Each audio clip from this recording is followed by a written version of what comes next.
Hello everyone, welcome back to day 2, Allan Cowan. We're playing Tier 2 is a race to 4. There's no flight for either Tier 1, Tier 2, Tier 3 today.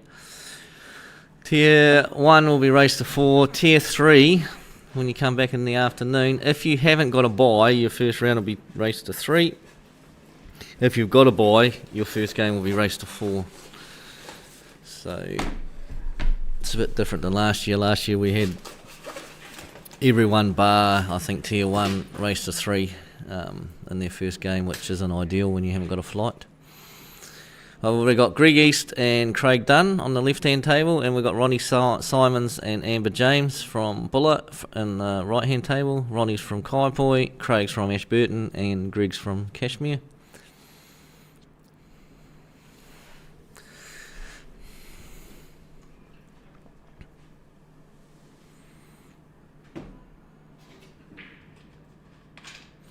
Craig's at the table, I'm not sure what's going on. Oh, maybe just thinking about it.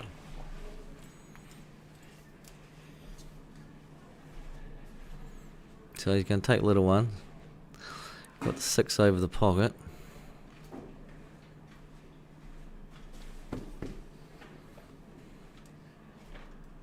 Probably take the 2 here if you can see it. Could take the 5. Don't think he's on the 5. So 2 ball. Nice pace. That's a good shot, Craig. A lot of people will over hit that, and he hit that nice. He's perfect on the 3 ball. That links to the 5. 5 links to... It links to the 4, basically, the 5. And then you can screw back off the 4 and take the 1. 6 is your last ball. I'm not sure whether the black goes into the right-hand bottom pocket, but if it does, there's a finish here. Nice shot. So this one here, just drop it in. You want the white ball to just push forward probably 1 roll so that you're straight, completely straight on that 4 ball. So you can play a drawback shot and set yourself up for the 1. I mean, you don't need to. You could just play the 5 and then stop the 4 where it is. My way of thinking is leave the 6 until last, just in case anything goes wrong. You've still got that cover on your over the pocket. So that's not bad. It looks like it's straight enough. He actually, if he's off straight, which is probably a better shot, then he can screw into the black if that black was not on. So we'll see whether the black was on here. Doesn't look like he's screwing down on the ball. He's going forward, is he? Okay, he's playing for this. Alright, that's not bad. Just probably another roll forward. He would be on the 1, so he's on the 6 now. That tells me, the way he played that the black does go.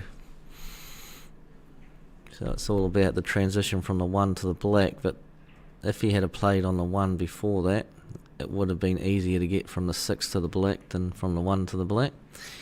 It's gone pear-shaped.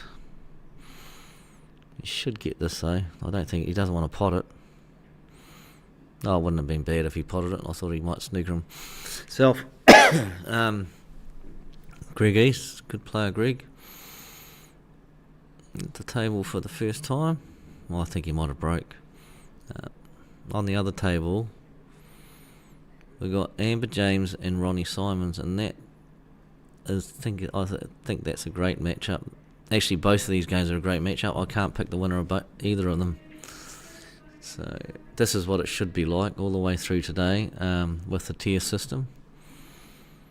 Usually in main event and trophies, you right at the start of the day and post section, you generally can pick a winner of the game before they go out there. Today's a bit different because they're all grouped together in their own ability group based on their finishing on qualifying. Well, that's the way it should work anyway. It's alright from Greg as long as it's not a free ball, and it might be a free ball.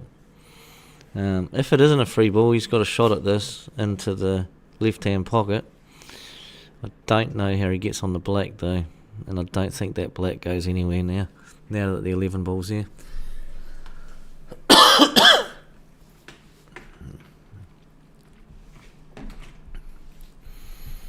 Amber's just gone in off on the other table. She'd potted quite a few balls too. She'd be annoyed about that. Probably hasn't left much for Ronnie. And Ronnie's down in the D and there's nothing down there. Alright, Craig. It is a free ball. Okay, well that makes things a bit easier for him. Does he try and kiss into the black here? I think he tried. Yeah, that's not good. He'll cut this ball down to the bottom right hand corner and try and finish him behind the black. You don't want to hit this too hard yet. I'm going to go past the black. Then you can bring your snookers into it. Okay, he went the other way just for safety. It hasn't really worked.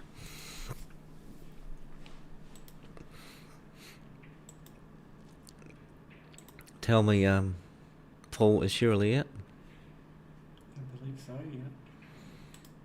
Oh, she was one of the games called earlier.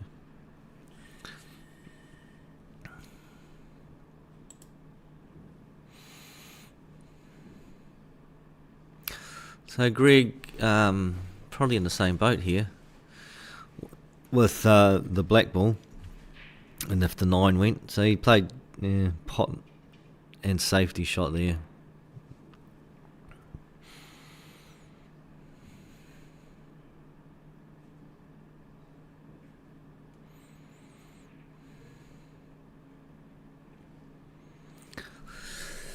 Oh shit, I should have got some Coke. A Coca-Cola, that was not Coke. I got, when I got here today, Corey Ross said, listen to this, John. And he had a recording of me saying that I was all coked out. I said, that's Coca-Cola, Corey. He said, it didn't sound like it.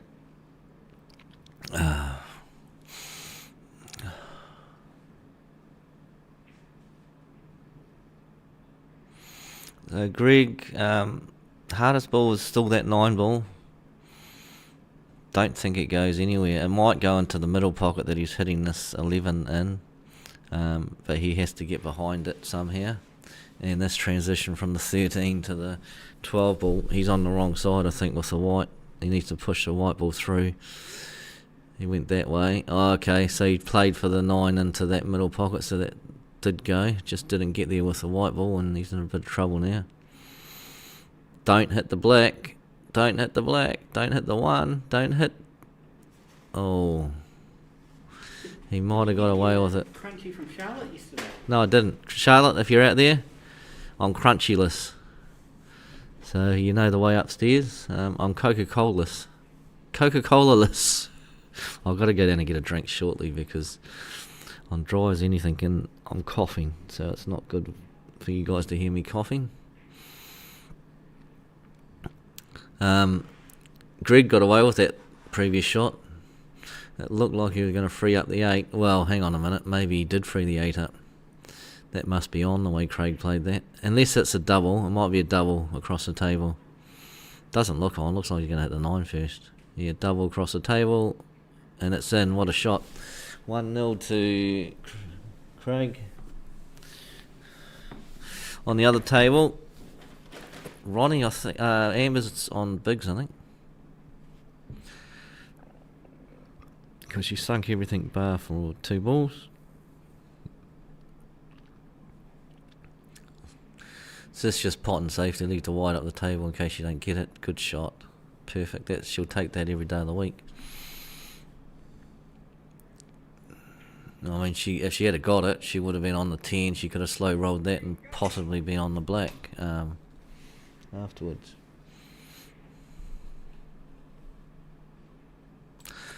That's a great shot. Very unlucky where the white ball finished, Ronnie. Ronnie's going to play the 1, and he's going to make sure that Amber cannot see the 9 ball after this shot. And Amber will only be on the 10. The only downside about that, I don't think that 10 into the middle is that hard a shot. But that's all Ronnie's got, really, is to make this awkward for Amber.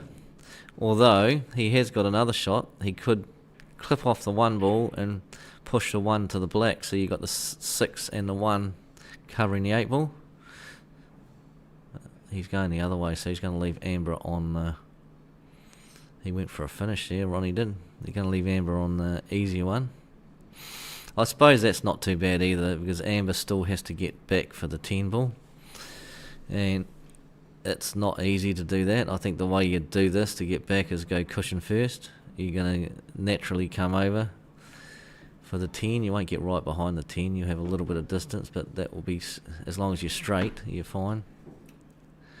She didn't go cushion first. She went full ball, and she's played that beautifully. I didn't think you could get there from there. She played that really good. Straighter would have been better, because the black goes into one pocket there. Can she follow the white ball back off the cushion and not either knock the 6 out or go in behind the black? That's a tough shot for the black into the middle. Maybe cannon into the 6 here. Cannon into the black, even better. What a shot. That was some shot, Amber. You are unlucky you didn't pot the ball. Hopefully, in your case, you haven't left that 6 on, which you haven't. I'm not sure whether the black goes though. Find out by how Ronnie plays this. Ronnie's just setting it up, so I don't think the black goes into the bottom left hand pocket. I think that 6 might be in the way. If that's the case, Amber either pots this and then plays some sort of safety, which is pretty tough when Ronnie's only got 2 balls on the table, or she tries to go into the black and the 6, which is high risk, because if you miss those balls you end up snookering yourself. And she tried to go into it, and it's not too bad. She played a really good pace here. Any harder she would have been in trouble. That might go. She's down pretty quick, so it tells me that goes. And if it does, that's a fantastic out. Look at that. Oh, unlucky. She's a very good player, Amber. She's got my number, that's for sure. She can, I think she's beaten me the last 2 times I've played. I think that was in one tournament. In Waimea she beat me, and then she beat me in the flight. But the flight was only a race to 1, but she still beat me.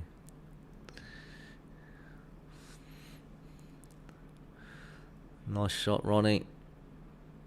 I would say Amber's played the better pool in this game, and Ronnie is going to take the chocolates. It sometimes happens like that. So Amber will be kicking herself she didn't get that 8 ball. Ronnie's thinking, oh, I got away with that one.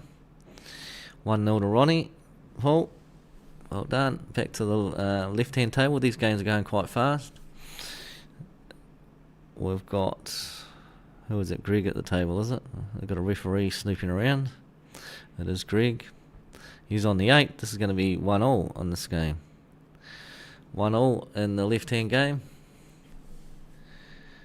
Paul Shivers is earning his keep this morning.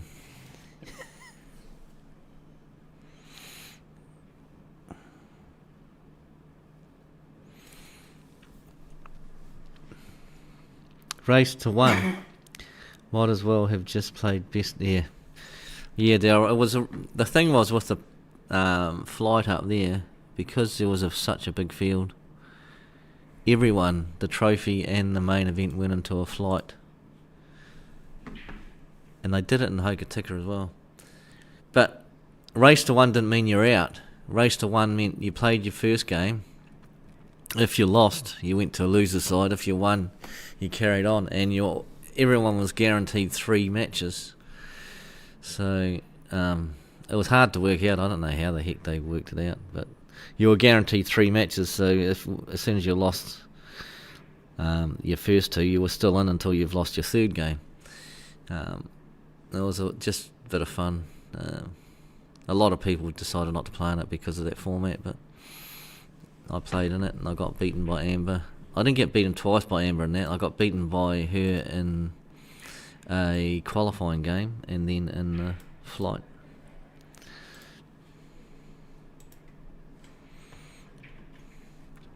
But it was an interesting format. I think they came up with that format. Mark might have done it, be the first one to come up with it up at Waimea. And we were all scratching our heads going, what the heck is this? But it worked. And the beauty about it was it kept all the tables occupied. So many times you come to the end of the tournaments and all the tables are all free. That tournament, everyone was still playing when the semi-finals and the quarter-finals were going. All the tables were still chocker because flight was going on. And it's a good way to keep people at your event, to keep them spending money over the bar and drink rather than going home and watching on the stream. I think up there they did stream a couple of years ago. They might have streamed last year just on someone's phone, I think it was. We didn't have commentary because we were sitting up the top and they had the cameras going, so they didn't have commentary, but they did have streaming.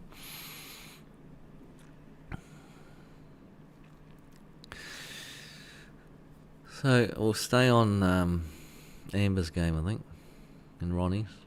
The other table looks ugly. This is hard bridging for Ronnie. In or over, nice shot. That sort of tucked in towards the pocket, that one, only because of the weight he hit it. He can finish this game, he can go at 2-0. Yeah, I don't blame him for playing like that. If he tries to do too much here, he could have snookered himself on the 13 or 14 ball. He just said, I'll take a tough black, at least I'll be on the black. Something to be said about that. And when you try to make it too easy for yourself on the 8 ball, you can get yourself in trouble. And he's even taken it up the top, which is a bigger pocket than the middle. Just the pace there, he won't be happy with that. He would have wanted that in or over. If it was over the pocket, then the pressure is squarely on Amber to finish the frame. But she's got a bit of time now. I still would probably take that 11 ball. Mop up the 11 and the 9, then take care of these balls down here, knowing you've got the insurance of if you get out of position, you can just knock a ball out and Ronnie won't have a shot, providing you leave the white in the right place.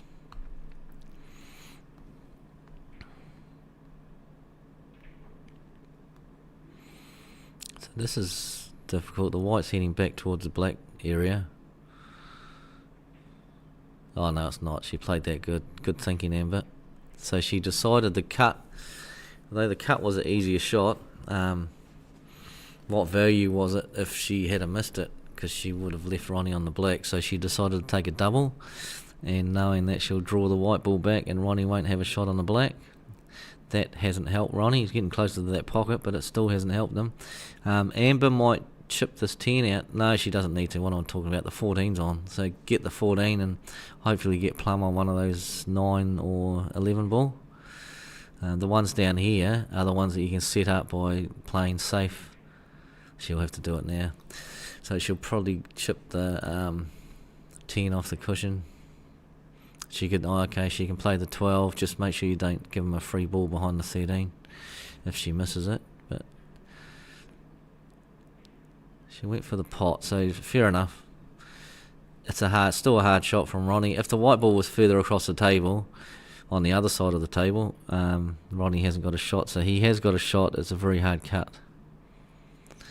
And he's doing the right thing, setting it up. So now Ronnie has said to Amber, right, my black's in a position where I can pot it now. If you want to win this game, you're going to have to finish the table.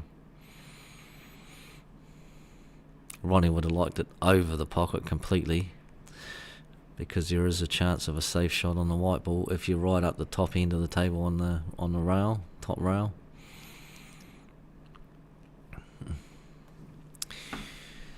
So Amber, this is a key. These aren't easy, and especially with the pressure knowing that if you miss it, you're down 2-0. Luckily, it's a race to 4, so it's not critical. She's nailed that. What a shot! That was a brilliant shot. Nice position on the 13. Her game, that was a couple of years ago that she beat me, and ever since there, her game has just gone from strength to strength. So she's got a lot better. She's playing all the right shots, and she can certainly pot.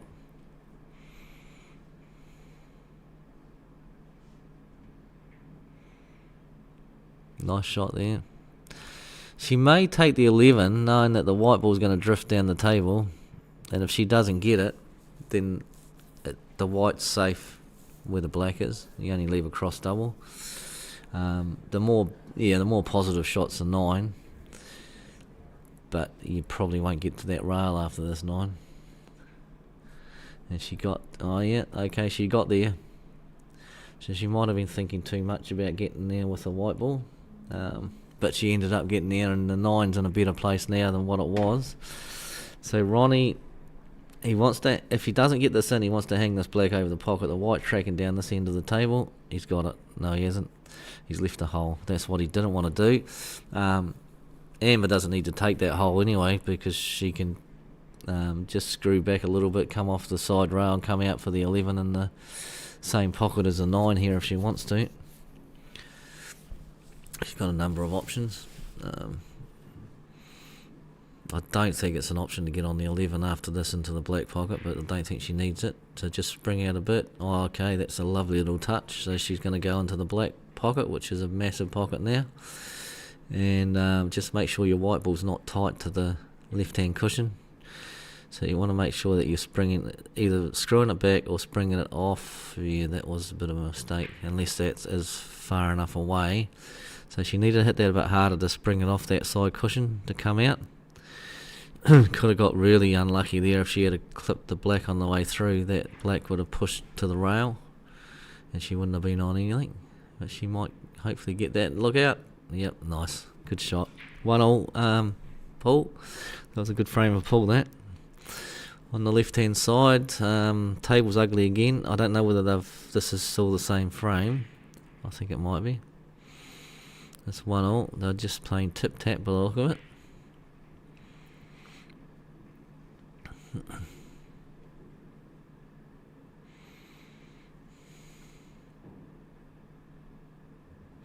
Right, anyone out there early in the morning? We've got 49 viewers on a Sunday morning. That's good. Probably too cold to get outside and do the garden, or just get up in general. It's freezing outside. Stay in bed. Watch a bit of pool before you get up. Make a day of it. Or just stay at home and listen and watch the pool. Plenty to watch. Should be a good day. I'm really interested to see what happens in Tier 1, because it's the most open this field has ever been, due to the worlds in reds and yellows. All the players who are playing that.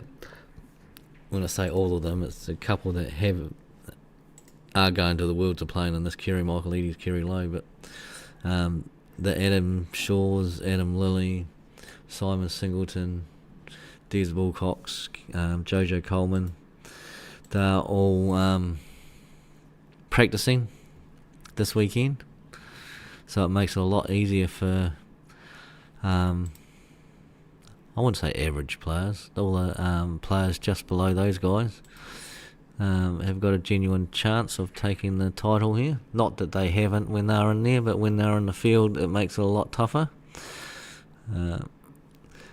Question, Paul Morris. Paul Morris, hello. Race to 4, start for all tiers, no Paul. Race to 4 for Tier 1, Tier 2. And Tier 3, just the last 64 in Tier 3, which is about 7 games, will be a race to 3. And race to 4 after that. So if you've got a bye in Tier 3, then you are a race to 4. If you haven't got a bye, unfortunately that first game is a race to 3. It's a lot better than what it's been in the past, because we've got so many tables. Without a flight, race to 3 is pretty harsh, but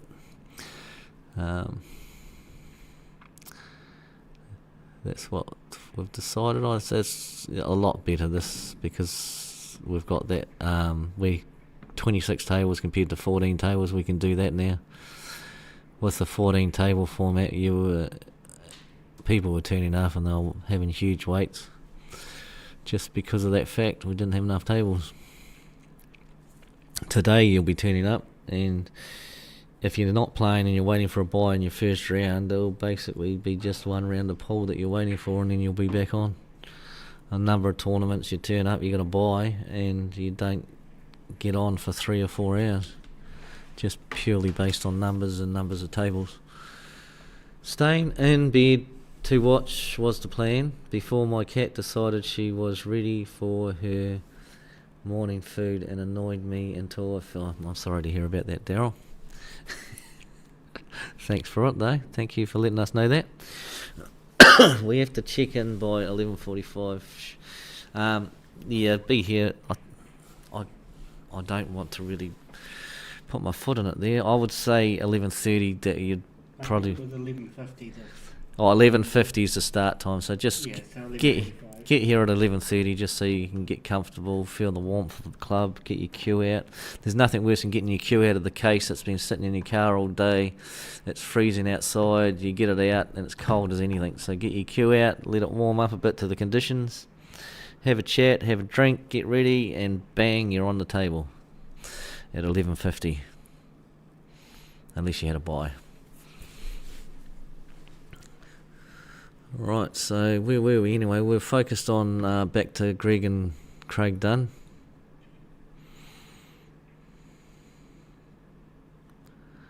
Greg getting one of his big ones out in the open. He can do that because of where the 11 ball is. He wouldn't have played that if Craig had a finish. Daryl's cat is an important component of the viewing numbers. Must keep the... Paul, don't start. Just because you're not commentating, mate, doesn't mean you need to rule the roost, okay? But thank you for your input, Paul. Always a pleasure to... Well, actually, you've never ever commented when I'm commentating, so what's happened to you? Is that actually Paul Morris, or is it someone else impersonating Paul? I believe it's Paul. I believe that there might be a bit of niceness in his comments today. Unusual. But maybe he's starting to come round to me. Right, back to the pool on the left-hand side. Paul Morris, I'll tell you what, I know how to find out if it is really you or not. And that would be, if you were to send a super chat right now, I know it's not you. Okay? That would give the game away. Greg East is up 2-1, John. Okay. Yeah, that's what happens when you concentrate on one table. I mean, I do have a sidekick here in Paul, but he's just sitting there watching his phone. And listening to my mellow tone of commentary. Because today is post-section and we're a lot more serious today than we were yesterday. Yesterday was a bit of fun. Today we have got the calm, cool, collective voice on, and we are treating the game with the respect it deserves. And yes, it is me commentating, and I did say that. So he's got his small ball out. Yeah, okay, so Craig could do that because he had hung a ball over the pocket. Now Greg is in all sorts, basically. He's going to try and hang that just to say, well, you take one pocket, I'll take the other, but that doesn't really help Greg because there's nothing in the way there. I would say Craig's taking a 2 now to get that out. But where Greg's 13 ball is, he's in a bit of trouble unless he can get directly behind the 13 and play a plant to the 11 further down the track. He has got a few balls on the table that he could try and get there, but that is a fantastic shot. What a shot. Neil's someone that I thought would be in tier 2, not tier 3. Neil's a burglar. Are you tier 3, Neil? Yeah. Goodness gracious. Well, Murray Davis is tier 3 as well. So is Darren Purden. No way. Yeah. Is Mr. Purden tier 3? Yeah. He played quite good yesterday. Maybe you said he's a tier 3 burglar. No, a tier 3. No, I'd never say that about Darren. I think he's fantastic. Yeah, where does he do? Yeah, so Darren. Right, so Darren this is qualified Craig. for tier 3. Craig must have snookered himself on that ball, and that's a terrible result. Unless he's jaw snookered him on the 11. If he's jaw snookered him on the 11, then he's lucky. If he hasn't, he's in trouble. Big trouble. He hasn't jaw snookered him on the 11, so the 11's going in. Free up those 2 balls. Nice shot. He didn't want to push the black that far, though. because now the 4 ball is covering 1 ball, and that happens to be the black, the most important ball on the table. Yep, sure am, John. And that was a good attempt by Greg. He tried to free that 4 up. It's not altogether bad. He didn't get the contact he wanted. He wanted it to come out a bit further, but if he gets to the black, he can now play the black off the side rail and go in front of the 4. Yeah, that has to be a precise shot, though. That's a tough one. But before he does all that, he has to clear up these 3 balls on the table, and that's not a given. But where they are, he just pots this plain ball, the 12 down the rail, and then he should be straight on the 10. The 10's a straight poke. He's looking at the 10 now. Okay, the 10 now, then the 14, then the 12. He obviously didn't like that angle on the 12. That's all right. He's on the 12, on the 14. Just stun across the table for the 12. Try and get as close as possible to that. That's a good... He's back to the angle that he had originally. But it's a good angle for the 8 ball, providing he pots this. The only thing is he's got the angle right, but it's a harder pot. But as naturally the white ball's coming, tracking back for the black. He's hit that. Oh, no. So this is a free ball now. Interesting. A lot of people would say play the 8 to the 4, but I wouldn't do that because your white ball is tracking to the left, and the 8 ball, as soon as it hits the 4, is tracking to the right. So he's taking the right ball here, in my opinion. He's going to take the 12, and then he'll be on the 4 and track up for the black. He didn't get his white ball out. I think he'll still get the 4 here. Should come off the rail without hitting the 8. I mean, he might. If he hits the 8, it's probably not altogether bad. He'll push it closer to the middle pocket. It depends what he wants to do. If he wants to go rail, then he has to hit it medium pace. He could push the black to the side rail if he accidentally hits it, when he didn't hit it, so he hit that perfect. It was rail. He probably went too far, but he's all good. 1 pot to put him level at 2-all.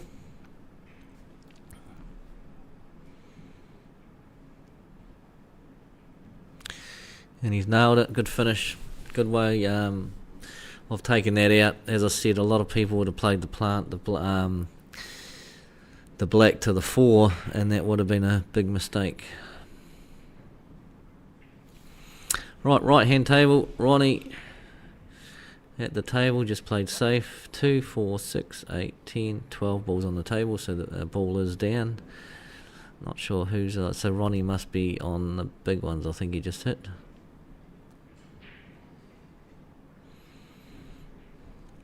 Two good games of pool for the first game of the day. Everyone's playing well. Well, that's the thing with this tier system, is because people play in their own level. That's right, yeah. You're going to get better first games than you would if you had one tier. And they're not intimidated by who they're playing, because they should end up playing people with their own ability. That was interesting from Amber. She got unlucky, I think.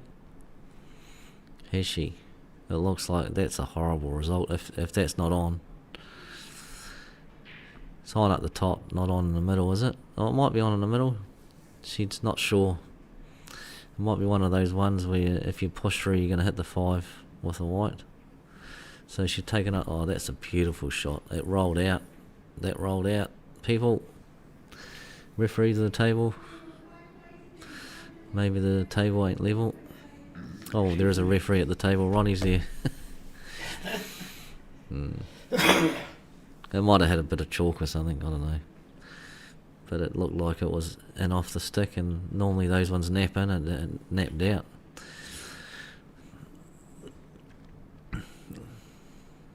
Anyway, it's given Ronnie a chance.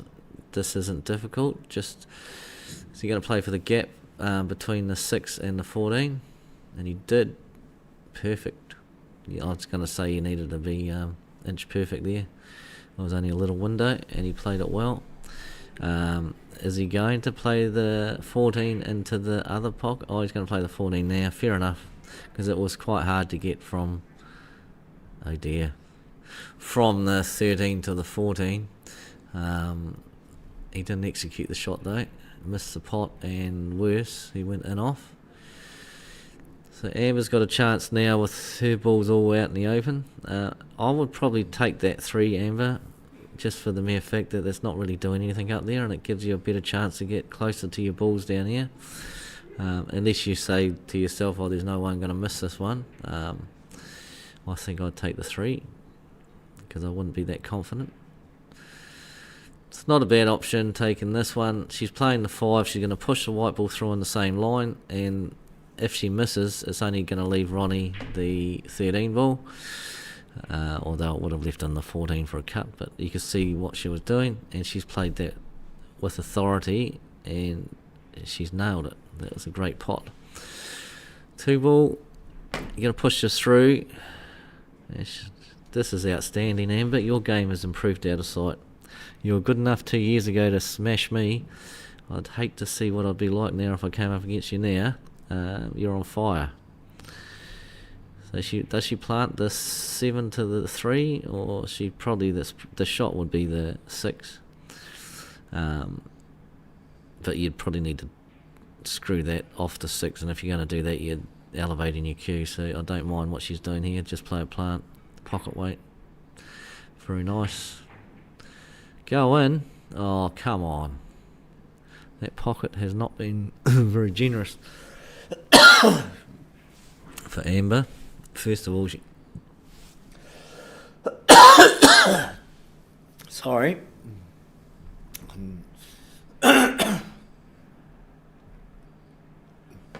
What's the commentator's worst nightmare? 2 answers. First one is losing your voice. Second answer is Paul Morris. I just about felt like I was going to lose my voice there. But anyway, I'm back.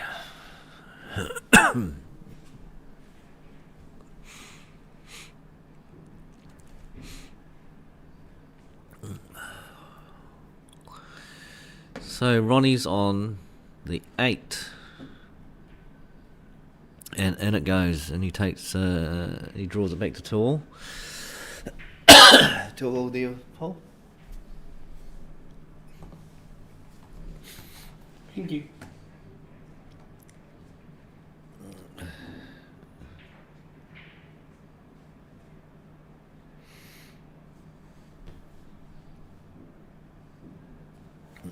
Okay. Righto.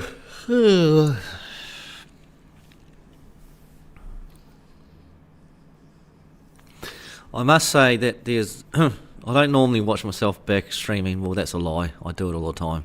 But only on the games that I want to listen to. Anyone who wants a bit of a laugh, or you class as being serious, tune in to Darren Purden's last game on the stream there. Don't get confused, because he was on the stream twice yesterday. It's the very, very last game, his last frame. I talk him up to do an 8-ball from the break. He gets all the way down to the black. Watch it. It is quality viewing. You never thought the guy was capable of doing what he did, but he did. Absolute superstar. And he's in tier 3. Go figure. You play like that and you end up in tier 3. But yep, that's about 4 hours in. Go watch it. And if you're not going to watch it now, watch it during the week.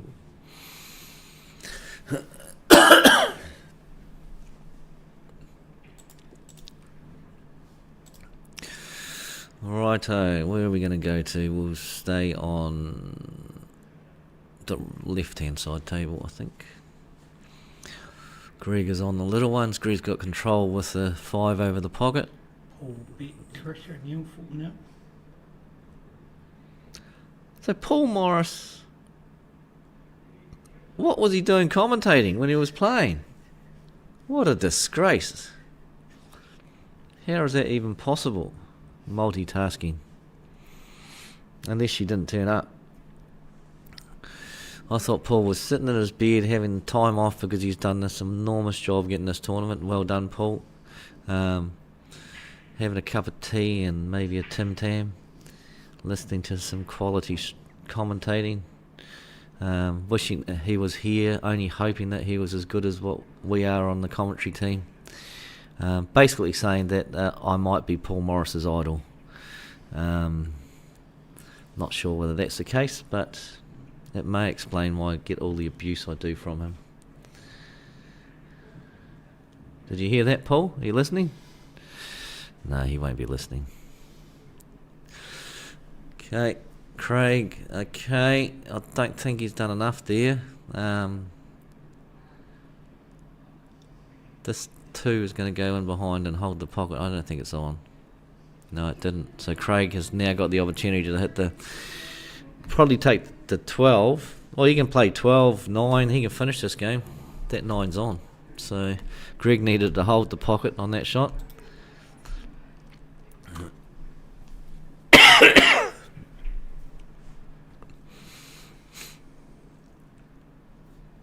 The only thing about this 12 ball is you got to hit it super soft so that the white doesn't ping off the rail, because you want to be on the 9 next.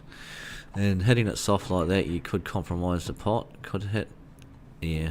He decided to hit it firm. In all fairness, he would have got. He still would have been on the 9 ball if he had a pot of that. So I don't blame him for hitting it at that pace. Just for that reason, that slow rolling a ball is difficult, especially from distance. But now Greg has got the table free to him. All about the position here on the black, and how often does that happen? That's horrible luck. You're going up the top, off the 12. No, knock the 12 over a bit. Not the worst. Craig will take I would say Craig's going to take the 9, because it's perfect position to link to that 12 ball, and if you don't get it, you're going to leave the white on the rail and the 12 over the pocket. Sorry, I'm coughing a lot. I'm going to have to go down and get a drink after these games,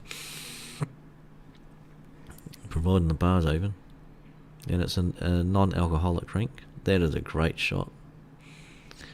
What a shot. He couldn't have played that any better.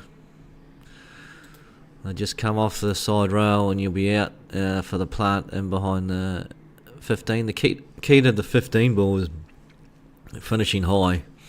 They've given himself distance and finished high, so that's fine. Maybe he wanted to be down the table a bit, because the white ball is probably going to track forward after he hits this, and he didn't get it. Yeah. If he was further down the table, it was easier for him to play the 15 and actually bring the white ball back. Oh, Greg just went down and smashed it. Bring the white ball back rather than going forward. If you went forward, the white could have ended up on the bottom cushion. You're not on the shot.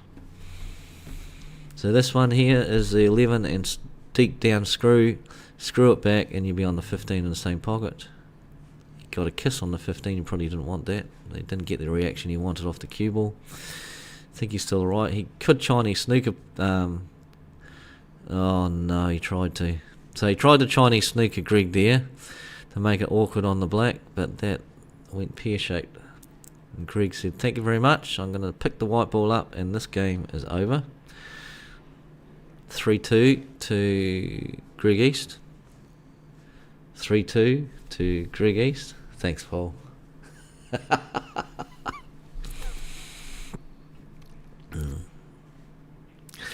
Ronnie on the other table. He's got a good table here. He should probably clear it. Just going to be about the position to the 8 ball here. This plant's good because his white ball is cannoning off. Oh my goodness, you talk a man up, and that's what happened. That's not his fault. That's a horrible result. I said he had the perfect angle, that the white ball was tracking to the other side of the table, so all he needed to do was pot that ball, but I've got no idea how that ended up like that. That is terrible. And I've seen these balls lined up like that over a pocket, and someone try and whack them and not be able to get them out. This message has been held for review. Have we?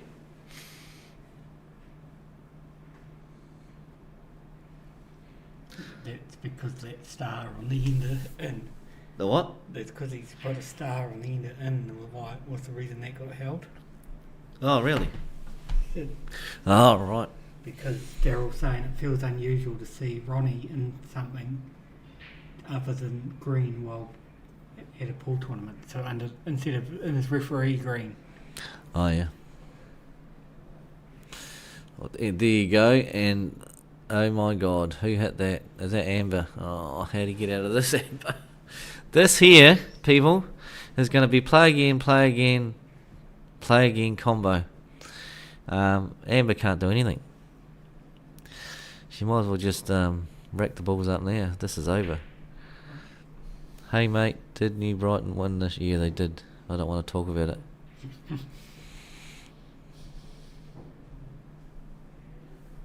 We had a miscalculation in the scores, and we thought we'd drawn. They told us that they'd won.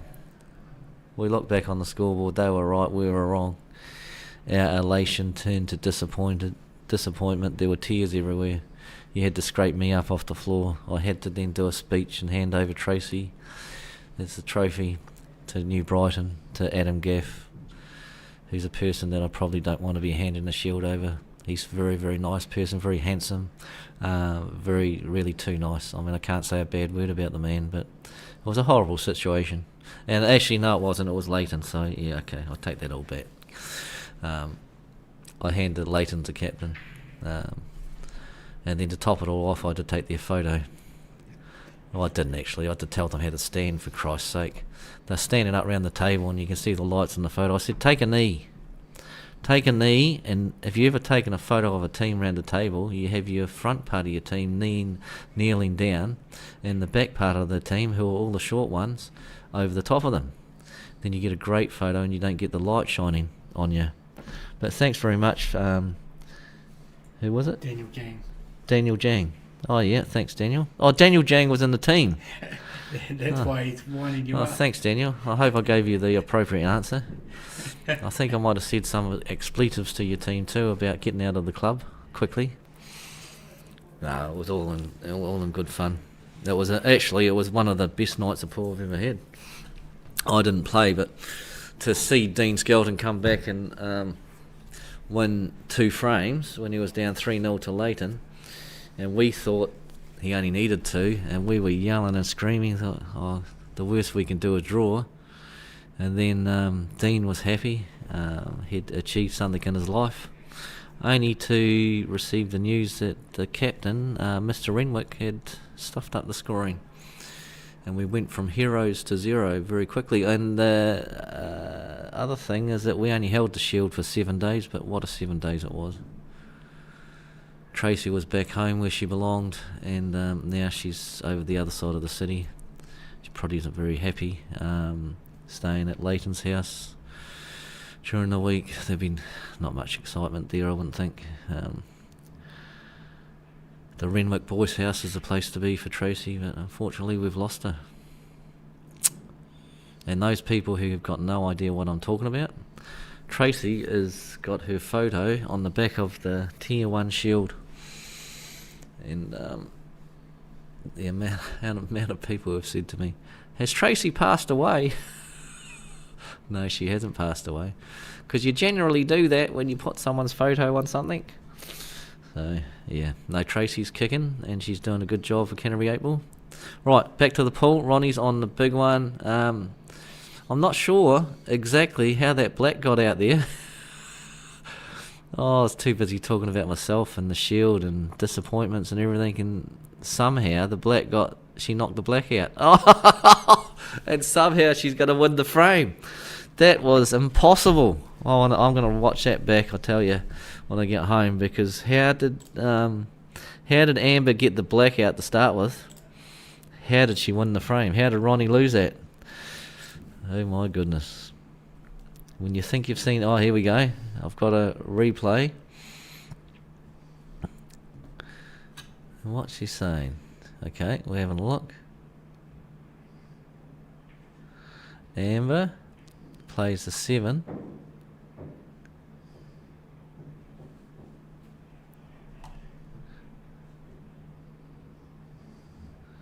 Bang. And how does she get that out? How does she get that out? This is a wee tap shot. I remember watching that. Oh, she just tapped into it, not gave away a free ball. Wow. That would be some shot. Oh, wow. We're just watching the replay of what she did. And she managed to hit that black without giving a free ball. That looks like a free ball, but it's not Ronnie's. Well, mate, Ronnie got the black out. And then Ronnie, so Ronnie got the black out because he thought that those balls were going to pot. And that's what I said earlier on about 2 balls over the pocket that are tight. And sometimes you hit them and they don't move. Well, that's what happened to Ronnie. And Ronnie was the one who got the black out for Amber. I missed all that. Thank you very much, Daniel Jang, bringing up memories of the past like that. Hope you're satisfied. We missed some good quality commentating there. All for the sake of you getting one over me. Right, we can go back now to the game on the left-hand side. Greg is on. The little one, I believe. But it's what we keep saying. Yeah, never give up. Never give up. Yeah, anything can happen. Never give up in a game of pool. I must admit that. I even think that the shot where Ronnie tried to hit the 2 balls that were over the pocket, I thought he was snookered. But Ronnie maybe thought, oh, well, there's no way in the world I'm going to miss this. And he did. They were too tight. It's Daniel Jang here. Ronnie here. Well, I don't know what that means. Ronnie here? Ronnie here. Ronnie. I'm probably saying, Ronnie, how did you lose that?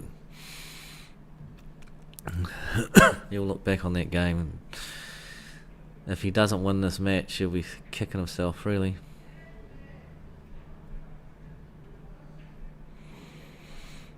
So, Craig got a free ball, is he?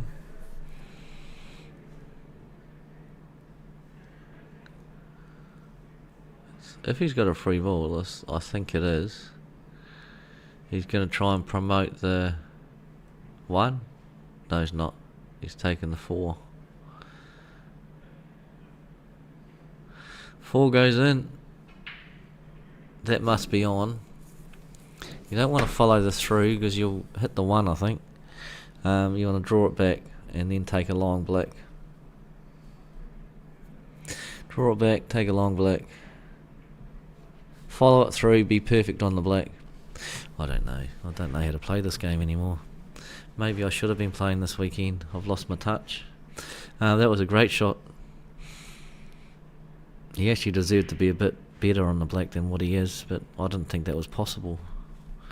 Harry played that. I thought he was definitely going to cannon into the 1 every day of the week. Good play. Very good, Craig. This is a top quality match. Both of them are. 3-all left-hand table.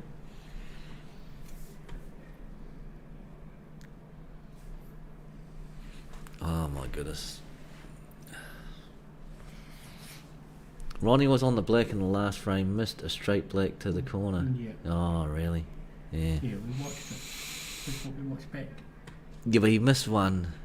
Right. That was to the bottom corner. Was he on the one after that? Yeah, we did see that one.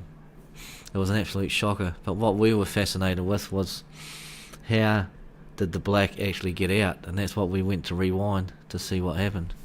Because Amber was in a world of hurt where Ronnie had 2 balls over the pocket and the black was right in front of them. And thought there's no way she's going to get that out without fouling.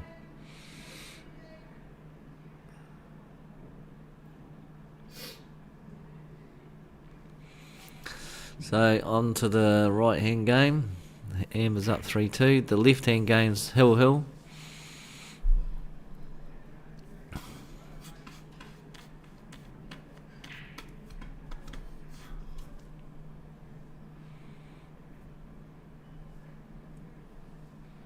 Yes, a crazy frame. Yeah, it was a crazy frame. Amber has played really good in this game. Ronnie's played really good. It's unfortunate he's going to be a loser. The closer game's the one on the other table, where both of them have played awesome. Same thing. Good part about it is it is a race to 4, so whoever wins has deserved it. It's not like there's going to be luck involved because you've got that. Paul is just... Can you hear the rattle? Can you hear the lolly rattle, everyone? Fruit bursts. Thank you, Paul. Thank you. Oh, lovely. Green one and a purple one. Thanks. Surely Adam and Leighton go deep today. Oh, I don't really care. Anyway. They were off my friends list, Daniel, and so are you. Surely they're back on your friends list by now. No. It's going to take a long time to recover. You'll be back on my friends list when you give the shield back to us.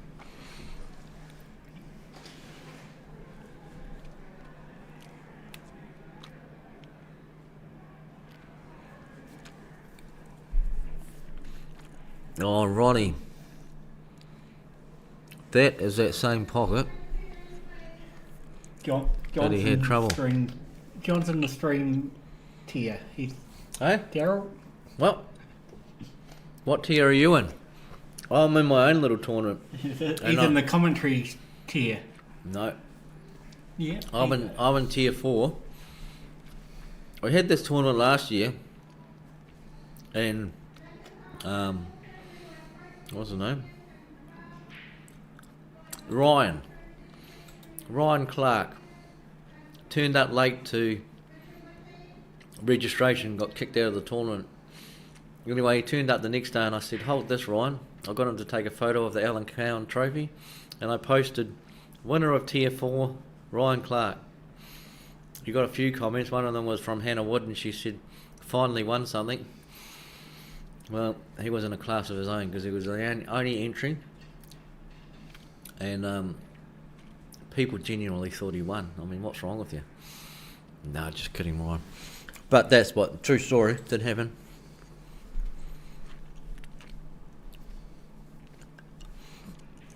I'm trying my best to suck this fruit burst without you guys hearing it, but you're probably hearing it all the way.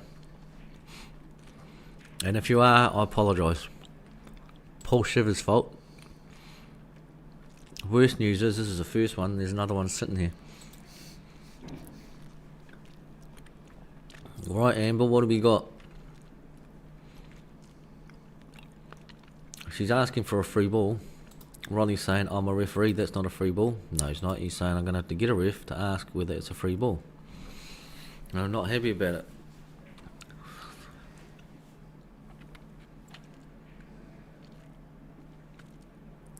In fact, he's made the decision without getting a ref. Cheeky bugger. Put your foot down, Amber, and say you want a ref. She doesn't need it anyway. She would have liked that to come out a bit further, because this is awkward. Or is she on the 3? She's on the 3. Okay, so it was a free ball. Well done, Ronnie. Good honesty. I'll take back the cheeky bugger comment.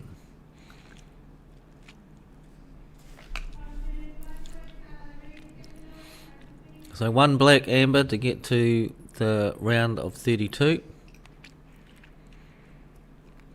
And you'll be one off the money. Last 16 get paid out here.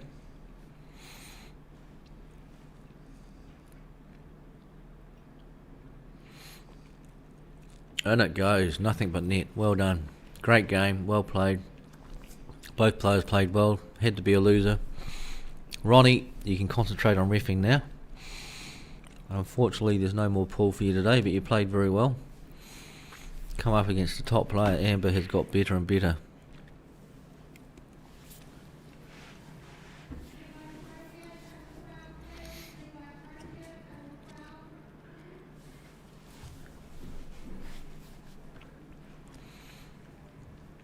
Well, we've had 2 cracking games on the stream to start off with. Very good to commentate on. This game here has been fantastic. Quick change for Ronnie now, yep. I'm pretty sure he was reffing yesterday.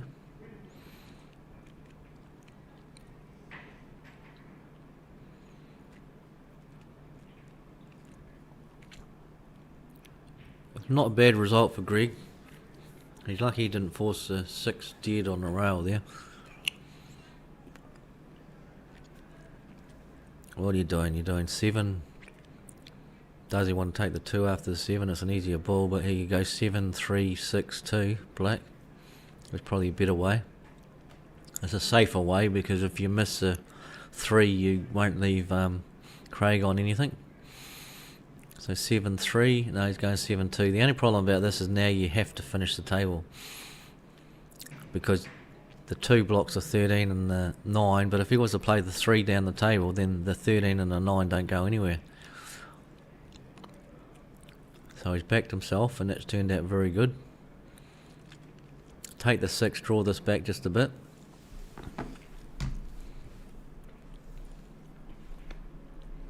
Very good. And he might go forward a bit off the side rail and come out for the black into the bottom right hand corner.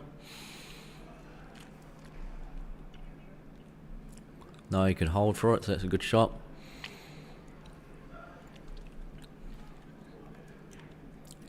Black to win the game, and he's got it. Well played, great game. Both guys played well. Craig played really good and he lost, so he won't be unhappy with how he played, but he'd be unhappy with the result. Someone had to lose that game. Very good game to watch.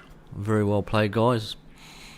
The only good side for Craig is he can go back and watch how good he played on the stream later on tonight.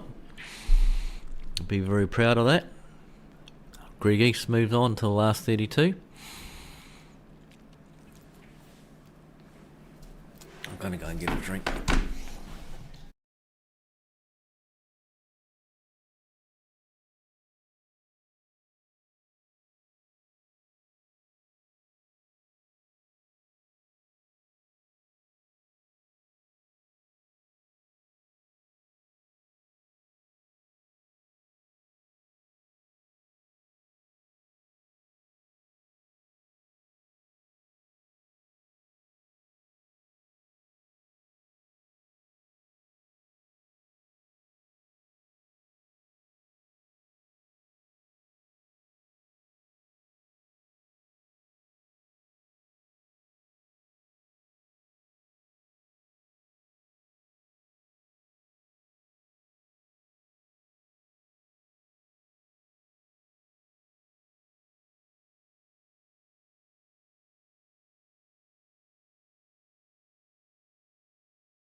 Thank you.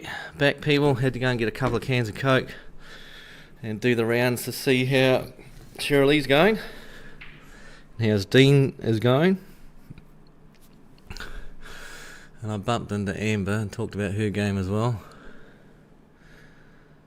Sorry, a bit puffed getting up the stairs. Hard work, Paul, isn't it? Okay, that's it. Right, so Dean Skelton's 3-3 against Mark Kruger at the moment. And Shirley won. So Shirley said to her, one more game, then we're in the money, honey. Because as everyone probably knows in Christchurch, I take half. So she's going to have to play either Freedom, FB or Guy Robertson in the next round? Yep, that's okay.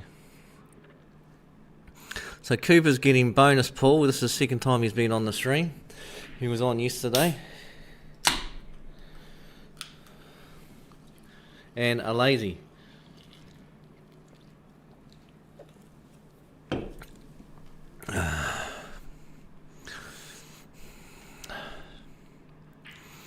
Both good players in their own right, both juniors.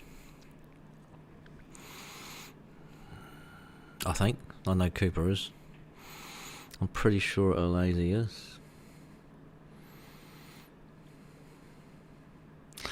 I'm pretty sure it's Olazy and not Alizé. I stand to be corrected because I'm usually wrong on just about everything I say, but I'll wait until a comment comes in. I know this guy is Cooper. That's an easy one. And he's just snooking himself. That'll be a good one to get out of.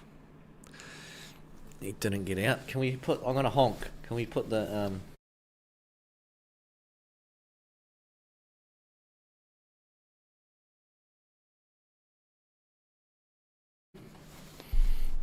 Resume all faculties. Sorry. Some things you do not want to hear. And that's one of them. Okay, so Lazy is... We only got the one game on at the moment, and that's possibly because there's not many other games that can get put on. The main event we're told to get here at 9:45. And it's 9:47 now, so they will all be going out shortly. There's only a few more tier 2 games going out, being played out there. So the tier 1 will be called up very shortly, and that'll be great. Daryl was having a talk, asking about Keith's pad. Oh yeah. You see it more on a snooker table than you do on a snooker. Yeah, it's an easier way of brushing, to be honest, isn't it? You're actually brushing with your hand, don't you? Put your hand in the on the pad, and then it's I've never used one, but I think they use them quite a bit overseas, and Keith might be the only one who uses them here. He is the only one here, isn't he? He's the only ref that uses them. Yeah.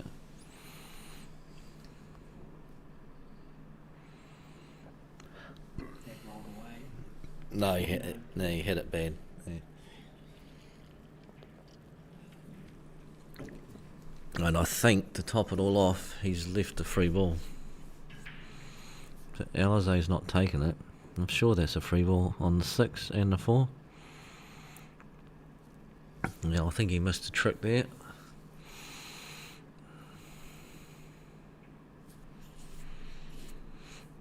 Cooper should finish this game. That's not a free ball. It doesn't matter even if it is. He's got the potting angle, so if he's got the potting angle, which looks like he has, it's not a free ball.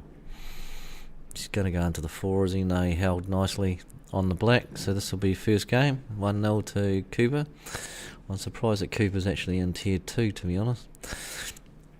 Although it's a strange tournament because if you finish 3rd, any other tournament you play in, you've qualified. And you can win the main event. This is the only one where you finish 3rd, you are in the 2nd tier, so you can't take the main title.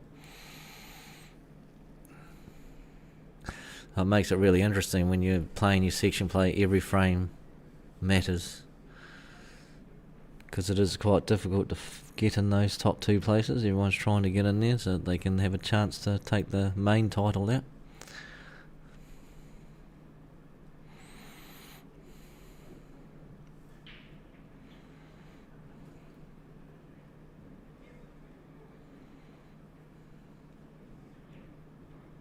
So Cooper the break.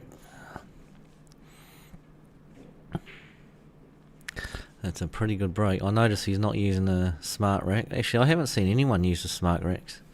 I assume you're still allowed to use them. I can't remember the last time I've seen someone use a shark rack. I think they're gone by the wayside. I think they were outlawed in clubs in New Zealand. Okay, and the shark rack? I think the shark rack's outlawed, but the smart rack you can use. Oh, the smart rack, sorry, yeah, not the shark rack, yeah. The smart rack you can use, but we still haven't seen anyone using it.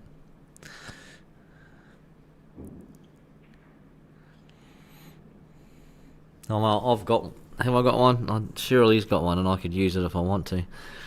This shows how stubborn pool players are. Something new and you're just not really interested, are you? And it would help my game. The tighter the balls are better, and the break is such an important part of the game. But no, it's just another piece of equipment to carry to the table and I can't be bothered. That's why I'm sitting up here commentating and not out there. Great attitude, John. For all the youngsters out there, do not listen to me. That's not how you play pool. Have you played your one tournament for the year? Yeah, maybe a couple. I wasn't going to play the Masters. I played the Masters in the pairs. I was playing awesome. And Shirley and I got to the last 16. I honestly thought that we were heading for the semi, so we're playing that good. And we got tripped up by Craig Ford and his partner.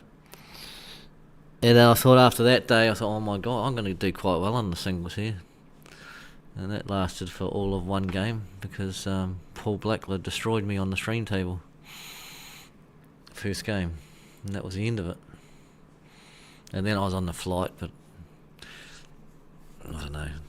Didn't have a desire to win the flight, even though it was good money. There's like $400 for the flight winner.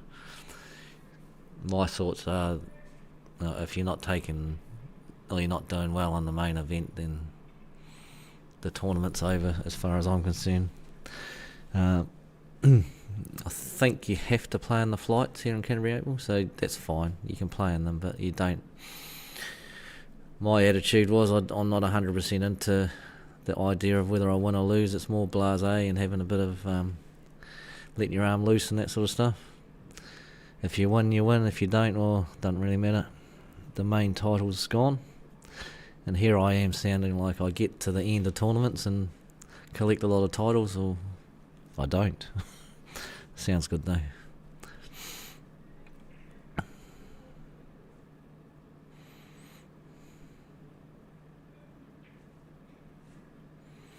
Right, Cooper. Alladay's balls are horrible. Absolutely horrible. He's going to pot the 6 and he's going to go into the 5 here. This is just follow it through and you'll knock the 9 out. Perfect, good shot. So you play the game, people. This here will just come off the side rail and then come back out for the black in the same pocket. Oh, he's going to screw it back as he know coming out. Oh, does that black... Now this angle here looks like that black does not go, unless he's going off the 11. But yeah, see, it goes easy. Can play tricks on you, this angle up here. The great thing about the camera view that we've got looking down on the table like that is that we could mount Allan's photo in the camera screen. It's absolutely fantastic. And Murray said to me the other day, he says, oh, let's see if we can get this in the camera view. I said, oh yeah. And we put it like at table height and you could not see the photo. So those photos are really low to the ground. But it's worked a treat. It looks awesome.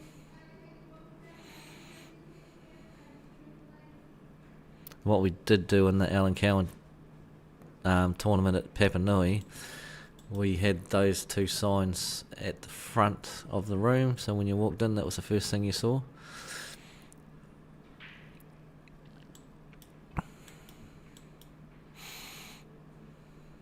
It's a good break. It's unlucky for where the white is. He hasn't got a lot on. Either set, I mean the little ones probably look better. Just for where that 6 is. The 4 and the 14 aren't great.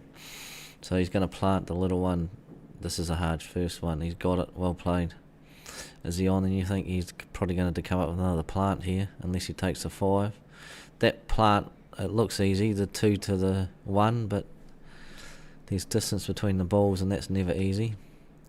So he's going to take the easier one, which is the 5. He might cannon into the 1 and get the 1 out a bit more here afterwards. He cannon into the 2.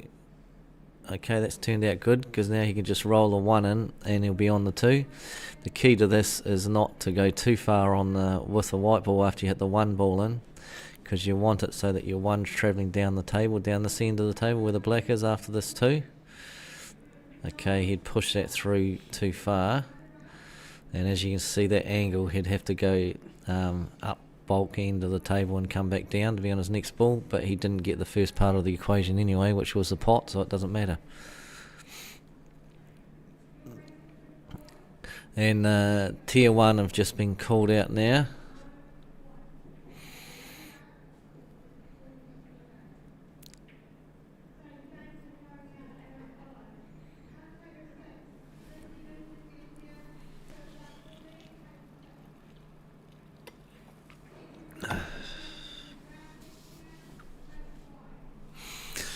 So, oh, that's a great shot, Nels, eh? A lazy. Good God, I've pronounced his name 2 ways in the period of a couple of minutes. A lazy, I think.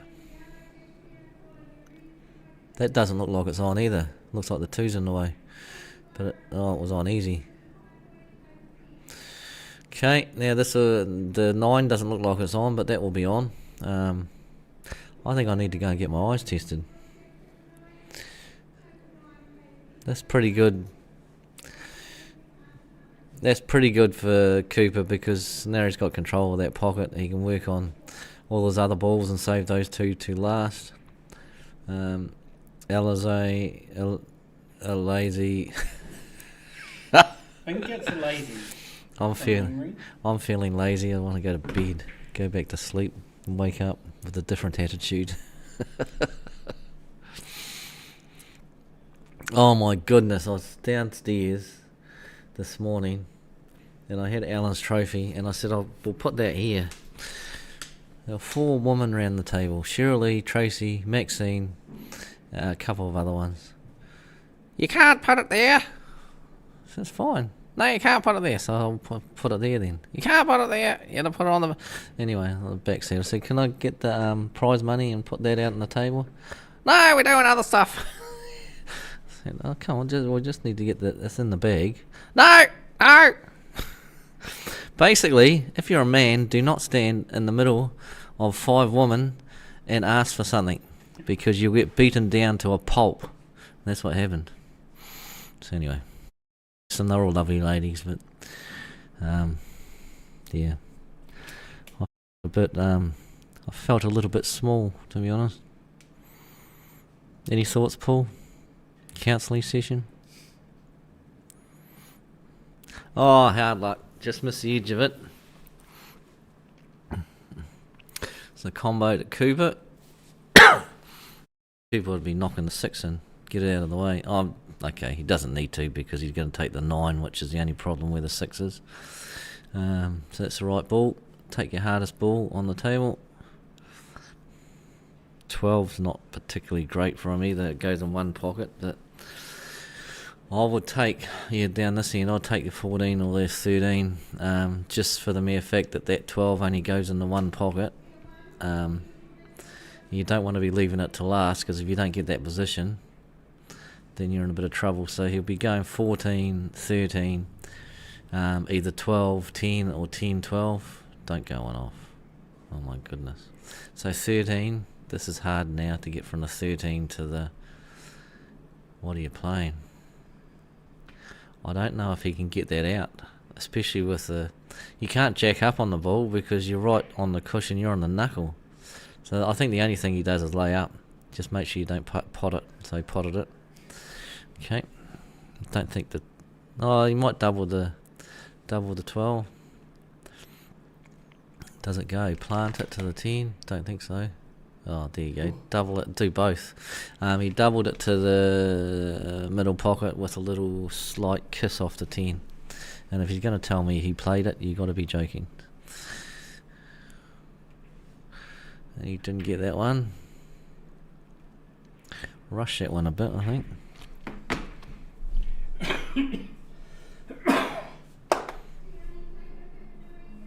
So, a lazy, this is your chance to get on the board and put a bit of pressure on. There should be another TV one. Coming now. Yep, that's a good shot. Just being sent through. He can, this black, he can roll the white ball through a little bit if he wants. Just for the mere fact that blocks that 10 off into the middle in case he doesn't get it. He's got it, nice shot, and he did roll it through. So 2-1 to Cooper. So you chuck one up to a lazy.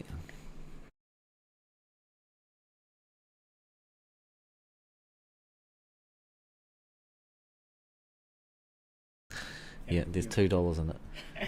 Yeah, turn it off.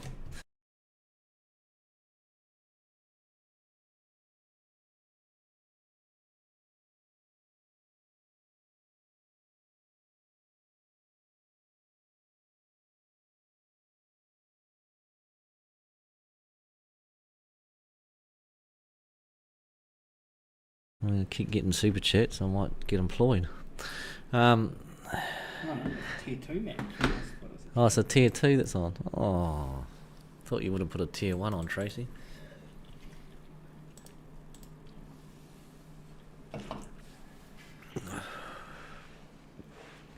It's a good break by Cooper. Daryl Clark and Tiani Tapper. Daryl Clark and Tiari Tapper. Oh God, she's done this on purpose. These are the two names that I've had all sorts of. It's Tiane. All sorts of trouble pronouncing. I get it wrong every time.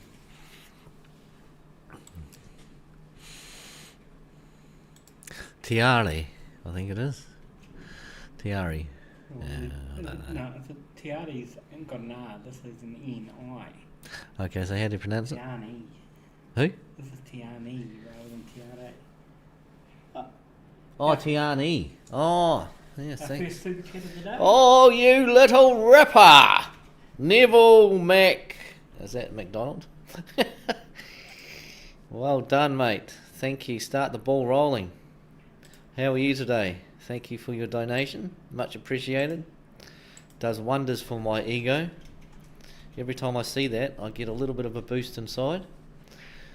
Of course, the only ones that have had super chats, I basically went on doing the streaming, so is that telling people something? I doubt it anyway, but I think I'm the only one who asked for it.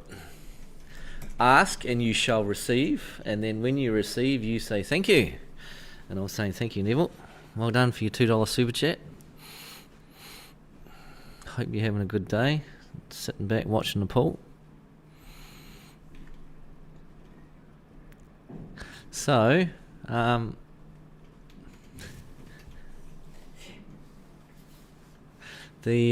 have we got?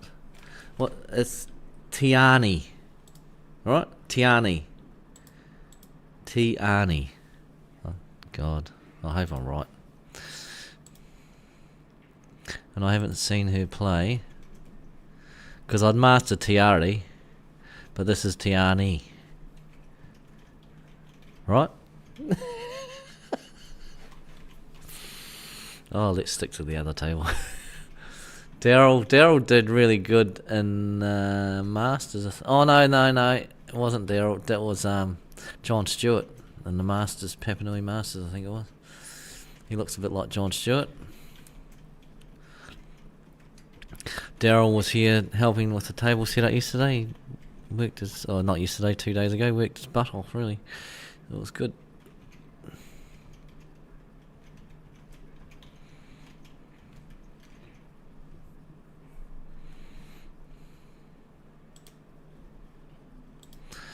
So, the right hand table looks horrible. 2's tied up, 14's tied up, 11's tied up, 4's tied up, 1's tied up, 15's tied up. It's all tied up. apart from the 6, which is now down. Neville McCausland. Neville McCausland. I don't know if he's retracted the $2. I don't know what's going on there. Interesting. It is, yes. You might have to rewind it. Oh, you can't rewind the comments. That's a great shot.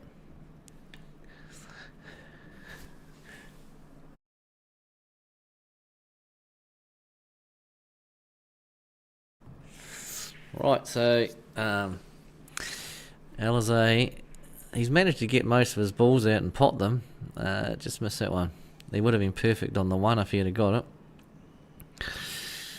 He's left an angle here for Cooper to break those balls up. No, he plays the plant. He'll try and break them up after this. He hasn't got a favourable bounce off that cushion because he's Chinese snookered himself on the 1. So he's decided to just probably tap in, or maybe get the 11 out. He just tapped one of them. Fine.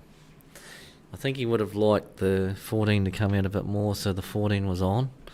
And if the 14 was on, then that 14 would be the one that he uses to get the 2. Yep, the 2 and the 11 on. Out. That's a free ball to Cooper.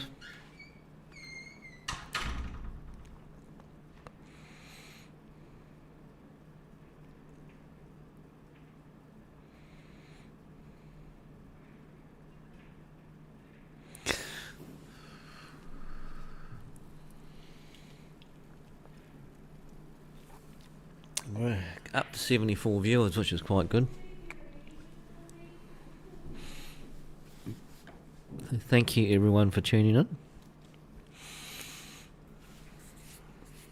Daryl has just fouled on the other table. He tried to play a roll up and that's gone pear shaped, so he's given away a combo. Right, Alizé, he gave away a free ball before, but I don't know what happened, but this will be a good pot, and it is. It's a very good shot. He's got angle here to get into the 2. This is perfect. So he wants to screw, so we can see those little domes on the table. The 3rd one down, that's about where he wants to hit the white ball off the cushion.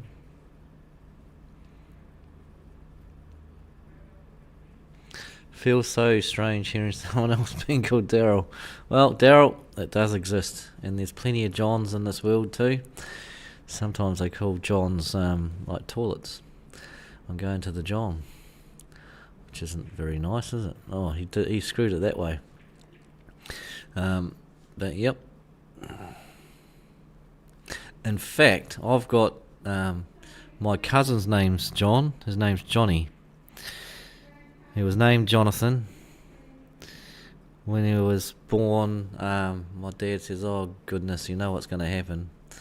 Jonathan never gets called Jonathan, he's going to be named John. So they're going to drop the Athon and it's going to be John in the future. So you're going to have 2 John Renwicks. As if one is not bad enough, you have to have another one. But no, he's kept his name Jonathan. And that's all good. So we can go to any family things and someone says John, that's me. Jono is Jonathan. Bit of useless information for you out there, but anyway, there you know. Cooper should go up 3-1 here.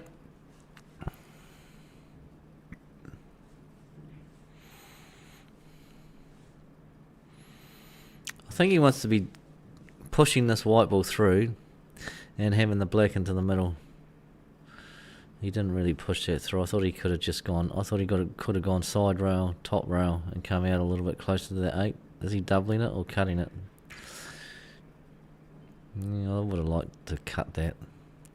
I can understand why people double them, because if you cut that black and you end up hitting the far jaw of the middle pocket, the black ball is going to come back out, and it's going to be easy for your opponent. At least with a double, you don't know whether you could finish safe with the black ball if you miss it. Get in. Oh no. That was unlucky. And Cooper was lucky. He's going to go up 3-1. Alizé's played better than that in this game, in this frame.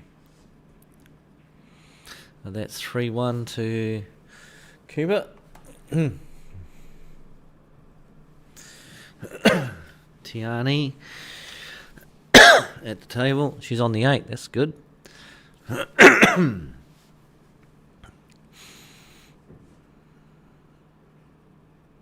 she nails it. Very good. I didn't like the part about rolling the white ball through, but there wasn't any harm in that. So often you do that and ends up truck and trailer and following the white ball in, the black ball in. So she goes up 1-0.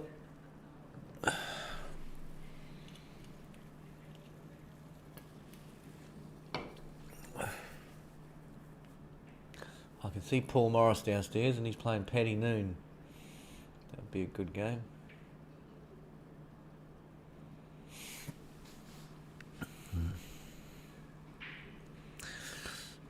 Right, break from Alizé, Alazy.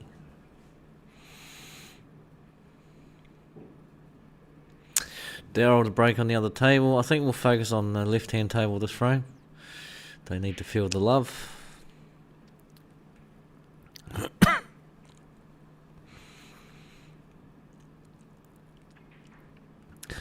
I wonder if Hannah Wood is wearing that top again with Manny Hamilton and the Bears all over it. Could start marketing that one.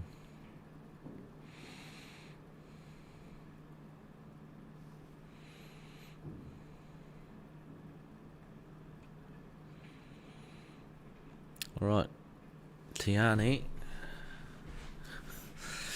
opening 9 ball. Cannon into that would be nice. Yeah, that's good. It's not bad because she can play the 15 into the middle, and she probably won't because I talked about lady players not liking balls into the middle. But if she plays the 15 into the middle with a little bit of weight, she's going to cannon into the 12. It might double kiss though, but she might get the 12 out.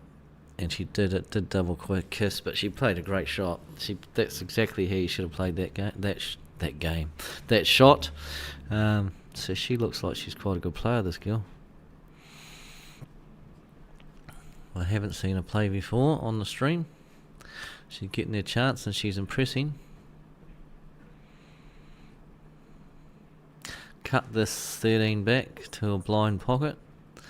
Or do you spring the 12 out and just say I'll play safe? So she's going to cut it back. She could end up behind the 12 to this bottom left-hand pocket after this. And she was trying to. She got there too. It would have been perfect. So unlucky. Really good plan to get on your next ball. She was unlucky she didn't pot it. Daryl's at the table.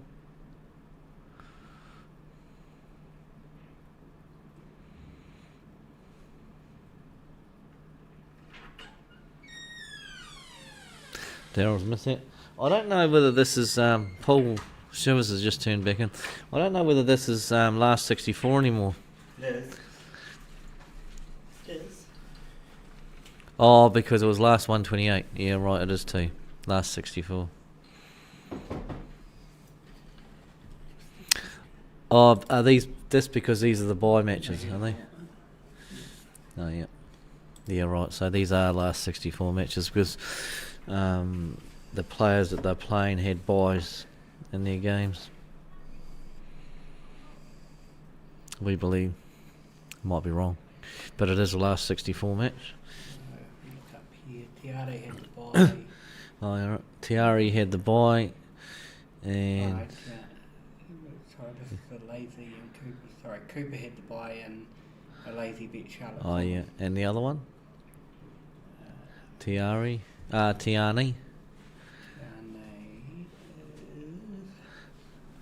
think she's further up. She's in T2. no. Daryl has the bye. Oh, yeah. Tiare beat Rachel Palmer. Oh, right. So Tiani beat Rachel Palmer in the round of 128. And Daryl Clark had the bye. So Daryl's been sitting around for a bit. And Tiani has had a game under her belt. That's a pretty good shot. It's a really good shot. She's left absolutely nothing for Daryl. And if she had she didn't go for the pot, but that 13 does squeeze inside the 5, and Daryl can't get to the 5 to try and promote it to the pocket, so he's just decided to knock his balls out a bit and get some separation, progress the frame that way. Neville McDonald, thank you guys, love the commentating, up the hustler players, Tiane and Alazi. Yep, they're both doing pretty well. I'm really impressed with Tiane. Really impressed. And she's only young by the look of it. So if she keeps up her pull, she's going to be a top player, top woman player. But she's playing the right shots, that's what I'm impressed with. Thinking about what she's doing, and she's thinking about the position of the white. So there's a lot of young up and coming players. Forget that part. Just go for the pot.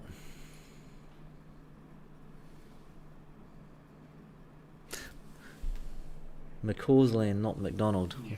Oh, is that the... Oh, sorry. Yes, sorry, Neville. Sorry. There's a strange thing that happens when you get old. You start losing your eyesight. But I'm not starting to go deaf yet, but that's one of them.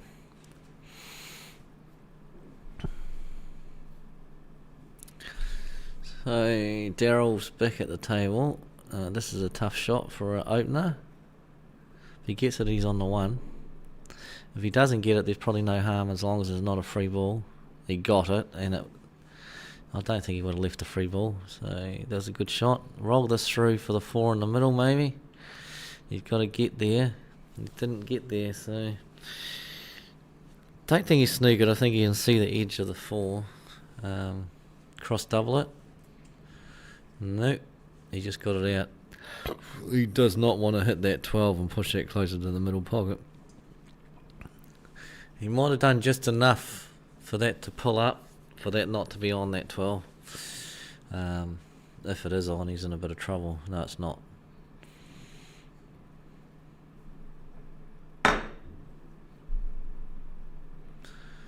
So that's not altogether bad what's happened there, Tiane. Yeah, she missed the pot, but she wouldn't have had a lot on anyway. And now Daryl has got a tough shot. If he gets it, he should near clear the frame. That is a great shot, Daryl. Needed. Perfect pace. You're going to hit balls down the rail, that's how you should hit them. I never do, I usually bash the hell out of them and they jump out. So, how do you get on the 8? 8 into the middle where the 12 is, I think. He's going to follow this 4 through. Got to go. Didn't go. He could play this. He could play this off the. No, you can't. I was going to say you could play it off the 9, so the black could hit the 14 and deflect off the 14 into the middle. But I think if you did that, you might pot the 14 in the bottom right-hand corner, which is not what you really want to do when you're on the 8. So it's a hard cut. And you don't want to do that. Oh, goodness gracious. I thought that was going in for all money. Right, Tiane should be taking the 12 here. Get the 12 off the rail, leave the white up the table. She can actually afford to go for the pot. If you go for the pot, it'd be good if you hit some follow through on the ball. She's looking at that ball, take the 12. You might want to look back on this frame and say, that's the one you should take, because that's the hardest ball on the table by a mile for you. If you miss this, you're probably going to leave Daryl on. If you took the 12 at the top, followed through a little bit, and the white ended up in the top corner, then you're all good. But what do I know, because you just nailed an extremely difficult shot. It was a brilliant pot. I suppose that's what happens when you back yourself, people. If you can pot like that, you don't have to worry about potting safeties. Just go and pot them. This isn't easy either. She's made it to look easy, and she's played for a reverse double maybe.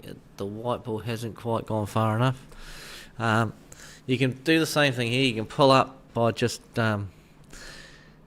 don't play the double into the middle. Play like a triple into the bottom right hand corner, and the white ball will then be going down to the D spot, the top cushion. So you want what are you smirking about? Oh, you don't want that? No, but she did the right thing. You want the white ball going down there. That's unlucky. It went off. It's not altogether bad because Daryl hasn't got anything to link to that black, so he's going to have to take a long black. What are you laughing about, Paul? Not laughing at all. Oh, did you sneeze, did you? Never laughing. Okay. You I don't having, know what you were on about. John? you're having a little sneeze or something. This is so this is difficult, but he can just roll this in too because if he misses it, the 12's not on. He gave it the kitchen sink. He didn't need to. If he had rolled that and hung the pocket, then Tiani's next shot would have been difficult, really difficult. Now, as it is, now she should do the same thing. Leave the white, play a double on 12, not to pot it, but to for the white to go down the other end of the table around about the D area, if not on the top cushion.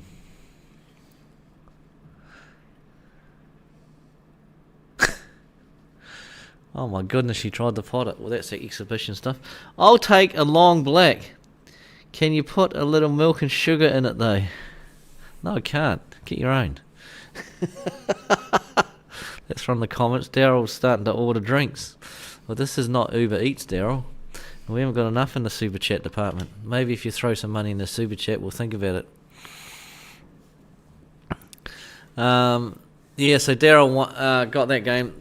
Tiani, she tried to do too much of that 12. She gave it a good crack. It would have been some sort of shot to get that, but I think she'd play that like 10 times and maybe get 1 out of 10. So just the option taken on that. She's taken all the right options on every other frame, every other shot. That one there, she should have just played safe, ducked for cover up the end of the table and said to Daryl, if you're good enough to hit a real long black, good on you. It's all about the percentages in this game, and you need to know when to rein it back a bit.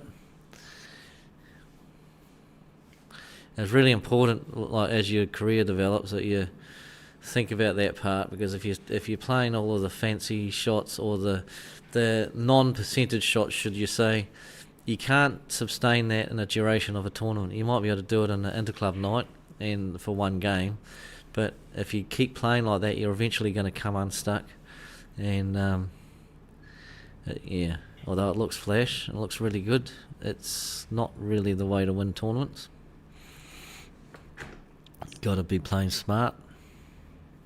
So we'll go back to a lazy, and he's 3-2. We've got 1-1 on the other table. Still waiting for Daryl to put that super chat in. If you get up to maybe a $30 super chat, we'll get Paul Shivers to leave the commentary box. You type in your address, he'll pop around with a... We've got some coffee here downstairs, so we won't have to pay for it, which is good.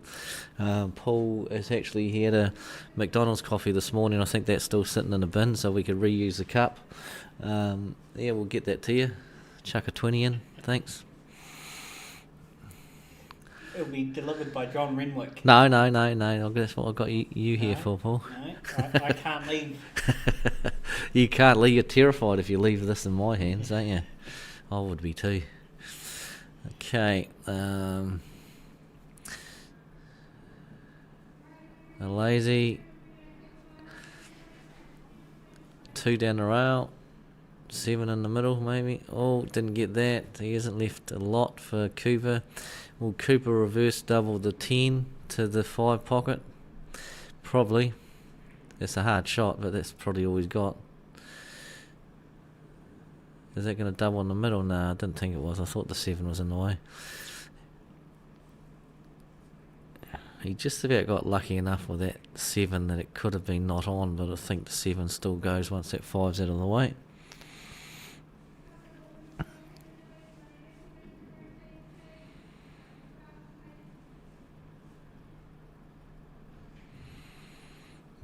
He won't be happy with that. Oh, he's on the 7. I thought he'd snookered himself on the 7. So that's oh dear, unlucky. Just missed the pot. That was worthwhile going for it all, and all his balls were there. So Cooper's got the 10 and then the black, and he will go through to the last 32. He's nailed that. Position on the 8 looks pretty good. What a shot. How's he going to play this? Is he going to put some bottom? Oh, he's going to follow through. Don't hit that 6 though. No. Nice game. Cooper's gone through the last 64, tier 2. We can focus now on Daryl's and Tiani's game.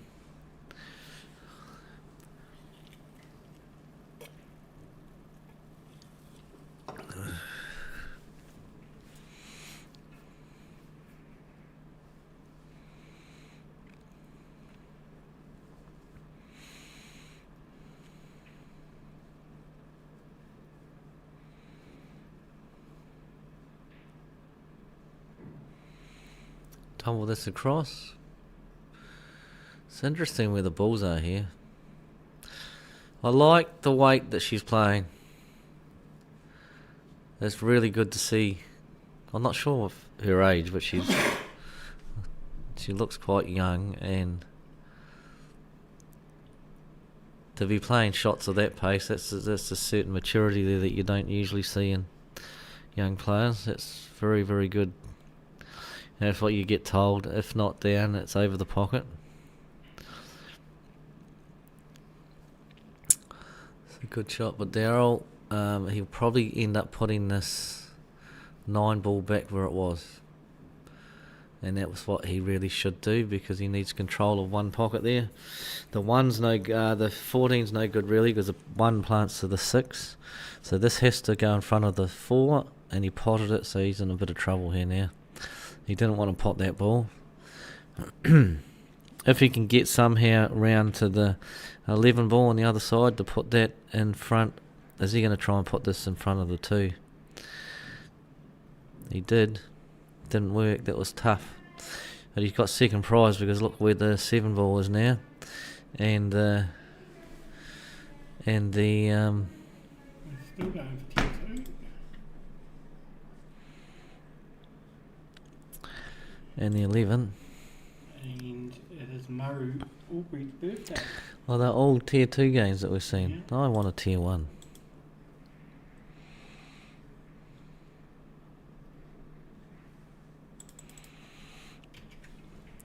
Wow. How did that 2 ball not go in? And now we could have a game of pool here. Yeah. If she cannot see that 2, then it'll be interesting to see how this frame pans out. Oh, this is a good option. Brilliant shot. What a shot. Tell you what, it's getting better and better, what I see of this girl. This is the way she's playing. This is how Camellia Cook plays. And she reminds me a little bit of her, the way she's hitting the ball. And her composure around the table, so she's got a good future ahead of her. If you can get up to the standard of Camellia Cook, then you'll be doing very, very well. Oh, here's Trouble. Trouble has just entered the building. Hello, Trouble. Hello, John. How are you? Good, mate. Good. Are you off this weekend? You're not playing? Me? Yeah. No, I'm playing. You I are just playing? Didn't play very well yesterday and All right. playing tier 3. Oh, my God. Burglar. I actually just come up to say that it's Maru Aubrey's birthday today. Yeah, we know that. Yep. Yep. Birthday shout. Birthday shout for Muzz. Yeah, from Muzz. How old is he? 22? I believe so. Maybe 20, maybe 29. Can you tell me how old is Tiani? Tiani, Yeah, how old is she? 18, Wow. I believe. She is playing some fantastic pool. Yeah, very good player. And I just said that she reminds me a lot of Camellia Cook. Just the way that she's hitting the ball. She's taken all the correct options, but she's not overhitting anything. She's got some future ahead of her. She keeps this up. Like that. Pocket weight. Didn't hang the pocket, but the idea was there. So Muzz is playing Andy Griffiths. I don't know Andy. So the thing about this tournament, there's a lot of people you don't know that come out of the woodwork, and a lot of people's first tournaments are generally this one. Well, this one's for the right reasons, isn't it? Yeah. Well, it's any memorial tournament is, but like a lot of the ones that you see, the new ones, didn't know Allan, but I think they like the tier system. It just grows and grows, but it's good to see. Good to see new people playing the game. Well, yeah, what is it, 190 this year? 190, yeah. It's a lot of logistical work for you, isn't it? Like what? Drinking Coke. And eating crunchies. No, there's no crunchies today. Paul didn't bring them. Oh. Apparently Charlotte's got one in her handbag. Might be a bit melted or something from sitting in there all day yesterday, but It's a great shot from Tiani there. she is playing fantastic. Absolutely fantastic, Paul. Does she play like this all the time?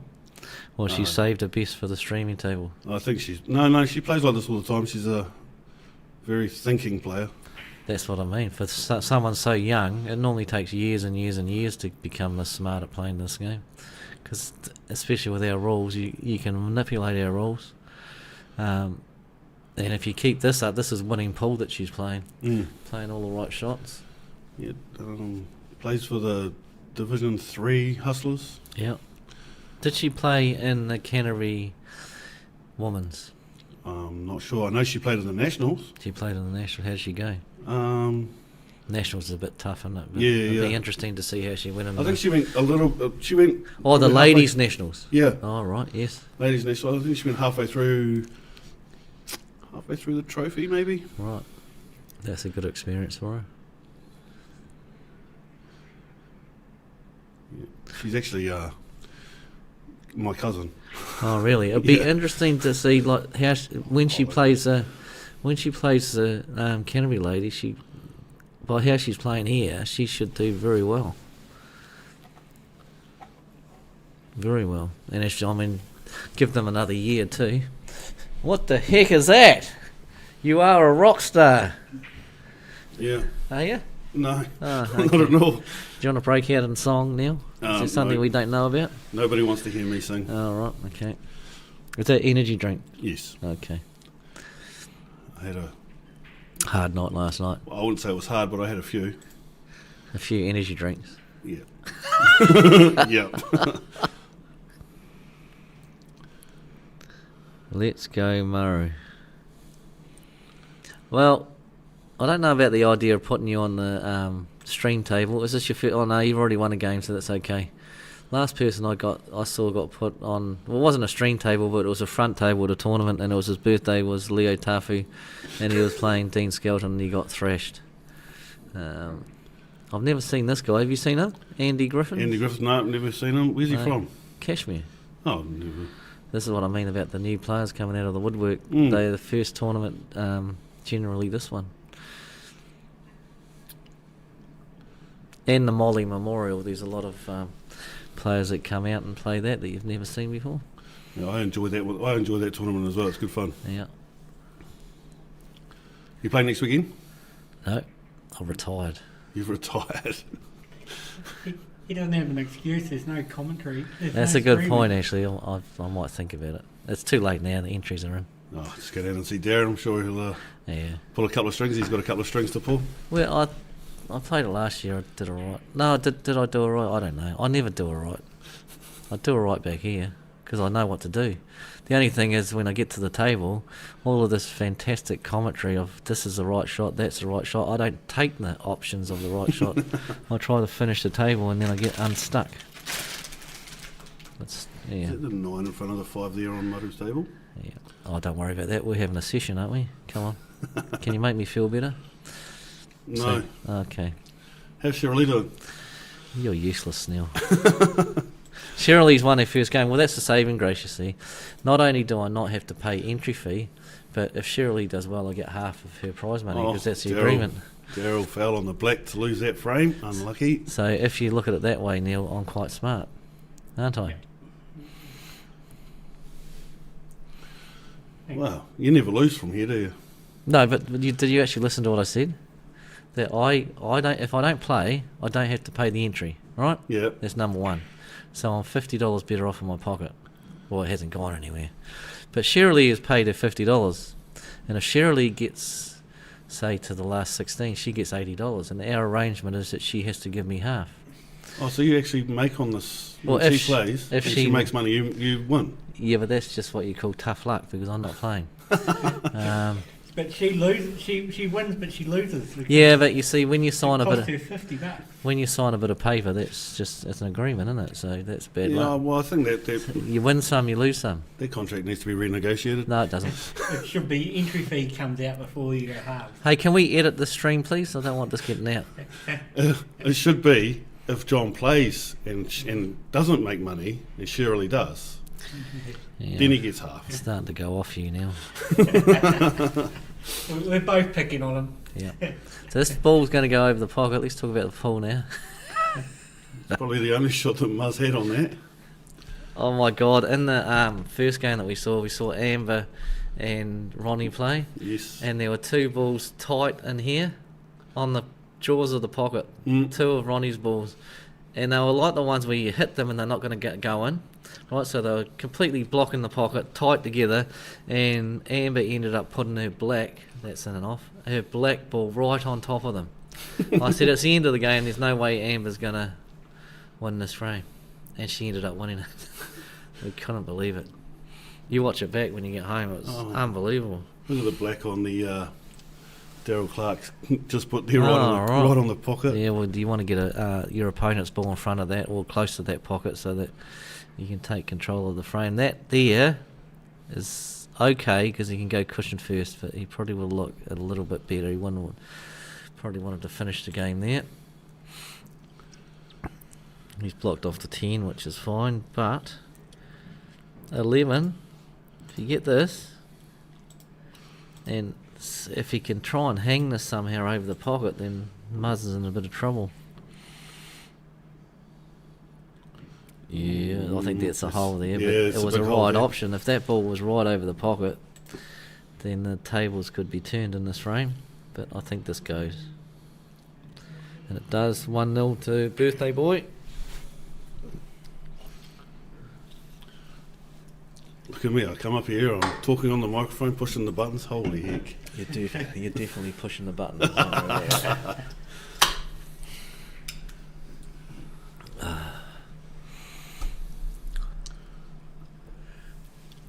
Right, back to the left-hand table. Daryl. I better put your name in there, Neil, since you're pressing the button. Oh, you don't have to. Don't worry, you don't get paid for this. Not yet. But if we keep these super chats up, one day we will get a commission. So I'm guessing Tiani's on the bigs here with that shot that Daryl just played. Yeah. Oh, she's got the carbon fibre QT. Does she play any 9-ball? Not that I'm aware of. I think CNZ's the only rule set she's playing at the moment. Yeah, it's a nice shot. Try to get underneath for that 13 ball would be the go. Although the 9 might plant to the 1 to the 13, just to get the 9 out. It's a risky shot, but if the 13 didn't go, you She's hang looking the at it. pocket. You're gonna definitely get the 9 out. Yeah, it was worth a go. Yeah, it's not bad. She's left them. Oh, he's got the 4. 4 there, yeah. He's got the 4, then he's got the 1. His 6 and his 5 are in a horrible position, so he'd be trying to. I'd say. Yeah, I was going to say that 4. You really want that 4 ball to stay there, so you can go in behind the 6 and the 5 to try and push them to the 14 pocket. But this is a hard shot on the 1, and I don't know how you can get on the 4 into the middle from here. Is he going to hang it? Nope. He's potted it. Now he's in a bit of trouble. What do you do? What do you do? I don't know. He's in big trouble. Play the 5. Yeah, but what are you doing with it? I don't. You could try and cross double the. That's a really hard shot. cross double the 5, but Let's he's just got touch to. it. Fair enough. He didn't want to get too close to that black, but we didn't really have much options there. Okay, 15's going in the middle, and then the 11's going over the pocket. So that shot that Daryl played was actually a terrible shot, because this has opened up the balls that Tiani needed to get out of the way, and then the 2 balls that are going to be in front of the black after this, unlucky, were going to be the 6 and the 5.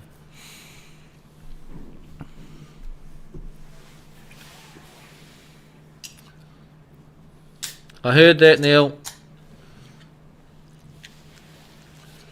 Now he's in the same situation he was last shot. If you saw this, if there's up here in the commentary booth, Neil just put the can of drink under the table, so you guys couldn't hear the can of drink open. Now, how considerate is that? Those mics pick up so much, I'd say it still picked it up. Yeah, so you're wasting your time, by the way. I'm going to put it. Well, when I blow my nose, I turn the microphones off now. Well, you didn't this morning when you were coughing. Yeah, but I can't help it. I'm human. Are you the one who's been complaining about it? No. There's someone who keeps telling Dean Skelton that John's he's quite good, but no, he actually didn't say he's quite good. He says, it's really annoying when John coughs all the time. I did tell Paul Morris off for eating on the microphone. Yeah, but he can't help himself. I didn't have to say it to you this morning. You told yourself off. Did I eat on the what? You were eating a fruit burst. Oh, yeah, well, did that. No, thank you. I wasn't eating it, I was sucking it. So what's Daryl going to do here? Could you hear me on the commentary? Yes. You could hear it? Yes. Oh, God. You could tell that you were eating something. The problem is Paul Shivers he didn't put the fruit bursts in the microwave, and they're not soft, so they're hard. So it's Paul's fault. If they were soft, it would be fine, but you had to deconstruct them in your mouth. That's a triple roll. What's he going to do with the 7 here now? Mr. Daryl? Oh, yuck. Yeah. Did he put himself there? He Yep. must have. I don't think he wanted to pot that 6 because he Yeah. played for a... Don't go that way. He has to go the other way. No, he has to go the other way. Cause how's he going to hit that? That was impossible. Okay, if he hit that 7, then yes, he pushes it to the pocket. But surely the right shot was just to roll up behind it, because it was a simple shot. Now do you make him play again? As he snoogered? Yeah, absolutely he is. Oh, I can't see. So 14's hard on the 7 in the corner. yeah, she could have made him moves. play it again. Has she picked it up? She's picked it up. Oh, Betty, I'm just going to take my. What this pig? Right, now that he's gone,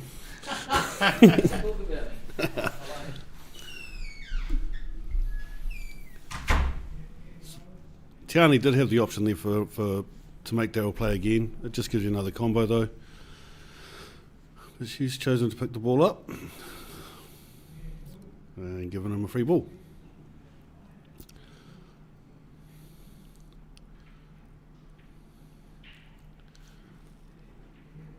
And on the right table, we've got Andy coming to the table now. He's on the small ones, I believe. No. No, he's on the... I don't know. It was a very quick phone call there, John. That was my son. Oh, Do you not know much about sons I'm ringing playing. on a Sunday? No, my son knows not to ring me on a Sunday. Oh, my microphone's back on. So the thing about sons, especially when they get to about 17 years old, is that when they ring, they're not ringing to say how's the weather. They're ringing to ask for something. So it's usually a quick yes or a no. That one was a maybe. But anyway, I'm not going to get into the details. Yeah, well, I have the privilege of playing with my son in the Canterbury Peers in a couple of weeks. Do you? Yes. So that'll be good. Who's your son? Shannon Woodford, he plays for the Who I met Richmond him? Reapers. Maybe, possibly not. Oh, yeah, no, I can't recall He the name. doesn't normally play in tournaments. All right, well, that'll be good. And especially being Scotch peers, so Yeah. he can criticise you for putting him out of position. Well, I've made him the boss of the weekend. So. Oh, have you? Maybe that's a George. Is that a George snooker? Don't think so. On the 11, it's not. No, on the On levels. on the 7, right? Yeah. The beauty about that is that if you really want to get into it, just let him break all the time, and then that way it's never ever your fault.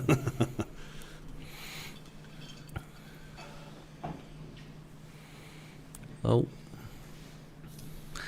Unlucky on the right-hand table. Muzz has got a black into the middle.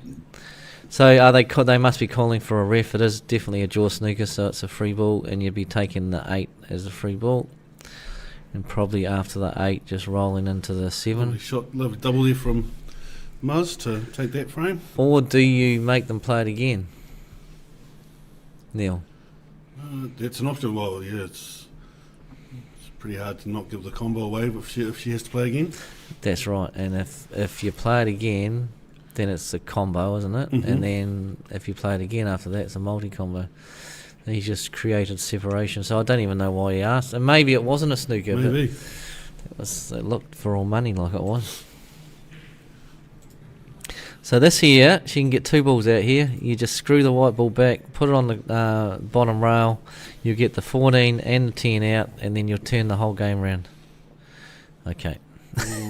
She can look back on that. All she needed to do was play a draw shot, draw the white ball back. She would have got her 2 problem balls out.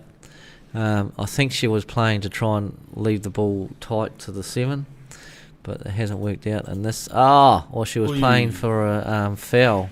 She was trying to set him up. So Daryl's going to claw one back to 2-all. It's a good game.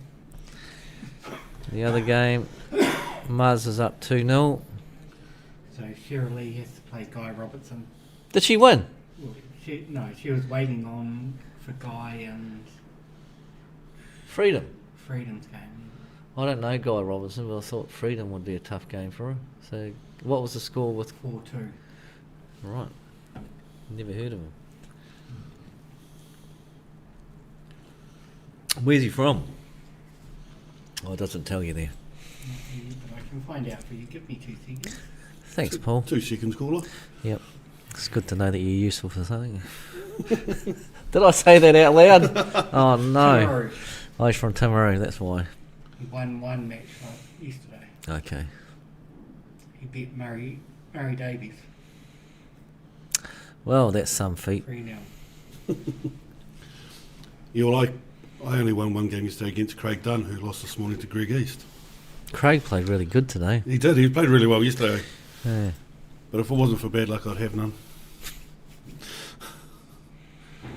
You should do all right today. Wow. How often do you turn up late in the afternoon or early afternoon? Get a sleep in Yeah, but when you're in the bottom tier? And did you have a bye? Or do you not know? yes, I did have a bye this morning. All right. Yeah, well then. when we played today, yes, I've got a bye. So if you got a bye, then your first game's a race to 4. Race to 4, yep. Yeah, if you didn't have a bye in tier 3, that's the only ones that we're playing a race to 3 on. Why are you looking at my stats? Well, don't look at my stats. You play Donna Franklin from Ashburton. Yes, I don't know her, so... She's really good. Well, thanks.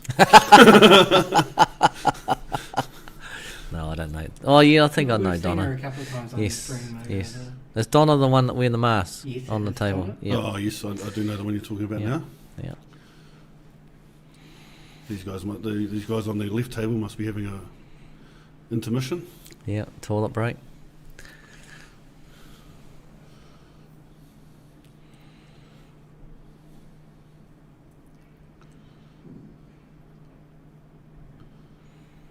That's Andy, isn't it? Yeah. So the only problem if he takes a 10 is he's going to split up that 7 on the way through. He hasn't got many options, so 10 up the top. Double on the 12 option. Could double the 12. No, and 10. Problem here is that he's going to go into that 7. And he didn't. What am I talking about? You got any glasses, Neil? That work? Yep. They're prescription. They're sunglasses. That's They're all right. prescription. Okay. It's dark!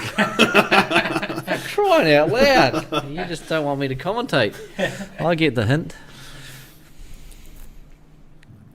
What do you wear them for? I got an eye injury last year. Oh, so what is that, for welding or something? No, got a nail in my eye. Oh my And god. it tore my cornea into 3 pieces. Really? So for 11 months, I had 9 stitches on my eyeball. Oh great, thanks very much. Lucky I'm not eating. I'll be throwing it back up. And then, I still played pool during the whole time. Did you? Yeah. The day of my injury, I went and played interclub. Oh really? So what does it do? So my right eye is now shaped like a light bulb Yeah. rather than a football. Yeah. So it's just so I'm long-sighted in my left eye and short-sighted in my right eye. But when I put them on, it's real dark. It's because they're sunglasses.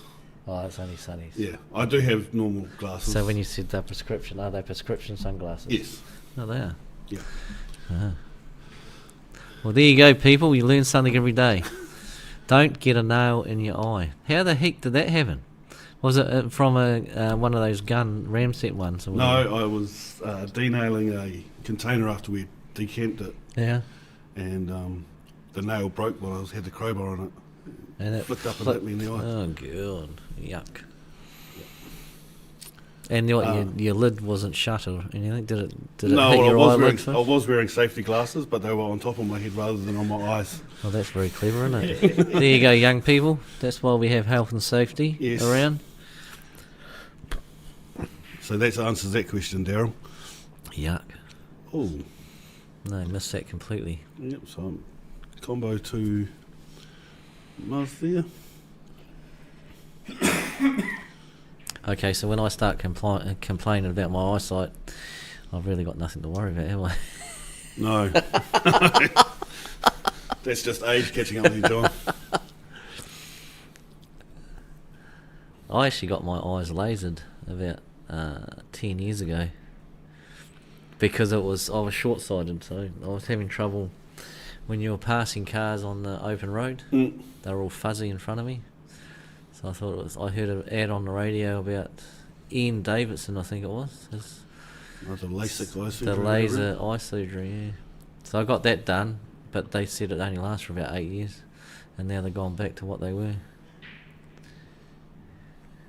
I haven't got the courage to go back in and get them done again, because they pull your eyeball out, they suck it out, and then they scrape it, and then they say, they do give you a squeezy ball, so that's pretty good of them. They say squeeze on this. Once they've sucked your eyeball out, scraped it, they say, right, we'll do the other one. Yeah, So, great. when I got the stitches in my eyeball, I was asleep. No, your story sounds better. Shut up. But but the worst thing is when they took the stitches out, I just rested my head on one of those machines they test your eyes in. Oh, so you're conscious. And I was wide awake. They held my eye open, they took the stitches out with the little wee scalpel and tweezers. And So you could see the stitches. no, Oh, you couldn't because your eye was shut. they were just that small you couldn't see them. Oh, really? And then even when they were Oh, taking them boy. out, because obviously when something gets too close to your eye, you'll lose sight. Are you right there, Paul? It's a bit squeamish. But Muzz for that, taking that third frame, now that I've made Paul Shivers shiver. Yeah. That's appropriate, isn't it? Oh, yuck.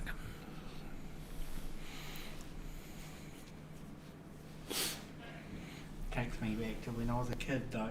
Well, I had one eye that wouldn't track. Both eyes wouldn't track together. So Oh, yes. instead of you Yes. looking like reading or something like Yeah. that, one eye was out here. Yeah, yeah. While the other one was, Because my son got tested for that too. and I had to have correction surgery for that. Oh, he had surgery. Oh, really? Yeah, I don't mess around with anything to do with my eyes anymore. Simon, Can you guys focus and keep your eye on the game? Get over to the world, Simon, and do something that you're good at, will you? Okay? Aren't you supposed to be practicing, Simon? Yeah. No, good luck at Worlds, mate.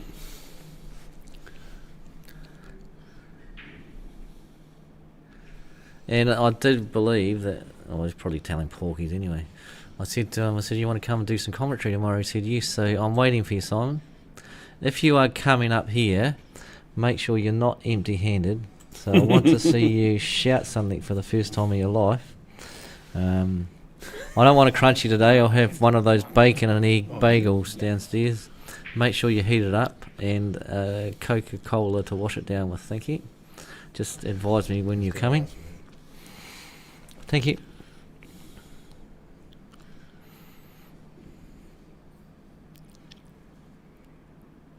Will we keep an eye on how you go? No. Yeah. The streaming will be up as I've done every Worlds. It's awesome to watch. I am a bit jealous of where they're going. That's going to be a fantastic place to go. They've had it at Morocco before, It's got to be better than the presidential hotel that we stayed at over in Blackpool for our first night. That was a great shot from Daryl there. And I don't know about the island accommodation. But Simon can fill us in on that one. But Morocco will be... Have you been there, Neil, ever? I've never been out of New Zealand, mate. Okay. Yeah. Oh, you're a waste of time then, aren't Yeah, you?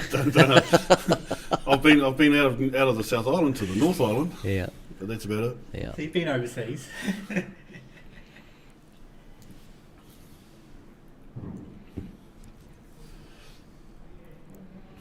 You should go to the... Like, if you had the opportunity to go and play for the South Island in Australia, would you do it? Yes, I would. Well, you can put your name up. Are you over 50? Yes, I am. In fact, I think they're looking for someone. There you go. Sign them up. Wayne Aitken. Ask Wayne Aitken. He said to me at dinner the other night, he said, we need you. Your country needs you. It's like the American ad when they wanted to recruit you to go and give your life. Yeah, we need you. What's this? Presidential hotel where legends are made. Yeah, where legends are made and vomits on the floor and toilets aren't flushed. There's no ventilation. The windows weren't open. You're allowed dogs in the building. Fantastic stuff. Well, obviously, they let you in. Thanks very much. Jesus Christ, I didn't apply for this job to get ridiculed, you know, Neil. Thank you very much. No application, I don't think. I think we all just do it, don't we? Yeah, but I'm trying my best with all these super chats to make it a job full time. We can only dream.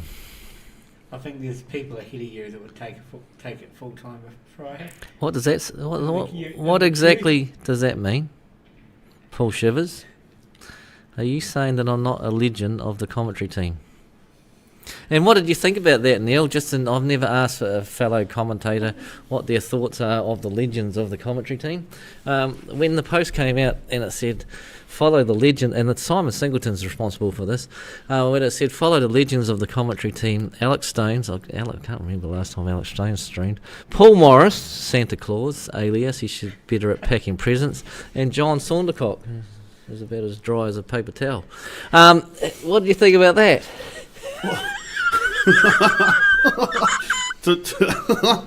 Don't get yourself in trouble now. You just got yourself in trouble, I think. To be fair, John, I didn't actually see that post, and if I had I would have commented, but I will withhold comment. That was Simon's attempt to make sure I didn't come down and disrespect the Region Yellows. I don't think. I got the hint, Simon. Yeah. I still love you. I'm glad I got that off my chest, by the way. So now you're a tight git, by the way. A tight git? Yeah.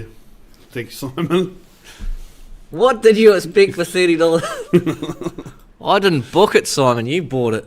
You booked it, and you... Oh my God! When we walked in, the guy who served us at the counter, we should have walked in and walked out. Unbelievable. He had a big ball on the back of his neck.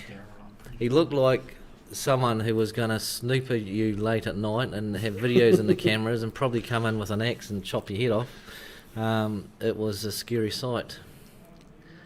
And the worst part about it, we're not really concentrating on the pool, but the worst part about it was after we got on the first night we stayed there, Cheryl and I said we can't stay here another night, so we went over we said to the hotel that we played the pool, and we said, can we stay here? Have you got any rooms? They said, yes, we have. So we're carting our bags over to those rooms.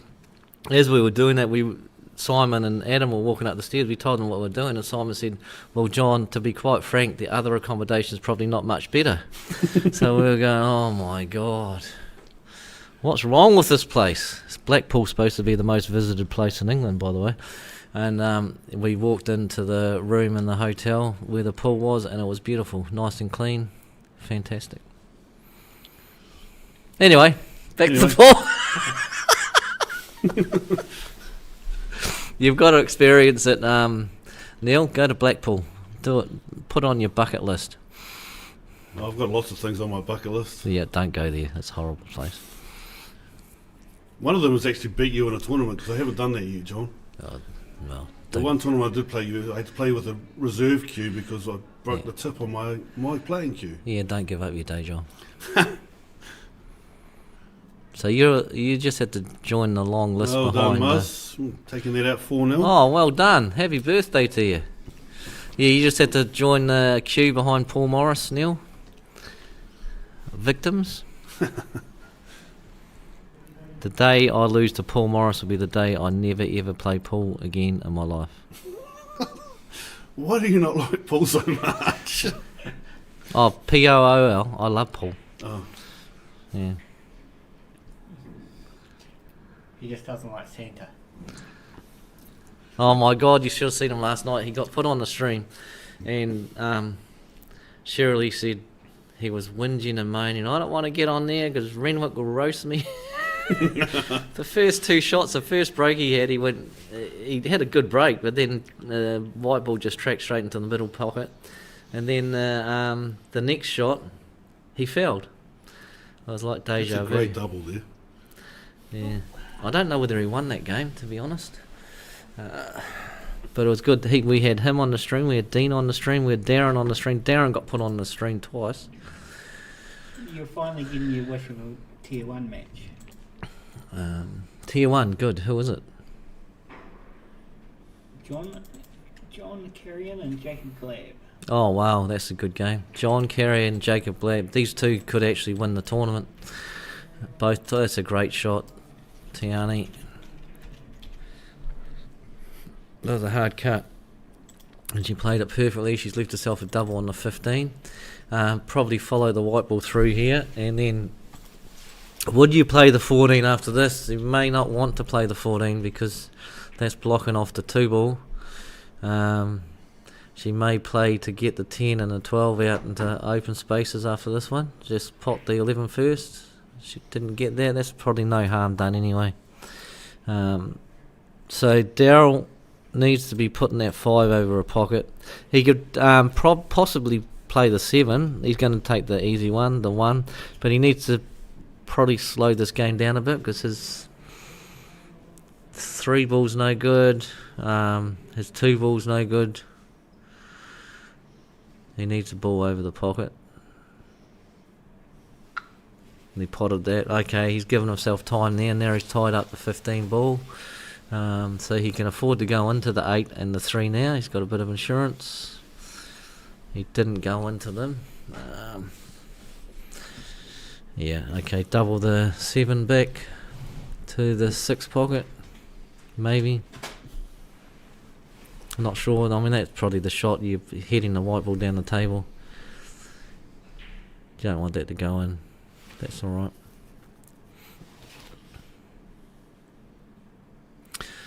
Righto. What are you doing, Neil? Input, please. Come on. You're not just a pretty face here in the commentary box. We need some sort of talk about Paul. Well, I don't actually know what she's going to do here.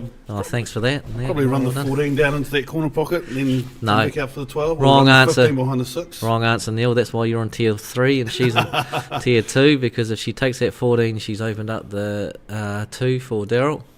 So she played. It's not a bad shot. As long as the 3 and the 2 are where they are, she can manoeuvre her balls to wherever she wants to try and develop a finish the next time she comes to the table. Daryl probably, if he pots this, he wants to be looking at getting that 2 ball out as fast as he can, I think. He can do this and get the 2 out if he can get on it. Oh, that was a good option because can he? No, he can't double that 2 back to the same pocket. Double it to the middle though. I don't think he can hit it now. And this is the worst case scenario that he's got to play the. No, not this one. Oh, he can hit it. I thought if he was only on the 3, he was in big trouble. Yeah, he didn't hit the bunch, so that's pretty good. Now she can take the 14 if she wants to. You were talking about the smart rack earlier. Jacob's using that. Okay, there's always one. And it's Jacob. Yeah, good on you, Jacob. I suppose there are a lot of people using the smart racks. I just haven't seen them on the stream, that's all. I've never actually used one. No, neither have I. But I think I need to do something because my break is terrible. And it makes all the difference. Of course, it probably doesn't help when you're not playing. Yeah. Not a bad option there for It was Tiani. very good, actually. Very good. That's why I said it wasn't bad. Yeah, no. It was good. Bad didn't even come into the equation, Neil. You know what? You'll walk away from this and you would have learnt so much. It's just converting it onto the table then. No, I'm talking about commentating. Oh. I'm not talking about your pool. I think you're a lost cause. But anyway. No, you're not. You're actually a good player.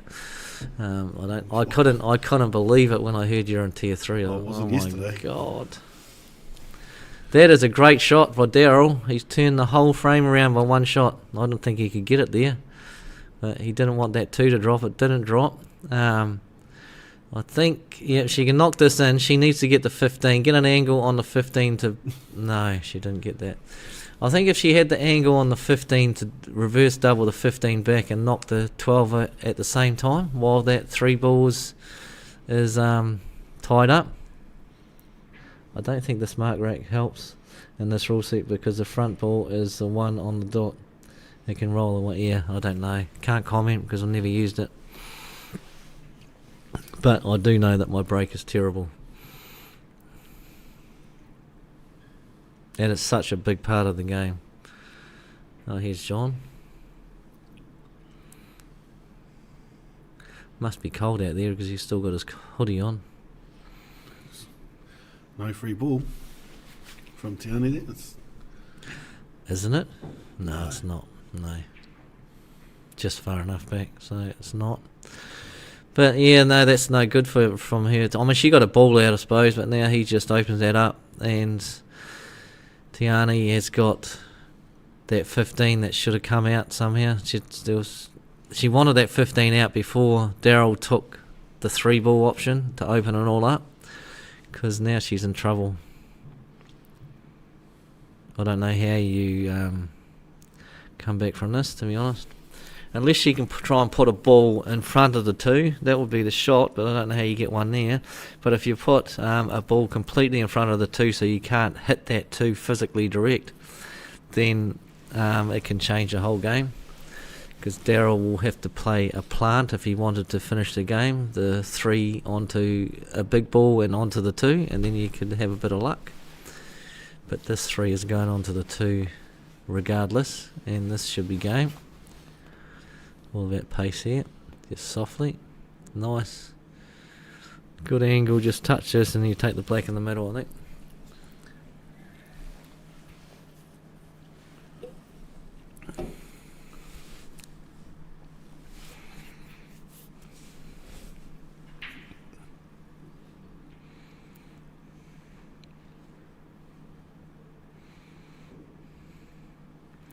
And that's alright. So this is going to be, this is for the match. I actually think that Tiani had played the better pool here. She can look back and be quite proud of how she's played in this game. Sometimes you play the better pool and don't come away with a result. And Daryl has got the black for the match. And he's missed it. So there you go. Here's your chance. Left it in a decent position here for the 10. I would be taking the 10 and come up cross table for the 15. So you might be thinking 15 first because it's easier to get from the 10 to the 12. 12, yeah. But the only problem here is you've got to get there. The natural angle across the table off the 10. Yeah, that's the issue. Okay, she doesn't need to pot this. She can play this long. Just make sure you don't pot it. Play it long and then say good luck to Daryl on the black. Just make sure you cover this pocket though. If she can hang this over the pocket, it would be fantastic. But how many times you try and play this and you end up potting it, eh? Yeah, absolutely. Yesterday I played a shot and I wanted it to sink and it hung there. Yeah. And at least a half of the ball was in the pocket. Oh, It really? was crazy. She's got to put some bottom on it though. Oh, she played that nice. Nice. Good shot. I thought she might have gone too far with the white, but that's perfect. So that's the other good part about that shot is now the 10's down that end, so it's easier to get on the 12. And she's forced that out of Daryl, so this should go to 3-all, deserves to. Jacob on the other table, making short work of it. It's a great shot. And it's going to be 1-0 over there.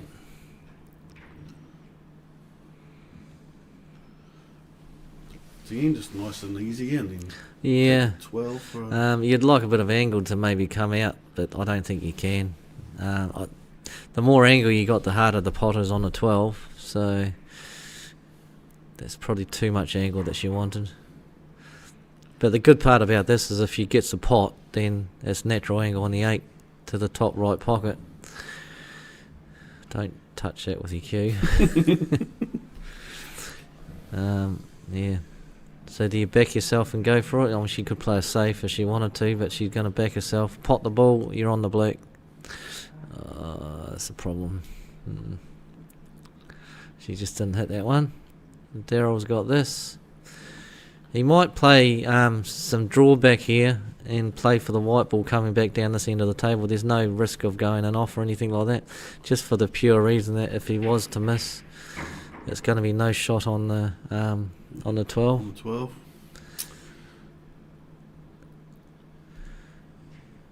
And he missed it. Like that. Yeah, so he has left a shot on the 12. This is take 2 for Tiane. This is a harder cut. She'll probably nail this one. But she has to get it or else the game will be over. Never leave your opponent one shot because it generally goes in.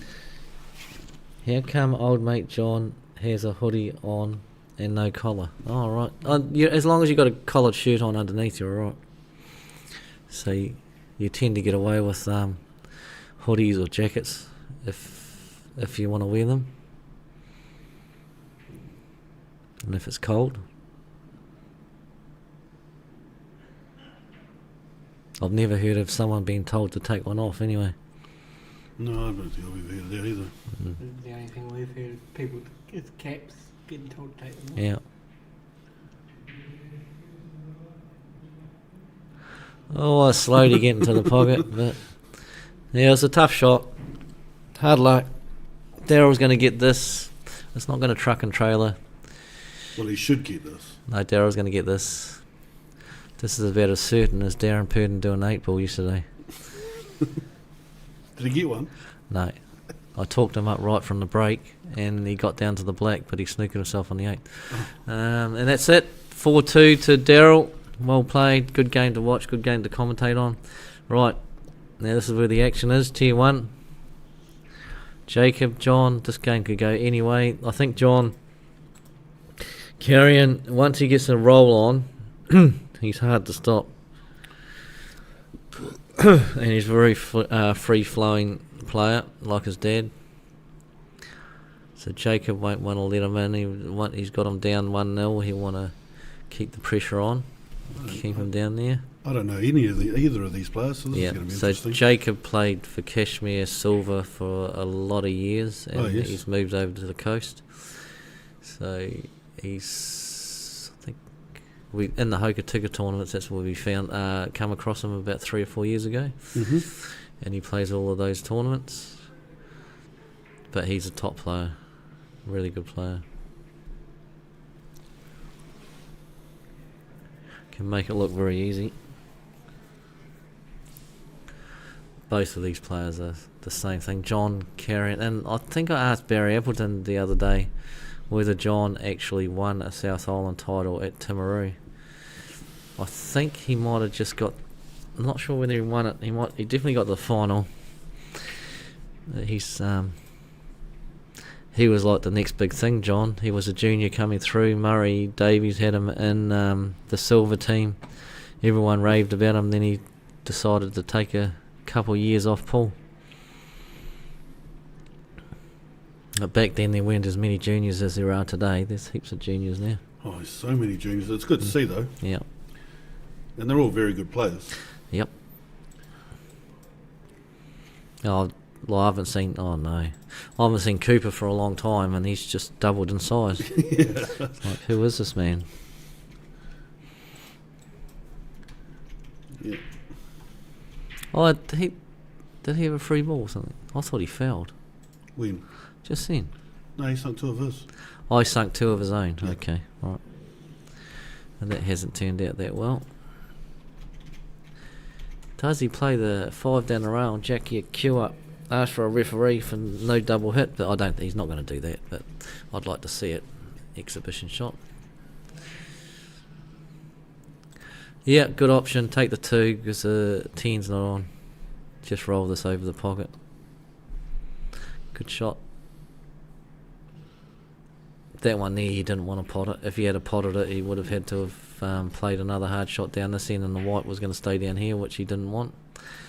So Jacob has to come up with something here. He might play a double into the top right hand corner. I doubt it, but he might. It's the only shot that he's got on. I don't think he's cutting it into the right hand bottom corner. And he tried to. Wow, that was some attempt. Yeah. That's a super hard shot. That was really hard. Yeah, that's right.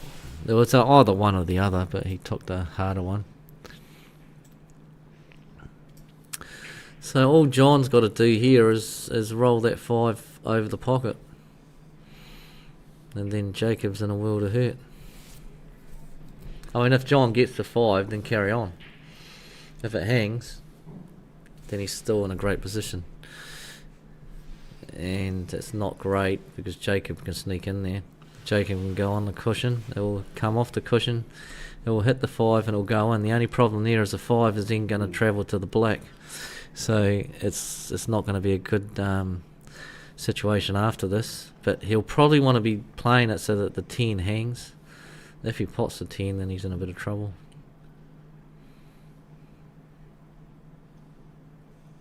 Is he going to whack it? He might whack it. Just Looks for like that. he's about to whack it. Just for that Oh, no. fact. Yeah, so he's pushing the 5 ball closer to the 10. And now John will probably play the 5 as long as he doesn't go off and push that to the 8. Leave the white behind the 10 there. Yeah, Between pocket and ball. I would do that. He doesn't need to. He's got a pot on the 2. But if he can do that without scratching, that would be the shot I'd be playing. Because you can just bounce it ever so slightly off and then you stick the white ball right behind the 10. And then he's got no shot. And it's like this. Yeah, not bad. I would have liked it to bounce out a bit more, but he did the job. Now Jacob... Okay, Jacob's going to duck for cover here, I think. He will skim off the 10 and try and leave the white ball up the table on the cushion, on the top rail. Because he doesn't want to leave him on the 2. It's a hard shot to get your ball, your weight all the way down to that bottom cushion. He's not going to. What's he going to do? Is he going to leave? Oh, he's going to leave him on the 5 only. You're going to poke that out, leave him on the 5 only. And that's done it. Yes, he has. Yep. So John just now pushes the 5 closer to the black. And then Jacob's in trouble. But if John pushes the 5 closer to the black, then Jacob might have a shot of a double and a screw back to knock the black in the 5. Depends on how we go here, but this is definitely going on top of the 8. Okay, pushed it over. No, it's no good. Free ball. Yeah. You can see what John was doing. He was saying, okay, I'll give you the double on the 10, Jacob. I'm going to create separation on the black and the 5. I don't think you're good enough to get the 10 and get on the black from there. Would have been interesting to see, but he has pushed it too far. It's a free ball, but it's not a good free ball, I don't think. We got overhead? Yes, we have. Yes. What do I push there? The button. The button. Oh, he has left him on the 10, on the 8. So that's not good. There you go, that one. That one. Yeah, that one. That's on. That one. Yeah, that one. So that was a mistake. Oh, hang on a minute. He snookered himself. Oh. He snookered himself. That wasn't very clever thinking. So he got the pot. The only unfortunate thing was he forgot where the black got spotted. And he snookered himself. And it's not an easy one to get out of. Up and down the table. Suppose that's a shot. Don't think you're not going to hit the 4 on the way down. If he pots this, he'll be on the 8. It's It's a hard shot. It's a hard shot to hit. He's going to go up the back, Hopewati it, and that's not good. John will play this down the rail. John doesn't need to if he doesn't want to. He doesn't need to go for the pot. He could just drift it down there, leave the wide on the cushion, leave Jacob on the double, but I think John will go for the finish here. He's looking at if I don't, and if I just drift it over the pocket, I'm going to leave Jacob on a 10. Is Jacob going to get it? The answer is probably he is. So if I'm John, I'm going for attack here and potting the ball. He's going to play safe. Okay, so now he has done what I said. He's left Jacob a double, the 10 into the middle. If Jacob gets this, he's on the 8. It's a hard shot, but Jacob's definitely going to take it on because there's not a lot else. There's no safe on the table. I think he'd get these 5 out of 10. He's going to screw the white ball back. Oh, I see. Screw the white ball back to try and snooker on the 2, just in case it doesn't go wrong. Just in case it goes wrong. Okay, he didn't. He screwed it the other way. So okay, that was all out attack from Jacob. So he knew that if he had missed, then that was game over. He got the pot. That was a risk that John took. It was either John was going to go for the risky pot or leave it for Jacob.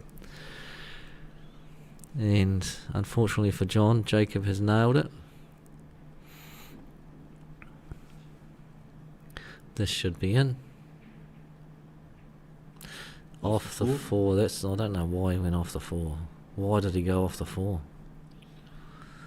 Jacob, that's a mistake. He's too good a player to try and come up with something like that. That was more exhibition stuff. Okay. Does the 2 ball go? If the 2 ball doesn't go, he could probably skim off the edge of the 5 and leave the white ball on the right hand side of the table on the cushion. Is he doing that? Yep, like that. Okay. Jacob's just going to drift this down and try and get it in front of the 2. Could cut it in the middle, but that's a tough shot, and I think you can in it into the 4, but I don't think there's no way you'd end up potting the 4. But you'd have to hit it with a bit of pace to make the pocket on the black. Percentage shot is for him to just roll this to the top left hand pocket and in behind the 2. He could reverse cut it, but then what advantage has he got if he misses it? He'd sold the farm. He's going to reverse cut it and he make a liar of me. He's probably going to pot it as well. Yeah, because he's digging down. He wants the white ball back here, but the white ball back here is not an advantage because the 2's on. Oh no. He deliberately played to make things awkward for John. So he didn't go for the pot. I didn't like it because he could have actually sunk John's 4 ball. In the end, it hasn't really turned out that well. It's a plant, and John will get this. But John will get this plant. It's not a hard one. And the white ball should be tracking over to the 2 ball for this next shot. He's missed it. Thanks, John. Commentator's curse. Yeah. We've got Leighton and Adam on the other table. There's oh wow, there. 2 youngsters. Well, one not so young, but one youngin. Adam's getting a bit old in the tooth to be calling him a youngin. So, black, you're going to get this one. Double.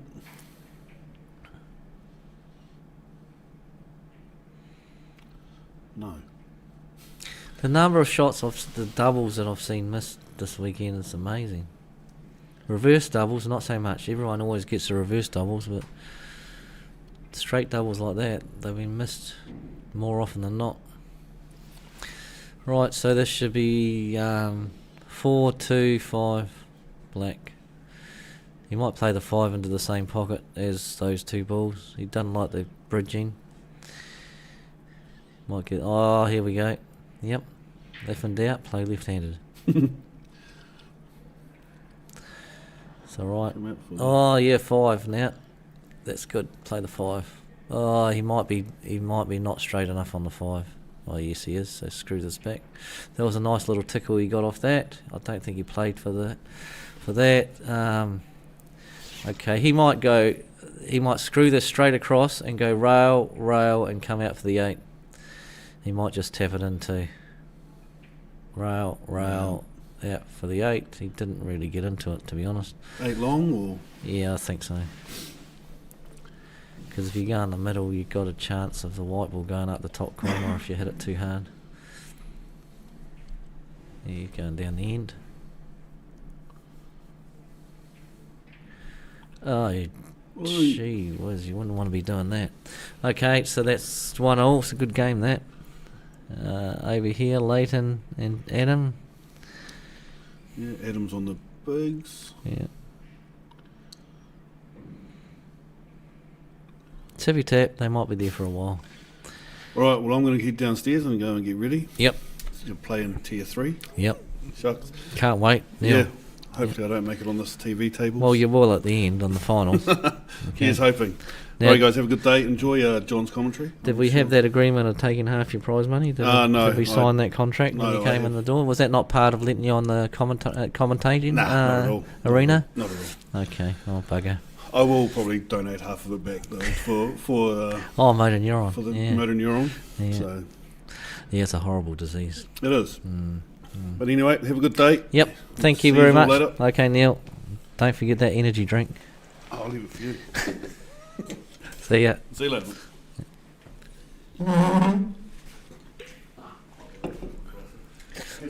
See you, Neil. Right, so we'll focus on the left-hand side.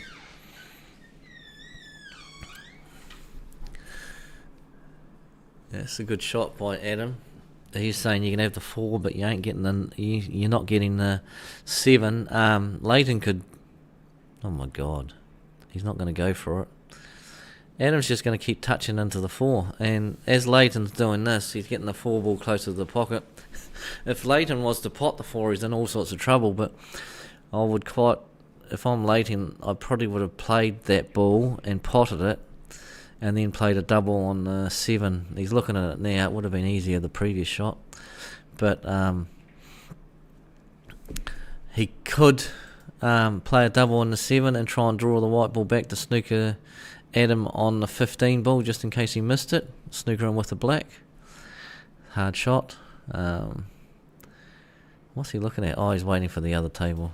Fair enough.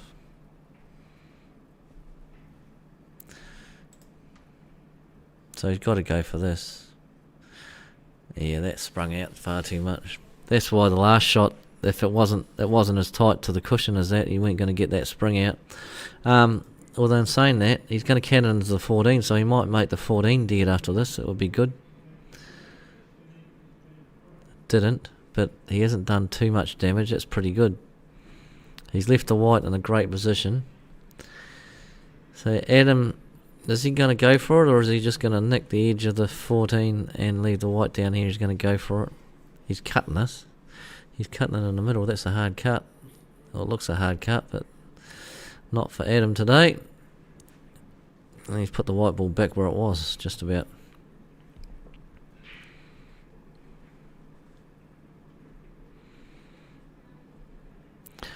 So this will be a top shot. This is going in. No, it's not. Rolled out. No, well, it didn't roll out. It was always heading that way. It's a free ball too. So it's probably worse. If it's a free ball, it's a 7 onto the 4. Well, is it? Because a 7 onto the 14 is not a gimme. And if you don't get it right, you're going to give away a free ball yourself. The 7 could go inside the 14, but that's a low margin for error.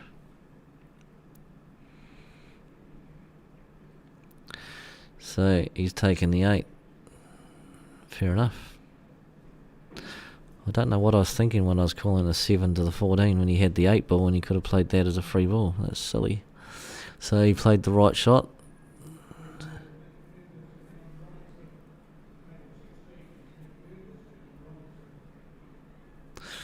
Oh, well. Who was that? Murray Davies on control.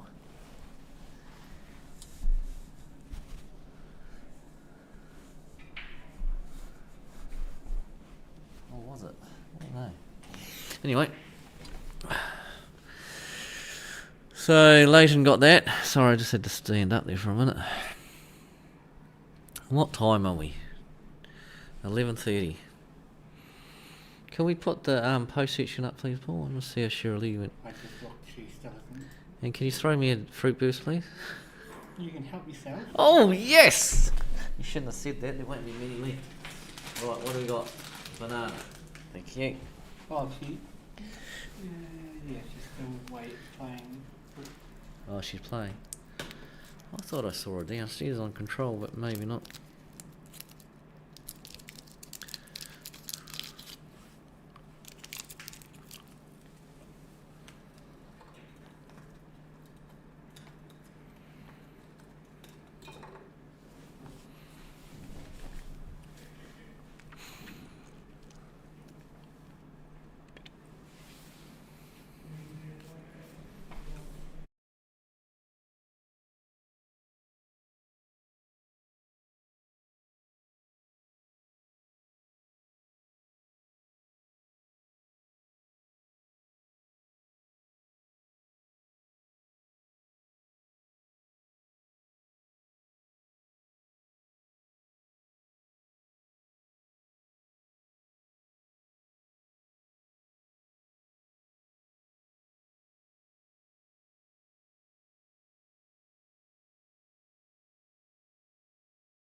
Right.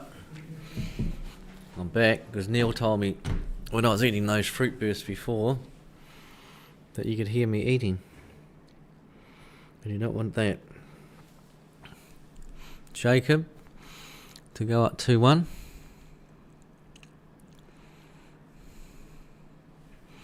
Should get this.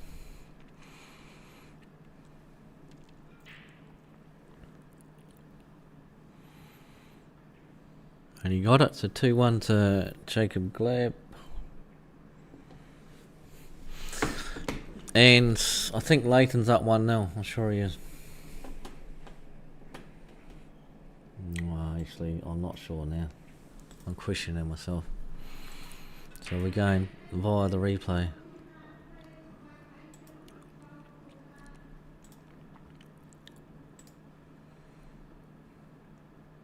Yep. Yep. Right.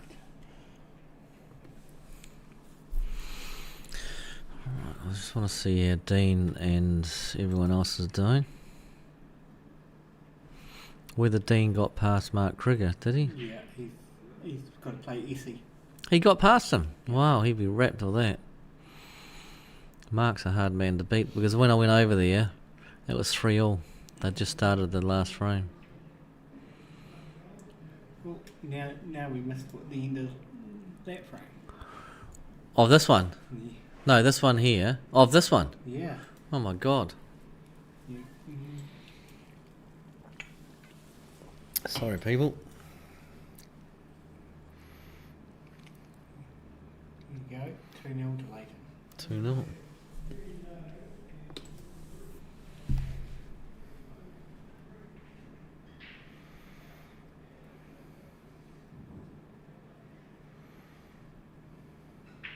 Thanks, Sheldon. 2-0. Sheldon Kirby finally found a use for you.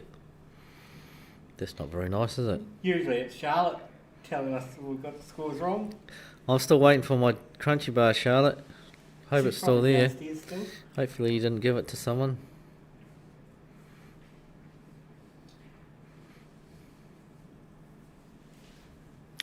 Remember Charlotte when we did we did a raffle and she ended up winning first prize. She ended up winning $400. Her and Sarah Davidson, both of those two. When we had the fundraising tournament here, they poured heaps of money into that. She's really nice lady, Charlotte. It's a nice family actually, and Dan's a nice guy. The whole lot, the whole caboodle. I'm good for. All I'm good for. No, you're not. You really Today. don't underestimate yourself, Sheldon. You're top Today. individual. Only today. I know. It's good to see you running tournaments in Hokitika. The last one that we had there, you were running it, or helping run it.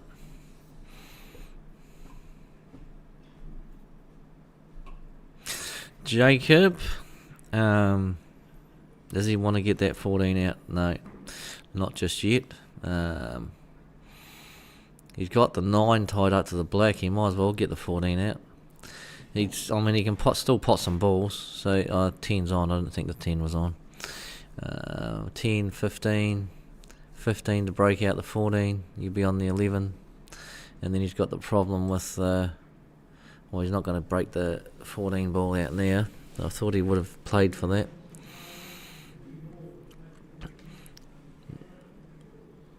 He might screw back in between the gap for the 4 and the 7 here and play the 11 next.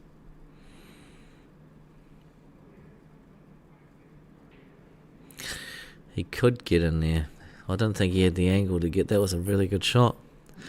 To get that angle where he just played that, to get over and actually extract or try to extract that 3 and the 14 was a fantastic shot.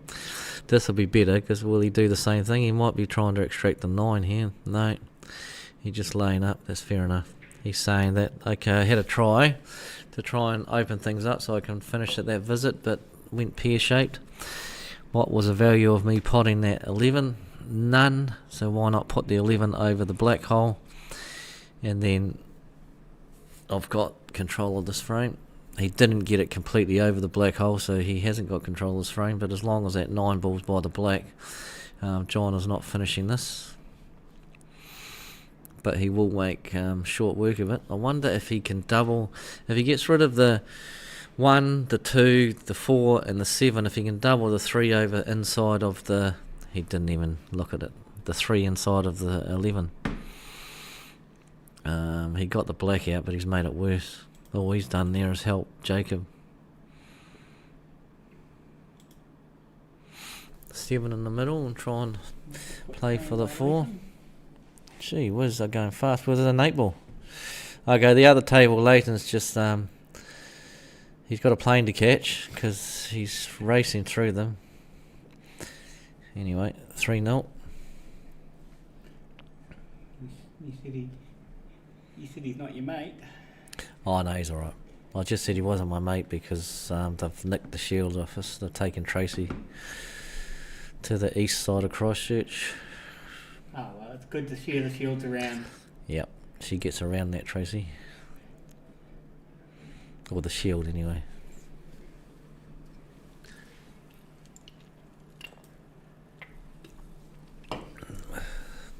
It's a good shot, but he's got the black problem. Saying that, the black probably goes off the cushion onto the 11 and in. So that isn't a problem now that I look at it. That black is on. And a lot of people say, no, it's not, but that black is on. So this is, yeah, I think he's going to get this. A lot of people will be out there saying, well, how the heck does he get the black in? It's quite simple. There's enough gap there for that black to go onto the cushion. The black's going to come out, it's going to kiss into the 11 ball, and it's going to go in. And if it doesn't go in, it's going to hold the pocket. So we're going to see that now. Good angle from John. Actually, that's just about perfect. You want to be straight. There, he doesn't need to do any sort of angle on the black. Just hit this plain ball, and this is over. Okay, as I said, that was a really difficult shot. I thought he'd get that every day of the week, to be honest. He's given... right, if this cuts, he's in trouble, John. If Jacob gets this anywhere near to in front of the 8 and it's not a free ball, John is in deep poo-poo. The other thing that Jacob will be doing here will be getting his 11 out as well, so this could go really good for him or really bad.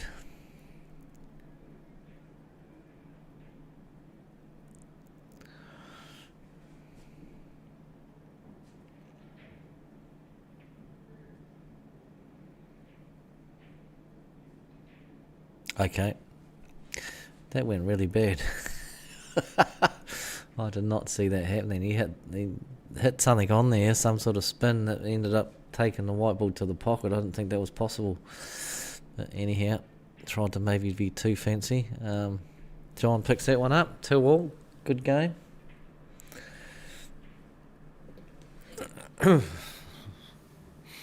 Both tier 1 matches, these two. Both evenly matched, but Leighton O'Connell is on a mission to destroy Adam Chapman. Adam's got the upper hand in this frame just because of where the 6 is. And he has only got 2 balls left. I like the 2, what he's looking at. This is only if he can hit the 6. If he can't hit that 6, then he's in trouble. Looks like he can hit the 6 without touching the black first. Okay, I don't think he can then, because I think he played for that so that he can play the 2 on. Well, maybe he's going to whack the 2 onto the 8 and hope that the 2 goes somewhere safe. So that tells me that the 6 doesn't go the way he played that shot. This is whacking that onto the 8.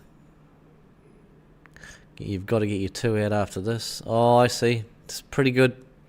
So he really wanted that on the cush. It's still okay.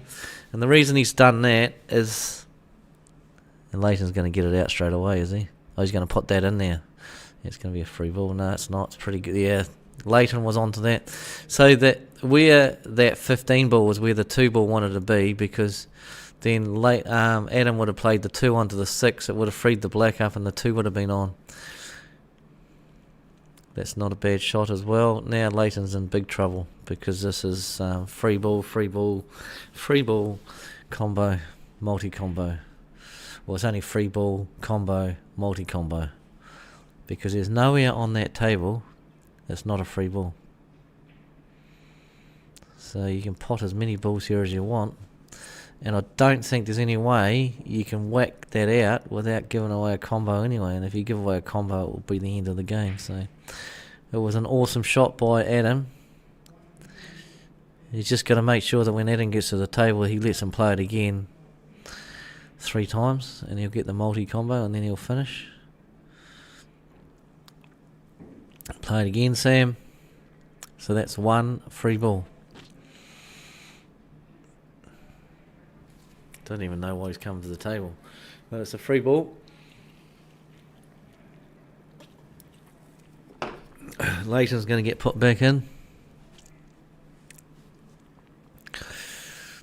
There is a chance that Leighton can play a ball onto the 2, whack it onto the 2, and that 6 may not drop. That's the only chance he's got, but he's got to get position in there. Who was it? He has given it back to him, surely. That looks like Adam's arm. Yeah, that's a mistake. I just don't get that. You've got to realise the situation. How can that not be a free ball anywhere on the table? So that would have been his first foul, and it would have become a combo. Then Adam would have put him back in, and then Leighton would have had to have tried to get those balls out, or else it's a multi-combo, and that gives Adam 2 chances. So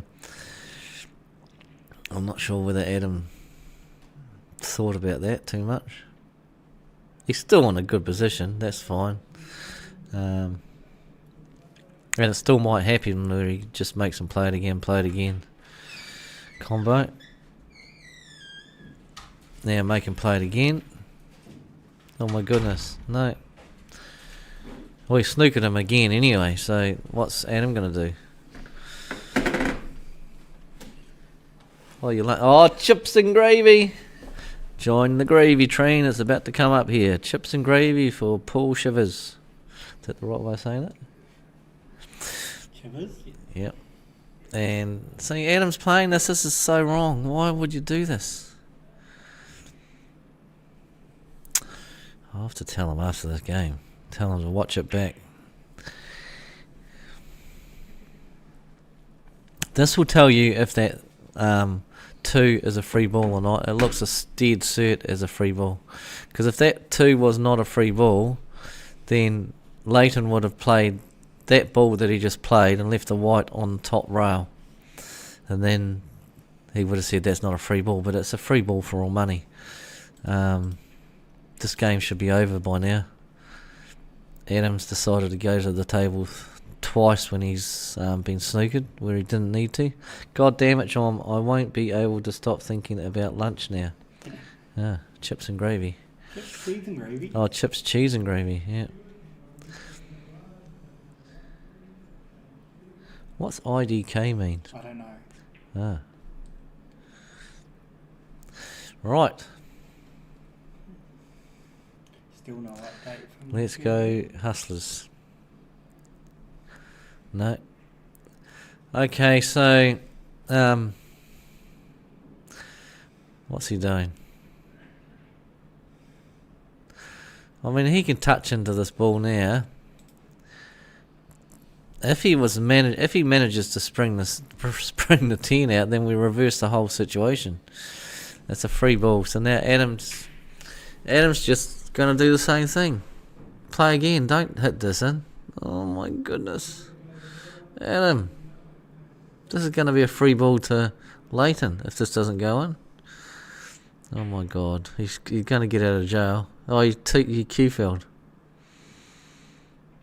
He double hit that ball. Good honesty from Adam. It's not a combo, so it's not altogether bad. The 6 is still... Oh no, the 6 is gone because it's a free ball, isn't it? What's that? Poutine. Yeah. What? And what's that? Chips, cheese and gravy. Oh, is that what it's called? Poutine pie. Oh, that's a great shot by Leighton.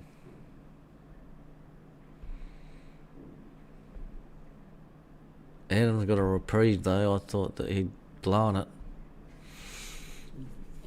Originates in Quebec. Oh, right. I like the mashies and gravy. Remember the mashies from KFC? They were beautiful. They only come every now and then. Back to the poll. Well, you started it. Oh, Goodness gracious, Mr. Morris II. Right, so he's just knocked that black and he's left Leighton with the... I mean, Leighton's got a pot on this. Leighton's got a pot on this and... what you eating? I'm not eating anything. Poutine is what? Oh, yes, that's what Paul's eating. And, wow. Oh, he's missed it. Santa is out of... Is he? The reindeers are coming in to pick Santa up and take him back to the North Pole. Paul Morris is officially out of the tournament. He got beaten by Paddy Noon, was it? Ooh, both these frames. I think it was. So, Leighton won that match. Yeah, one. Oh, hang on. No, Adam won that match. Yeah, won that frame. Yep. And the other one, I don't know who won that one. Let's go to our trusty. Yeah. What would we do? What would we do if we didn't have this? Hey. When we get distracted. When we get distracted, yeah. Which is quite often.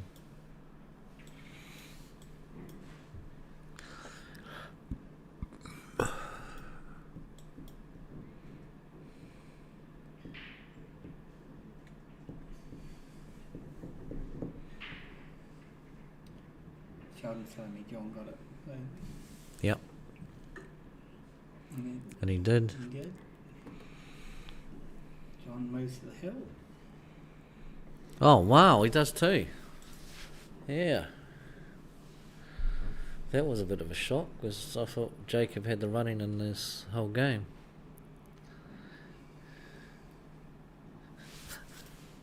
Oh, John got it. Canada's where you get it from, is it? Canada? Your poutine? Poutine pie? Poutine pie.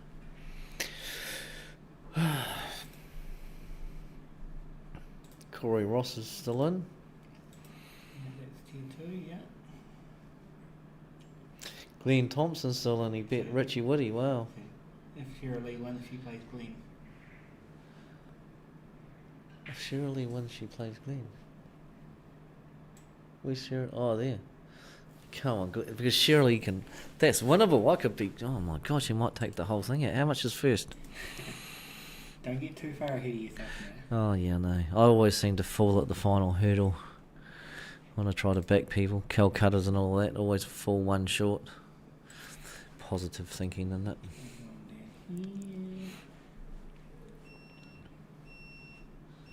Got your chips. That's me. Chips and gravy coming right up.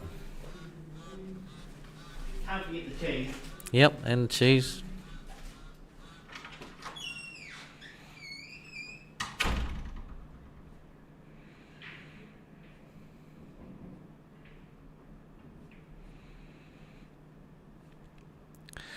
Right, we are on the hill in both games. Not a given that they're both over though, because both Adam and Jacob can come back quite easily. They're both top players.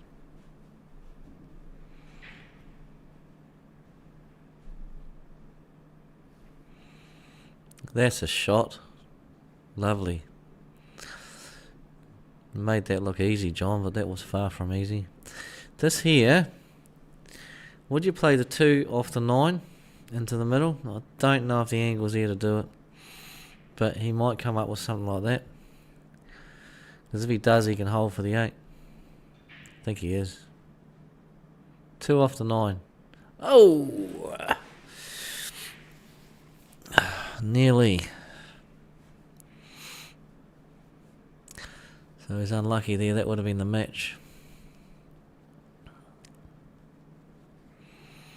And Jacob's balls are all on. I think Jacob might go for the throat here and take the 15 if it's on.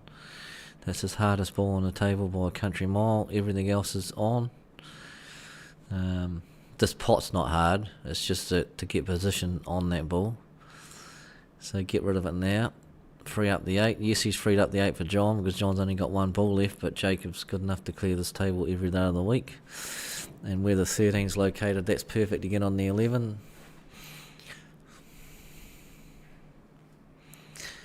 He will be going down table, get rid of these balls, and then come back up for the 12 and the 14. He might draw this back a bit and then finish high on the 11 and then just follow through off the top rail, come back out for the 9 ball into the pocket where the 13's going at the moment. So draw this back a bit, I'd say. Finish a little bit high. Yep, okay, he's playing the 9 now because he drew that far too far back. That's fine. He'll just screw this back a bit. And he'll go off the top rail and he'll be behind the 11.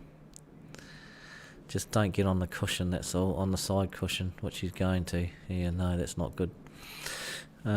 He's just sprung off enough, but this is really hard now to get angle onto the balls down table. That's why the first shot, I reckon he should have finished high on the 11 ball. And then he would have had an easier shot to get up table on the 9.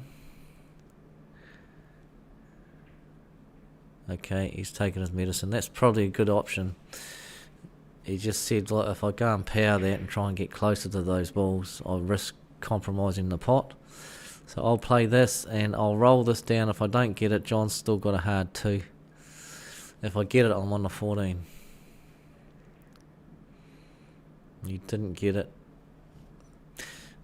Might be a hard 2, but John's going to get this and he's going to screw the white ball all the way back, I'd say. If it's straight, it looks straight, but maybe if it's not straight, he's going off the top rail and coming back down for the black into the left-hand bottom corner.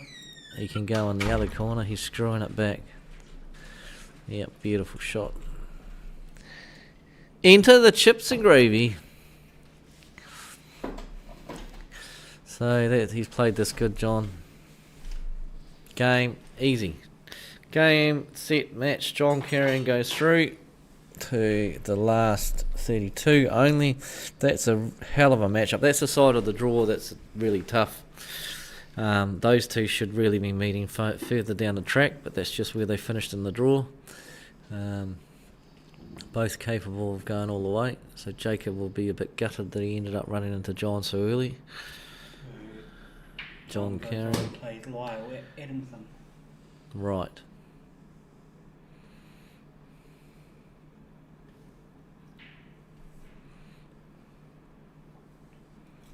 Oh, what's happened there?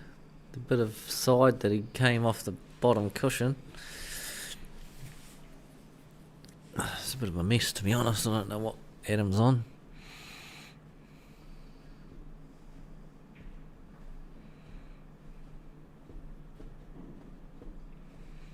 This time he's letting them play it again. I can't believe this. I don't know what he's on, but Adam didn't let him play it again when he had a certain multi-combo heading his way. But now he's letting him play it again. So Leighton must be on the 12? Or is he on the little one? Okay, he's on the little one.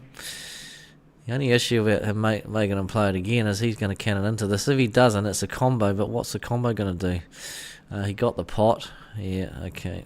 I don't know. Maybe Adam had no choice but to put him back in, but the thing about that was he could put it in the D anywhere he wanted to create that angle to get those balls out. And he played it to perfection.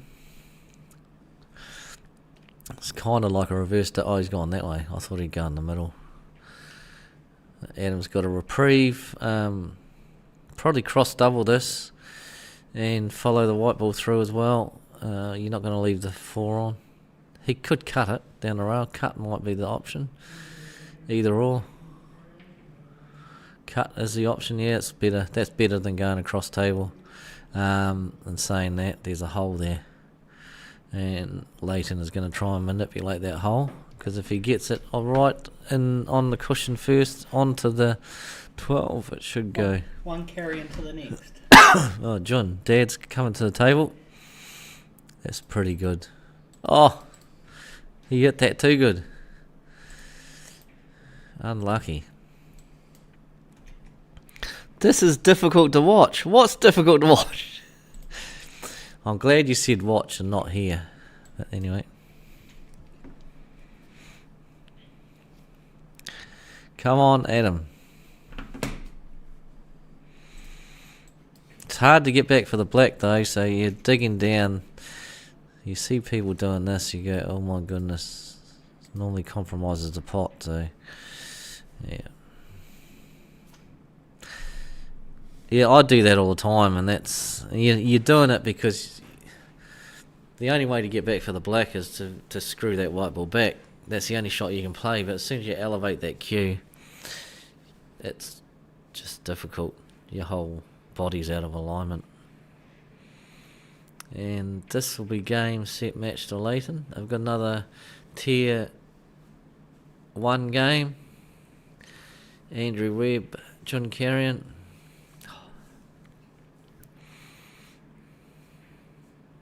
Nice shot from Leighton. He's played very well. Black, and that goes in. Chris Geary and who was it? Lindsay Linton, the winner of that game. Chris Geary's, this is his reward for finishing top qualifier. His reward, if he wins his first match, is to come up against Johnny Mattingly. Gee whiz. If you're top seed, you'd be saying thanks very much for that. That's about as bad as Jacob coming up against John Carrion in the last game. But it happens.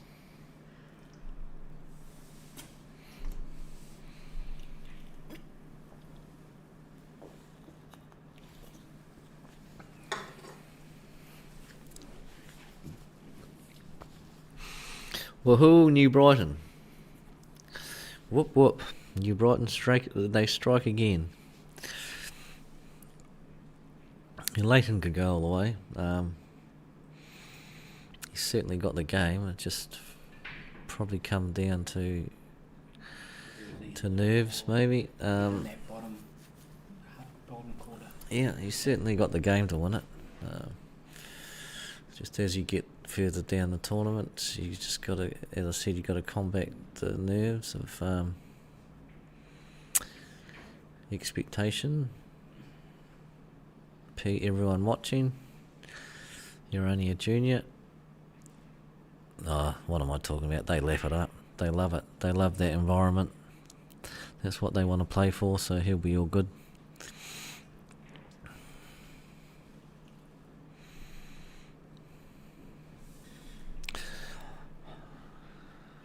So does Adam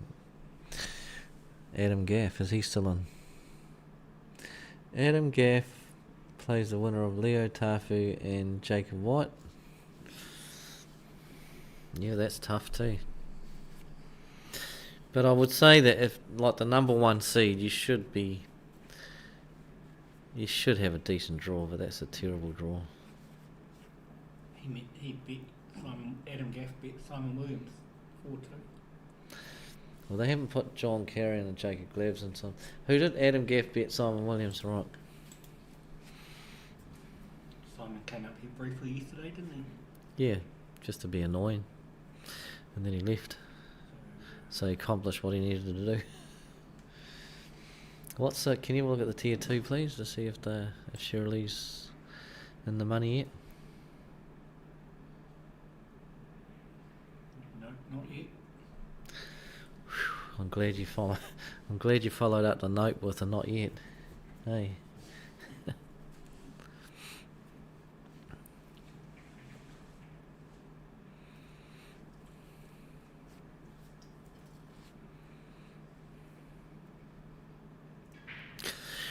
I might depart downstairs for a bit. I'm going to go and get a drink, and I might get something to eat. I'll be back.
Right, we're back. We just had to get fed and watered. I had to go downstairs and take care of the most important part of business of this weekend, and that is me getting paid. I have been successful. Shirley Boyce has just gone through to the last 16. I will be paid for this tournament.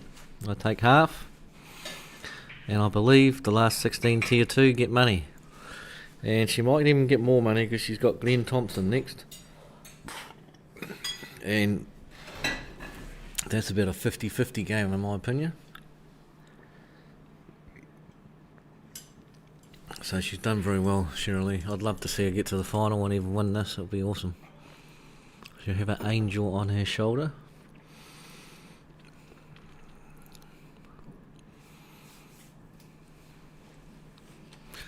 She'll be wrapped. She's been playing really good lately.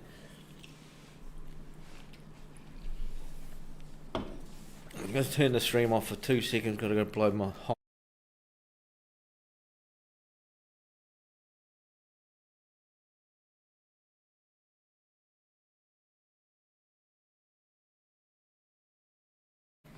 All clear, Paul. We have excavated the nostrils.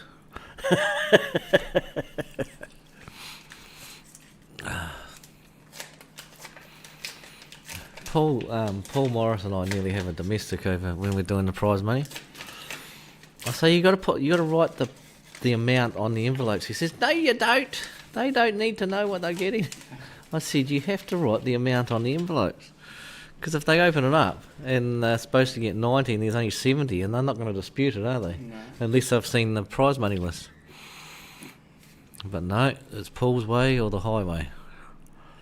Right, now to the pool. John Carrion. This is a surprise. It's 1-1. I don't know Andrew Webb from Cashmere Club. He's another one that's popped out of the woodwork. Never heard of him. Must be able to play though. He's in tier 1 and he's giving John Carrion a run for his money.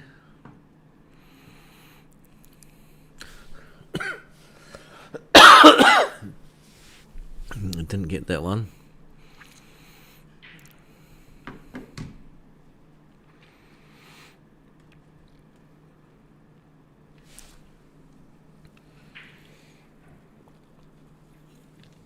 So we've just started tier 3, which we told them to come back at 11:50, I think it was.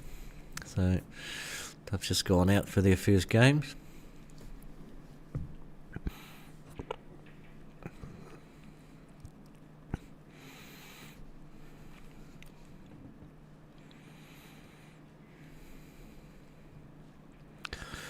John, you might plant the 9 to the 13 here. This is a harder shot, this 10 down the rail. It's his hardest ball on the table, but I think you'd want to be a bit closer. Okay, 15, knock the 3 out. Push the 3 in, yep, good. And that's even better because the 3's pushed to the table. So that's how you hit one of those shots, people. I've seen a lot of people play them, but they just touch into the ball. So they don't make the ball dead. You've got to, you don't need to whack it, but you've just got to make sure that if you're going to play off a ball, that you're pushing the ball far enough from the middle pocket that it's not going to be on. John played it well. He didn't knock the 10 in though. And that's a free ball, I believe, is it? Might not be on the, I think there's a 4 ball there. Yeah. Oh, it is a free ball. So if he can see the 3, I'd like to play the 3 onto the 13, but he can't. That's alright, but keeps running, because you can just follow this through now, and you can either double the 3, or you can play the 3 in the middle. And he just didn't get that. Andrew, unlucky. John to the table.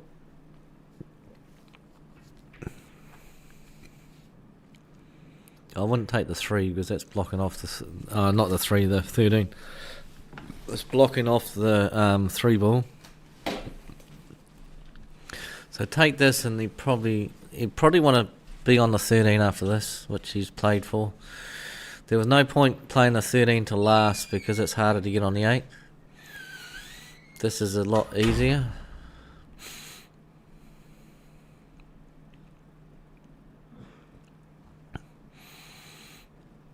And he hasn't played that too well.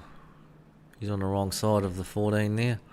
Still cuttable, and it's a hard shot. If he misses it, he's in trouble, but he just nailed it.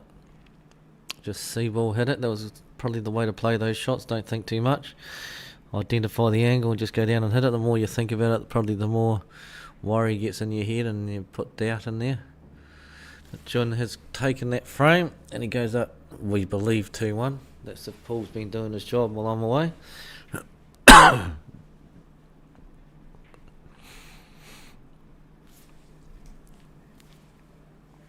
Right. I'm going to have a look at how everyone's going. As I said, Dino would be wrapped because he is now in the money. I can't remember the last time Dean Skelton made the prize money at a tournament, but he's going to get some this one. So tier 2.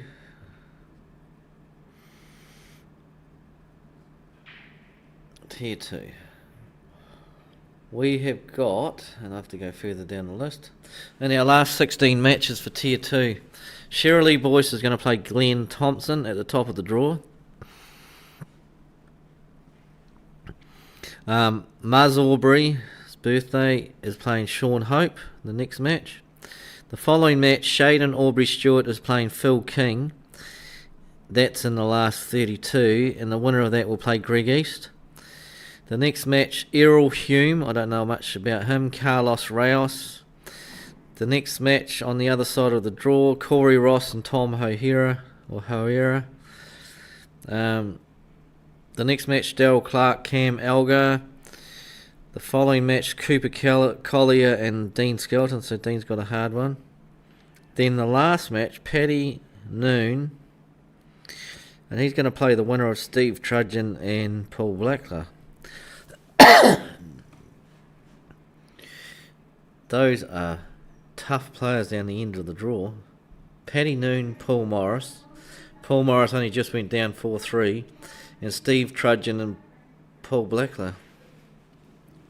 All four of them can do well. I'm looking at Cheryl Lee though. I'm rubbing my hands together because if she gets past Glenn, then she either plays Muzz or Sean Hope. Well, she can win that. She's got a chance. And then I'm looking further down the list. She's actually got a chance to get to the final tonight. Early crow.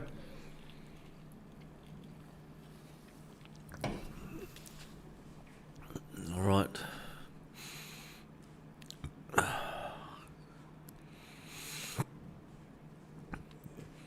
So, what's happening? John's at his table, he's shaking his head. Is he on the bigs? He must be on the bigs. If he was on the little, he'd be down by now. Is he looking at the 13? No, he's on the littles. I thought he would have played the plant, the 1 to the 4, but he didn't. That's not altogether good, because this is natural angle here on the 9. He might end up in behind the 13. No, he's not. He's not even looking at it. He's going to try and hold the black pocket with the 13. We'll pot it. Well done. That's a nice pot. It's an unlucky result. Just going to grab another couple of fruit bursts while Paul is out. He'll never know anything better. There's a whole heap of fruit bursts that just disappeared out of his bag, and they're in my area now. So if you hear me chewing on something, it's Paul Shiver's fruit bursts.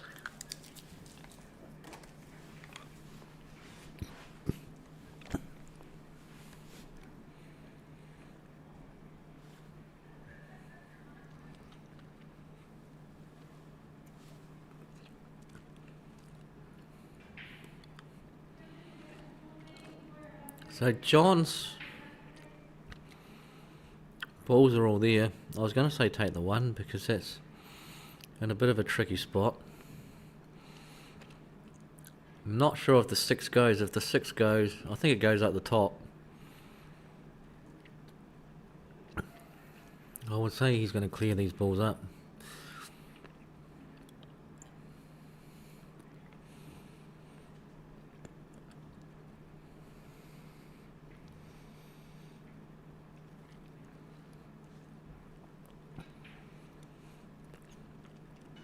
Coming off the top rail here.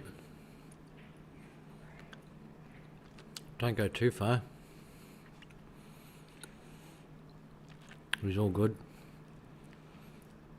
This will tell you what sort of angle he leaves on this 7, whether that 6 is on. If he goes high, that was quite weird. I don't know whether he's going to extract this out. It looks like he's going to. And it didn't work.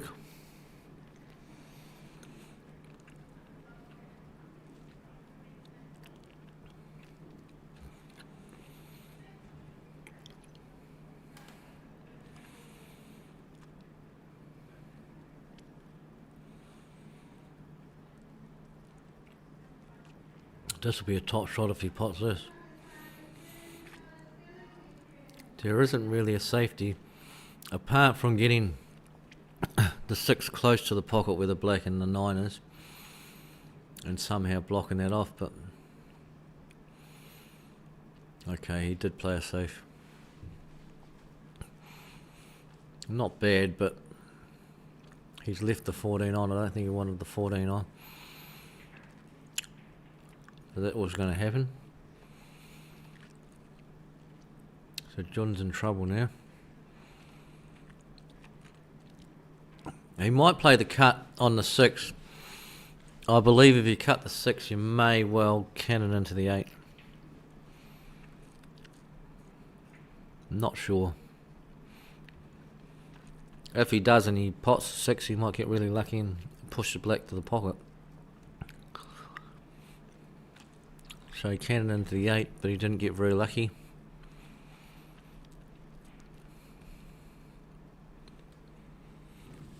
And now, who knows? I'd be in favour to put this black right in behind the 9. And he didn't, he pushed the 9 to the rail. I just wonder if John Saundercock is still in.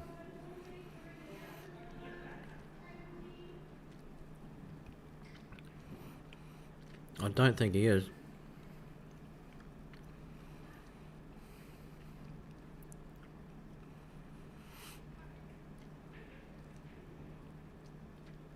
Yes, he is. John has made it through to the last 32. And he'll be playing Paul Leishman. John's got a good side of the draw, to be honest.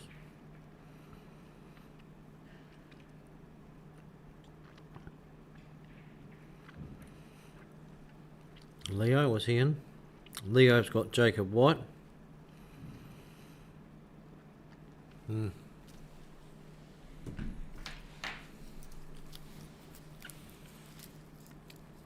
the meantime, get back to the pool. You've got to get that, really. This will be game. He'll go to 3. It's either going to be 3 or 4. We'll find out soon.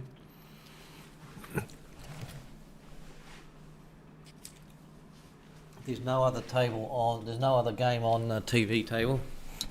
So if this game finishes, it may well be that there's a bit of a break. That game finishes. I'll turn the streaming off until another game comes up.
Right, we'll be back up shortly. The game's just getting called out now. A couple of tier 2 matches.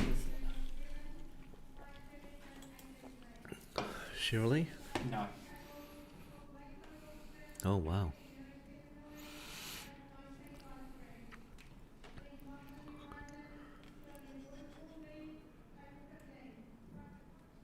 He's down the other side of the room. 15. Is 15 that one straight down there? What do you got? 12, 13, 14, 15, the third one along. Awesome, I can see that.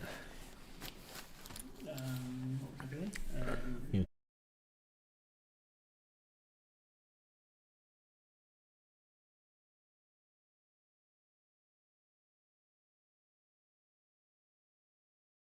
Corey and Tom.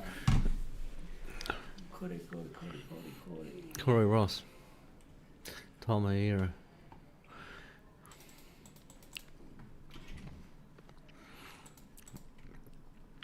We've got a cracker game coming up next, people.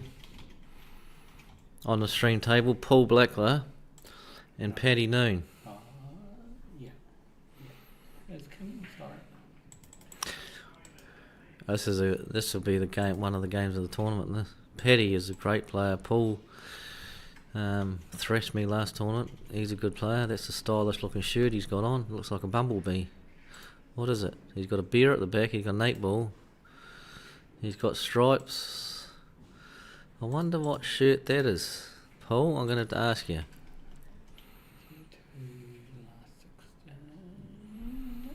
It is pretty fancy. Maybe he designed that himself, that one.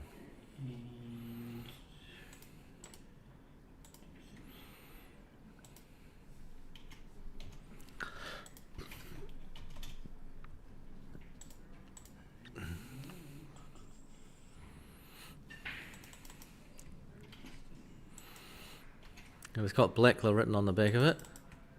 So it might be a team shirt, but I've never seen anything like that. The only thing I can say it comes close to is what Hannah Wood was wearing yesterday.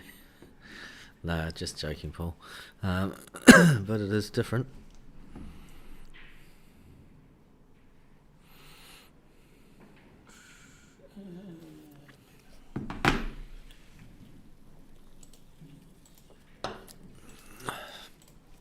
Paddy to break.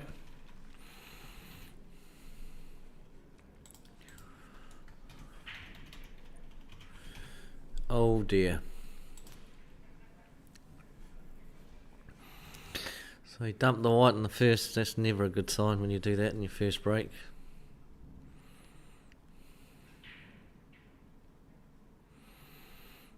Paul, little ones. There's only hard balls with 3-ball. Maybe he'll be playing this to go through. He's not going to. He's going to play the 1, then the 6, then the 4, then the 2, and off the 2 onto the 3, hopefully.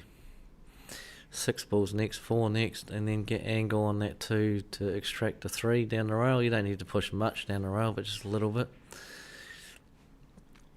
I think he's gone a bit far there. He's still... He might play a cross double on the 4 next. That 3 surely doesn't go. No, that doesn't go. If it goes, it's brilliant. It looks like he reckons it goes. And if it does, it's an 8-ball. But if it doesn't, he's hanging the pocket. He's hanging the pocket. Oh, I thought Paul could have backed himself on that there. He could have played to extract that 3-ball out only because of where the 13 and 15 ball are. Those 2 balls are dead for Paddy, so Paul had insurance up his sleeve, but he's decided to give himself extra insurance and hang a ball over a pocket. Fair enough.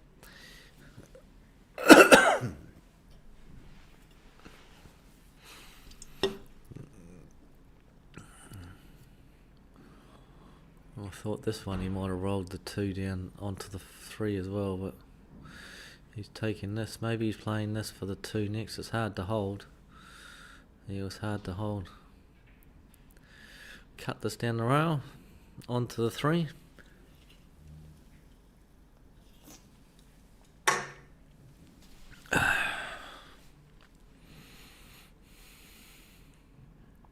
Watch out for the white though. It's coming back towards that middle pocket. Oh, he put some side on it. Nice.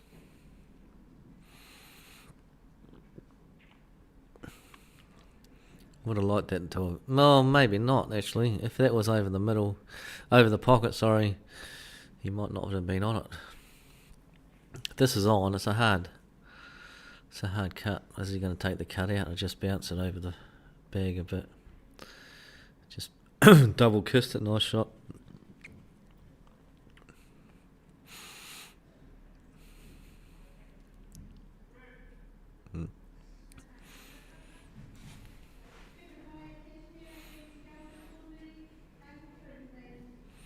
Dean Skelton's just been called up to play Cooper Collier.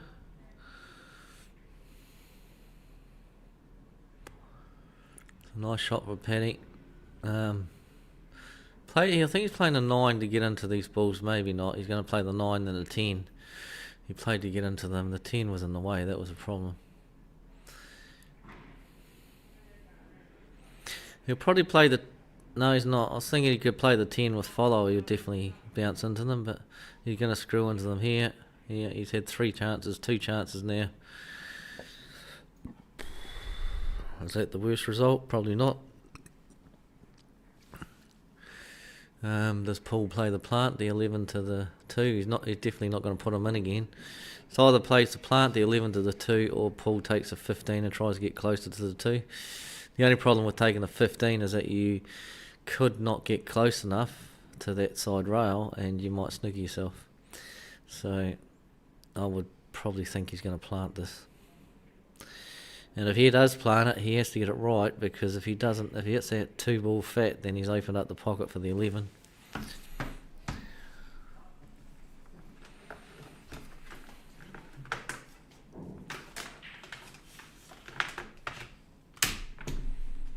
Yeah, he's opened up the pocket for the 11. That was he didn't like that shot. He didn't want to play it, but he didn't have any options. So even though Paddy had given a free ball away, it was a really good one. So Paul was stuck. Oh my goodness, that's a gin shot, and I don't think he's had gin today, Paddy. I'd say just plenty of the brown stuff with bubbles. He's one of the few players that I've seen, the more he drinks, the better he gets. And he can actually get to a state where he can hardly stand up and he'll play some awesome pool. And he's hilarious to go with it. Not sure whether he's going to do that today, but I know he had done it on an Allan Cowan tournament. And who did he play? Did he play Shader McKenzie? He played someone, top junior, and he ended up losing in the final. Paddy did. But it was entertaining to watch. I think Allan had just beaten the All Blacks, and Paddy is from Ireland, and he was rubbing it all into everyone in the crowd. It was hilarious. So this is going to be 1-0 anyway to Paul. That was a good shot.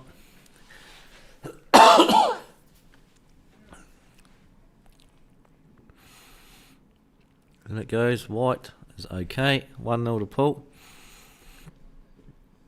You put that one up before he hit the black end, didn't you?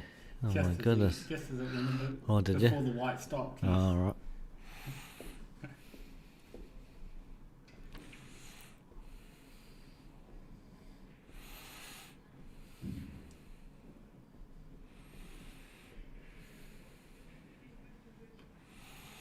Well, on the other table, we've got Tom. This is the last 16, by the way, too, so these guys have done pretty well. Won their first 2 games. Tom knocked that in. Wants a bit of bounce. He's got it, has he? I think he's okay, because he can go across the table after he hits this and come back out for the black. Just don't can it into the black on the way through. You can actually put some bottom on this and you definitely won't come anywhere near the black. He's gone near the black, and it's turned out not too bad. But on that one, that was where you could afford to dig down, because there was no way you were going to compromise the pot, and you would have straightened the white ball up and wouldn't have gone near the black. It would have come off the side rail and come out. And oh dear. I thought Tom was going for the middle. He's created distance on the black. So Corey's got a black, but it's not an easy one. Especially when you're on the stream table and it's early in the game. So Paul's wearing one of his BCA tops. Ah, Paul's wearing a Paul BCA. Canterbury. So Paul is wearing a Paul Canterbury BCA. Oh, so it's that's the BCA league. It says BCA Bro. Yep. So as everyone has, if you're in the pool scene, you've probably got a whole cupboard full of shirts. You decide which ones you're going to bring out for the tournament. Paul's decided the BCA top, which is quite unique, to be honest. It looks good. Tom has another go, and not there. Corey missed that black. But yeah, it was a tough black. Paddy's on the other table. I think Paddy needs a few more beers. Here we go, Corey. You missed a relatively easy one. This is harder, and you get it in. There, go figure. 1-0 to Corey. Oh, pardon me. Paul, did that come out the top or the bottom? That's disgusting. Oh my God. Those chips and gravy people, they've got a lot to answer for. Right, Paddy. He wanted to kick that 12 ball out there. He didn't do it. The reason he wanted to kick the 12 ball out is because the 12 hasn't got a home, it hasn't got a pocket. Paul's not taking the 1. Paul could plant the 2 to the 1 if he wanted to, but that's fraught with a bit of danger. If he did, he'd actually knock the black to a better position for himself. So he's just Paul's going to take his balls up the top table, get rid of those 2, and then come back down. That 2's always going to plant to the 1 if you're on the right side. Paul's missed that, but he's hung another pocket.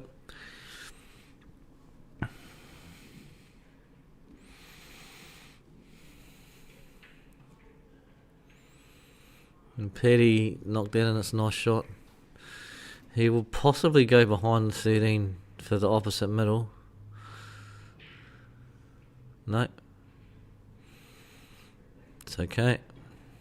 10, 9, 13, and then you've still got the problem with the 12. Be interesting whether he takes a 9. It's not really that much of an obstacle for the black, but it's nuisance value, I suppose. I suppose you go 10, 9, 13 and then cross double the 12 to try and get it in front of the pocket that he just hit the 10 into.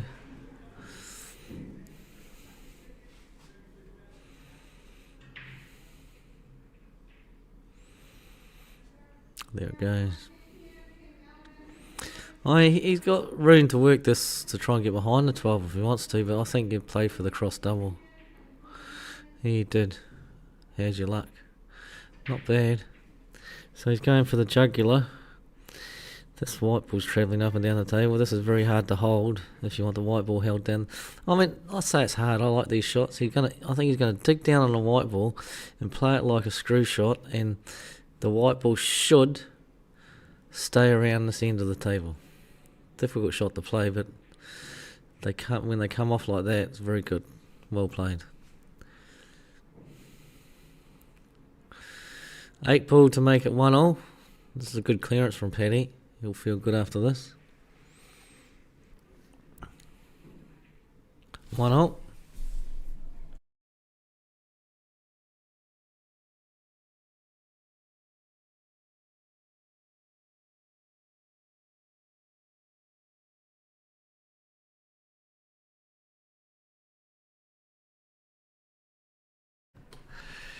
Paul was having a party with the buttons. I turned the mic off just so that I could cough, because you don't want to hear me cough all the time. And I said, Paul, turn the button on, and he just keeps his finger over the button for about a minute. Or maybe not, that's an exaggeration, maybe 10 seconds. Felt like a minute, felt like an eternity. Don't turn it off. Now he's threatening me that he's going to turn me off. Right. Be a good. This game on the right hand side is the pick of these two games, so I might stick with it. Because knowing Paddy, if he gets a roll on, it could go frame. It's a great break. No, it's not. What's Paul doing? Nothing. Oh, he's just gone around to have a look to see if he got a ball in. So he did get a ball in. He's playing this. Okay, the little ones are there. The blacks. I think the black goes. He wants to get rid of that 7, but it's hard to get on another ball from here. So you got to follow it through.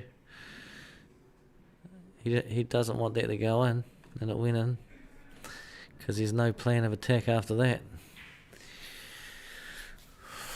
Oh, maybe he can see that too.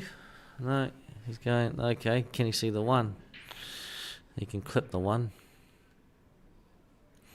I'm surprised he pulled up that early, Paddy, on that clearance, because I thought the black goes in between that 15 and 9 ball.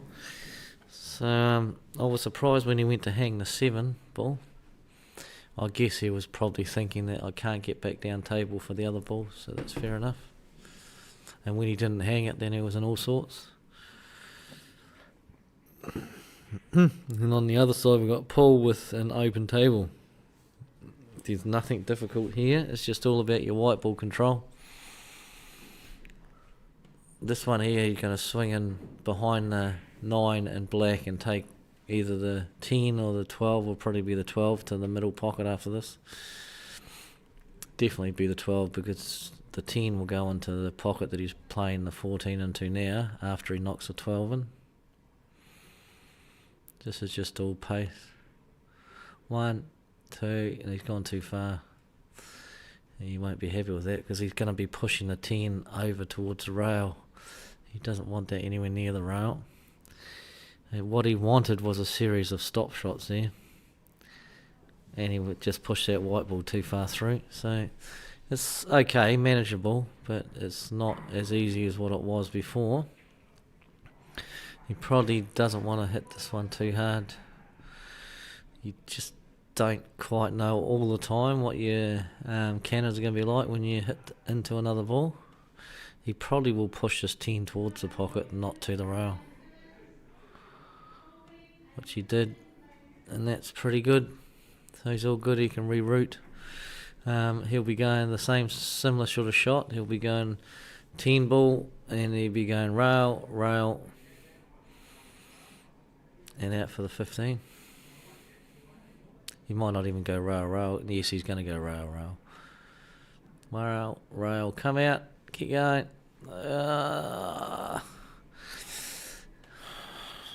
If that 9 doesn't go into the right-hand pocket, then he's in a bit of trouble. Possibly not. He can top this through, and he can take the 9 into the same pocket. It'd be nice if he could just roll this in, and the 9 is available. We've got the top view on that table, haven't we? We'll see. I think the 9 does go. Yeah, the 9 goes easy. The 9 goes so easy that... Oh, he's taking it into the other pocket, yeah. Alright, okay, this is fine. And that's about perfect. Just the same thing here. Just play the 15 and roll the white ball through, and you come out for the black into the same pocket, I'd say.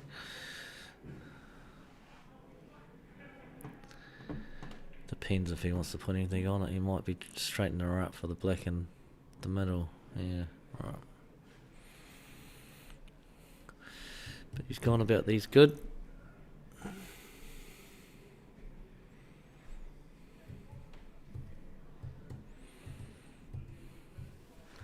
Oh, I forgot that Shirley's down there.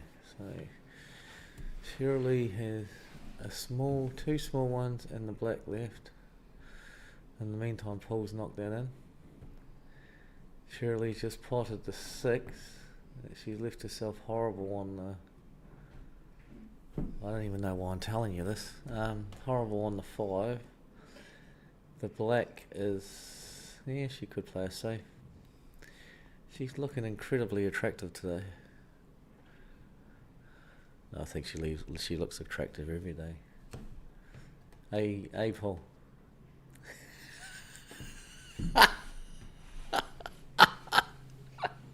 You're just grovelling. I'm not grovelling, I'm just telling it how it is.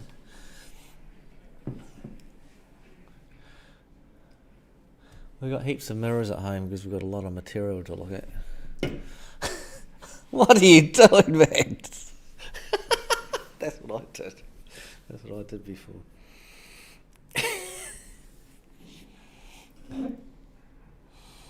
Glenn, Mr. Black, Shirley's on the 5. Yeah, she could come down and not. Sorry, people, I'm not really commentating on what you're saying. I'm You looking at need the to window. focus on what you're commentating on, not what's going on downstairs, John. You sound like my school teacher, Paul. Oh, she played safe. Right, okay, back to the game. I'm trying to multitask on my mail. I'm not very good at it. All right, Paul to break. That's what Paul did against me last time I played him. He got a ball in off every break. And today he's decided to go dry. Well, go figure. Thanks very much, Paul. After he followed up by beating me 4-1 on the Masters, he got thrashed by Jack Lemon 4-0. So maybe it all fell apart then. Oh no, Glenn just went in off the black. So Shirley got that frame. Glenn went in off the black. Let's focus on what you're watching on the screen, John. Oh. If you want to go watch Shirley, then go downstairs and watch. Well, you need to turn the microphone off before you tell me off, Paul. No, because everyone else is probably thinking it. Okay, there's no more Shirley. We're going to put the blind up in front of me. I can't control myself. Right, Paddy's got 1 into the middle, 5. He probably played the 2 after the 5. And I think the 6 goes into the middle pocket where the 11 and the... Oh my god, that jumped out. Where the 11 and the 15 goes, and that would have been about perfect for him. I'm pretty sure he played that ball and the 5 ball jumped out.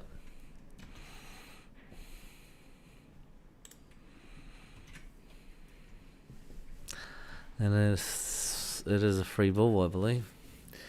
If Paul can see that 13 and the 13 goes, then that's going in the middle. It looks like it is. So this is a shot because then that frees up his 10. It frees up his 14 ball. He's looking at it now. He might be, yeah, he's looking at coming off the 11 because then it frees up those 2 balls as well. It's a harder shot. You can understand why he's looking at it. And now he's completely changed his mind. He's going to play a plant, the 12 to the 11. Does the same thing, but he's still left with that 13. I would have been in favour of taking the 13 ball. Fair enough what he did.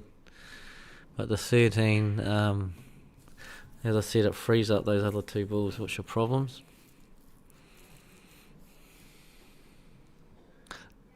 You had to put another disclaimer up.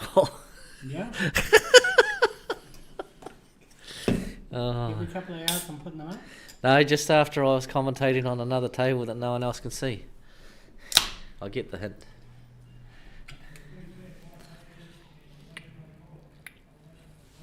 Well, that's terrible by Paul. He got the pot, and now he is in big trouble. This one here, he wants to try and roll up to a ball somewhere. I'm not sure how you do it. You're allowed to play a push shot in this game, so he could probably push the 13 ball and try and get the white ball on top of the 6. He's not going to. He's going to duck for cover up the top table. That's fair enough if he can get the edge. Yep, he wants this on the rail up the top. That's pretty good as long as he went past where the 5 ball is. It's a good shot. Paddy doesn't want to take the 3. He could take the 3 and extract the 6 or the 2, but he said, no, why should I? I'm in a good position in this frame. I'll leave that up to Paul. I think he's got a free ball. No, has he? Maybe not on the 10. He didn't even look, to be honest.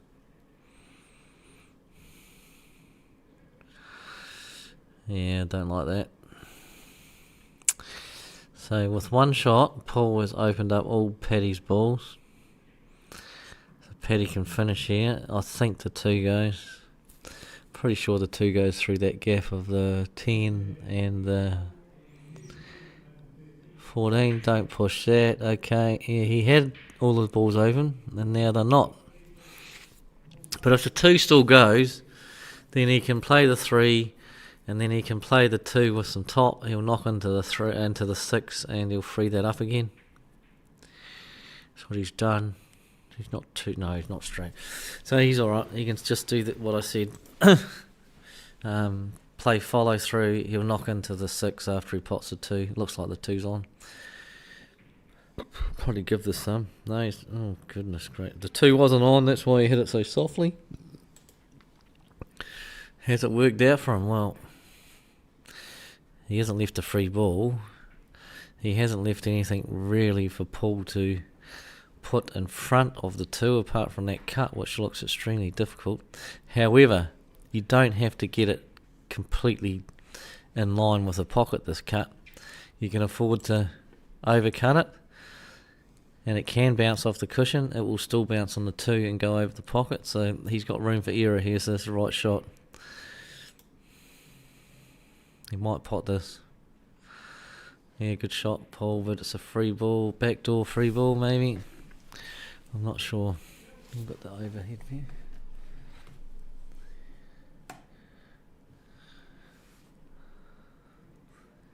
I didn't even see it. Okay.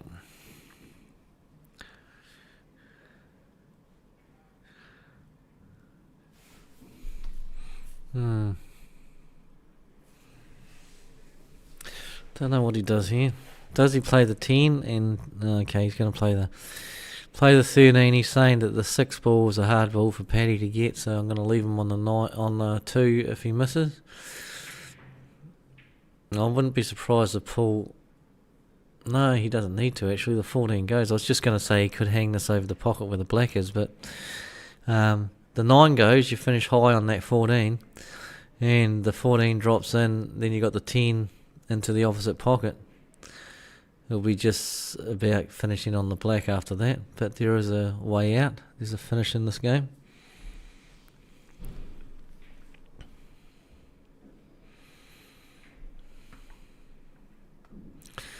And that's the one. He's going to go for it. He can afford to too. He's 2-1 up, so this is all about your position after you've hit this 14, and he doesn't want to be straight. He wants to be just off straight, but he doesn't want to be too low because it makes the pot higher, but just off straight, because then he can play it like a screw shot and screw the white ball back off the cushion, and he'll be on the 8 easy. You can't screw that though. I think he'll try to. You don't want to go forward because you're hitting a 6. If he was off the cushion on this shot, it's easy, but if you're jacking up, it's tough. He's just going to follow through and hit it as hard as he can, I think. Good. No, how unlucky is that? He hit it nice.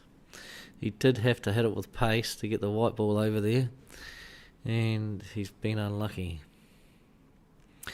So will Paul just bounce this black ball in front of the 6? Probably the right shot. It's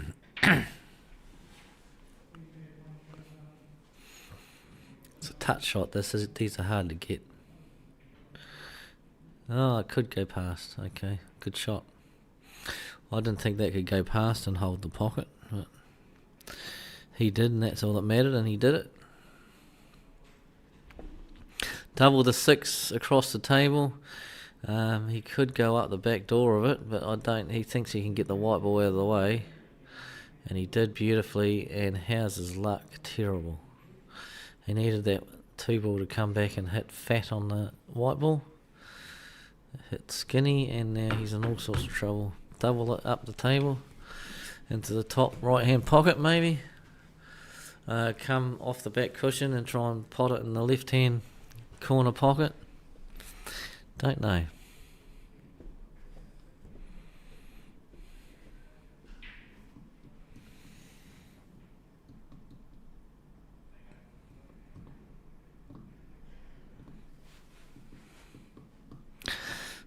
I don't think Paddy knows either. He is going to go off the back cushion. I mean, this is probably as good a shot as any. Is he going in the corner, or he's just playing for a marker's double sort of thing? Well, he got the white. He got the white part of it, although he wasn't playing for the white.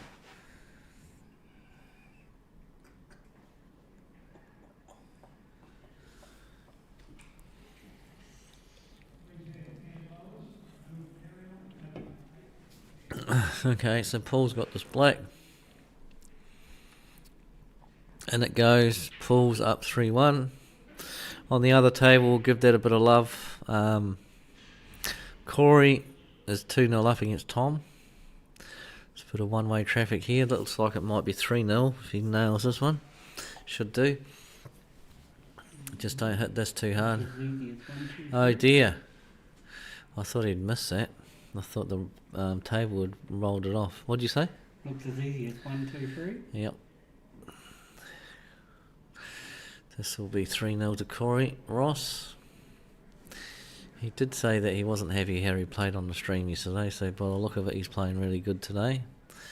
And he's doing very well.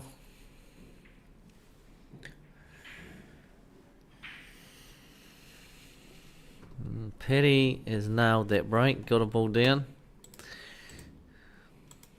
No, he hasn't. He got one down, sure. He didn't think he did, but he did.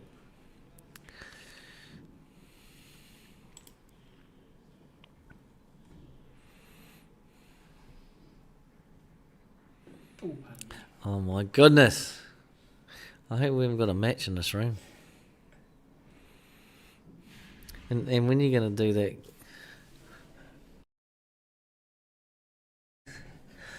Crying out loud. I hadn't got the league anyway. Yes, you did. You lifted it up on your right-hand side. Right, Paddy. Table's here for you. This should be an 8-ball, to be honest. Off the break. That'd have been nice if he could have got that 3-ball, to be fair. 3-ball links to the 5 if he can. Yeah, don't like taking the 6 at the moment. The 6 is my backup ball. I play the 6 last. You've got to take care of the 5 and the 1 and the 3. The 3 links to all 3 of those balls. You don't want to leave that to last. That's it. 5 up the top. No. 5's going to go in the middle. And then that will drift the white ball down to the 6. Nice stop there. Stop. Goodness gracious. It's ended up perfect, but that could have gone ugly. He'll come off the top rail, I think, here. No, he should have come off the top rail. Easier to come off the top rail there than trying to hold for the 6. So this has made it difficult, doubling it. Didn't get the double. Paul has got a chance to clear the table and go through to the last 8.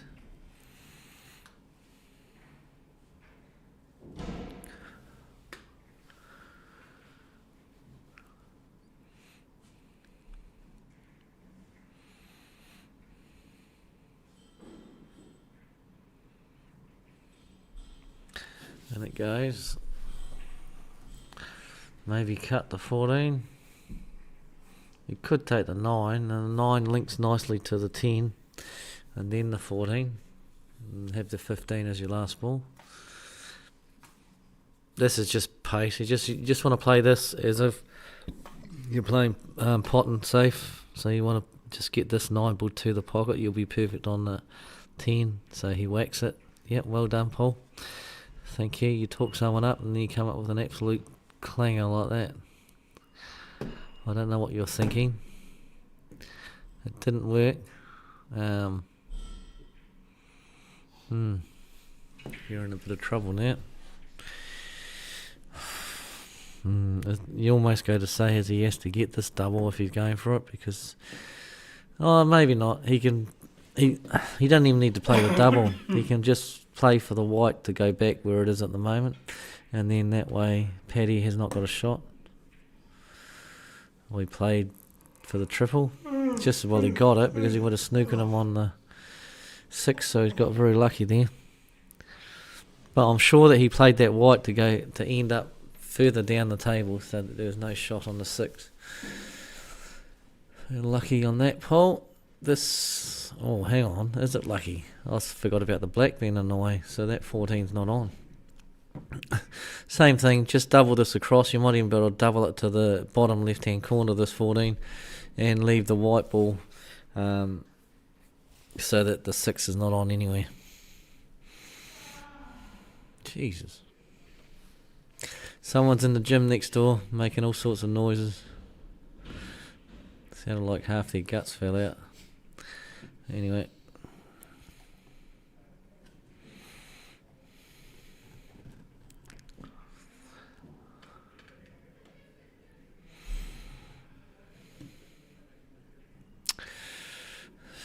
Don't know what you're doing here, Paddy. Could just play to create some distance. No, yeah, good shot. Nice shot. That's the one thing you can do in our game. You don't have to hit a rail after contact, so it makes those shots very simple to play. As I said, we look at speeding the game up eventually. That shot should not be allowed. Will never happen though. It's an easy rule to enforce, to have to hit a rail with object ball or white ball.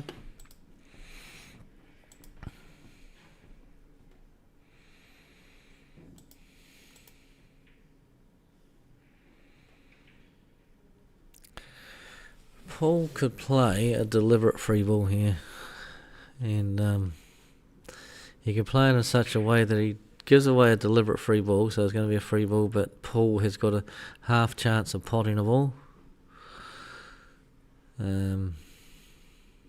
like that. So now Paddy doesn't want to hand it back to Paul, because Paul's got a shot on the 14, it looks like, and if Paul has got a shot on the 14, which he has, and he's been put straight back in, he's got a chance of potting this. Well, he's taken the other ball, so he's been put back in, and he can get it more safe than what he could have got it beforehand. But this is going to be a combo because it's 2 free balls in a row. So that worked out pretty good for Paddy. But that's why Paul played that last shot, was that, yeah, you know you're going to give away a free ball, but what advantage is that going to be for your opponent? In the end, it turned out that it's going to cost them the frame. So 3-2, Paul. Cool. Have we got any comments? Everyone gone to sleep. 107 people. Gone to sleep listening to you. Yeah, you might as well. I've got a very good tone of voice when I'm serious. I can put Peter to sleep if you want to. Just as long as I'm not looking out the window at a particular game, it'll be all good. It's a bit like being in class and you're on your phone and you're supposed to be doing schoolwork, but you secretly got your phone underneath the desk and you're hoping that your school teacher can't see you on your phone. That's like me peering out the window in front of me, hoping Paul Shivers can't see me.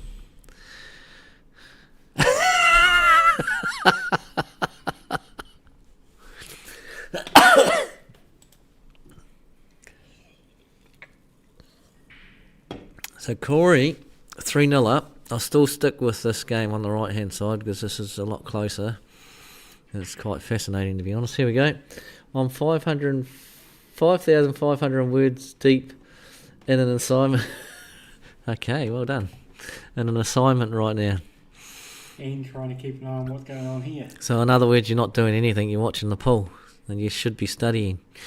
Yep, well done, Daryl.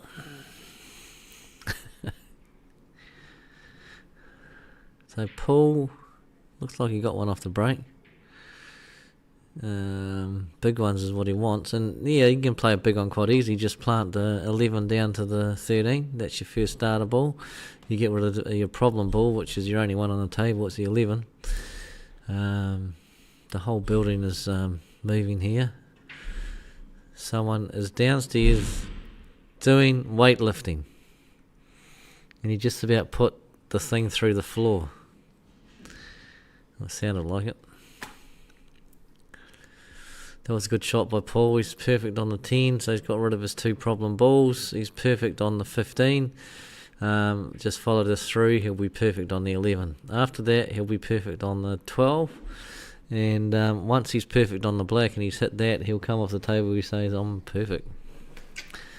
Perfect. A bit like Darren Purdon yesterday playing his last frame of pool. Mr. Perfection. But I think this is over, this game. I think as long as he gets position where he can stop onto, that's weird sort of spins. Yeah, and he has. So now he can play a stop shot on the 14. Maybe just a little bit of drawback would be nice. No, actually, he just wants to roll it through, I think. Stop shot's probably alright, because this one down here, the 12, is going to be his next ball, I'd say. Because the 12's the only one that doesn't go into both pockets. Just roll through a little bit. That's good. Perfect. He can screw the white ball back off the side cushion and on the 9 for the same pocket, or he can follow this through and take the 9 into the opposite pocket. I like screwing back just for the fact if you go forward, you could snooker yourself behind the 7. Going back's better because once you take the 9, if you roll through just a little bit off the 9, you'll be on the black up to the top. Going forward.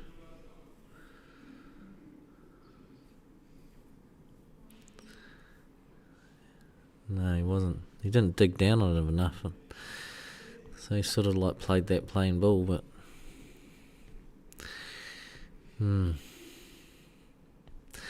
He's alright to... He could cut this in and he'll hold off the 5 ball. It's going to be a harder cut on the 8 to the top corner, but he'll give himself a shot.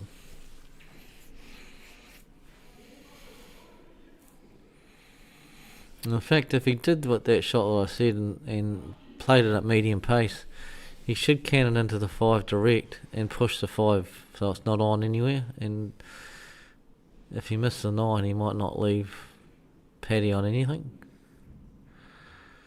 Like that. He potted the ball, he got the 5 dead. He's on the 8. Mr. Perfect. One more to go, Paul. Make it a good finish.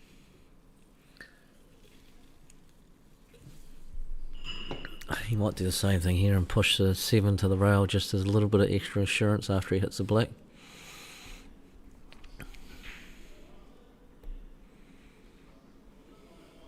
It's in. What a lovely shot.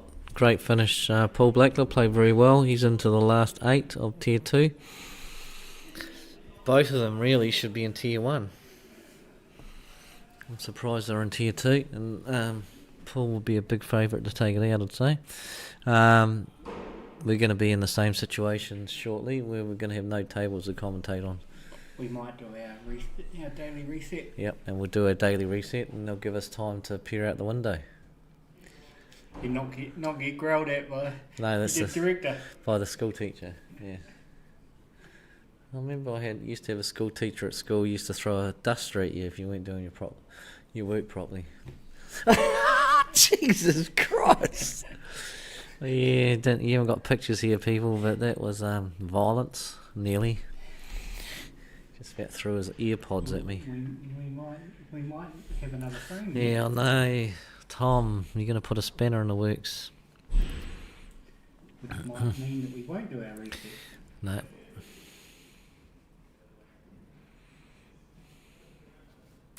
Yep, we're going to have another frame, so Tom's going to get on the board. It means you can't look out the window, John. Yeah, but you'd never know. If I sit up straight like this, then you never know where I'm looking.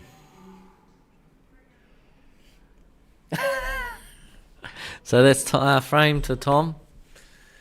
There's nothing to look at anyway. The table's disgusting down there. Jesus. It's shaking the whole room. That's what I mean. It feels like the building's going to come down.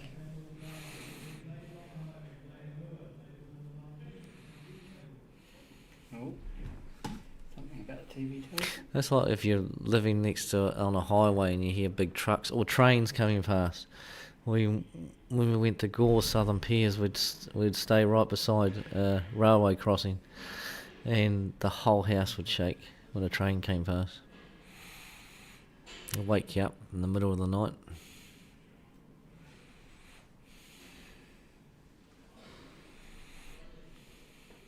Oh, pardon me. That was the front. God forbid anyone who decides to come in this room today.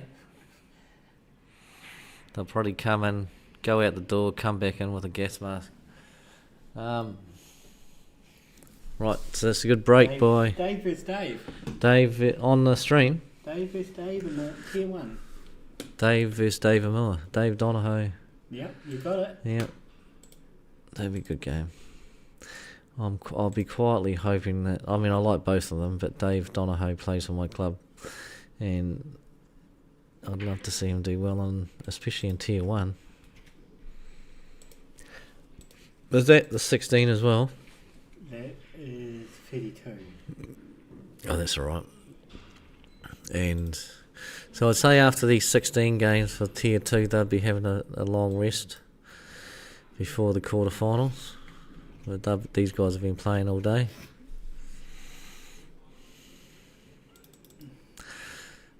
And the whole idea would be getting all the quarterfinals all out at once with Tier 1, Tier 2, Tier 3.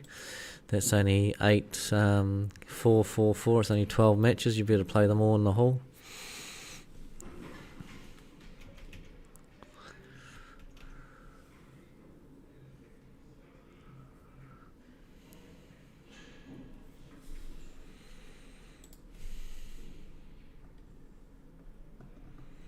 So Tom's taking the 10. If he gets this, it'll be nice either on the... Oh, we waked it. Pretty good pot, Tom. Sharp eye there. And he's... With one shot, he's managed to get the table looking very good for himself. And then he slowed down with that. It's a nice shot. He'd take the 14. I'd say you'd want to take the 14 and then work on the balls up the table.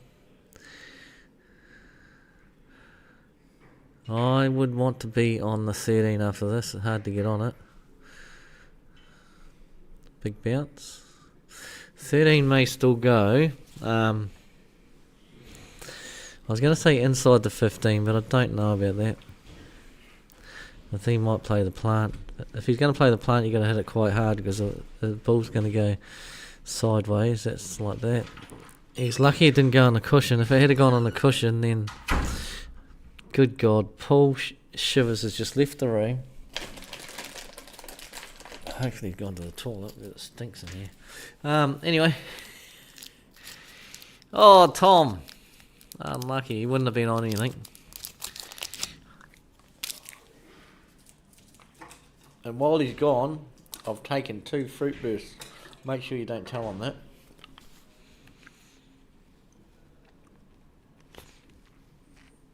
You've got to grab your opportunity while you can.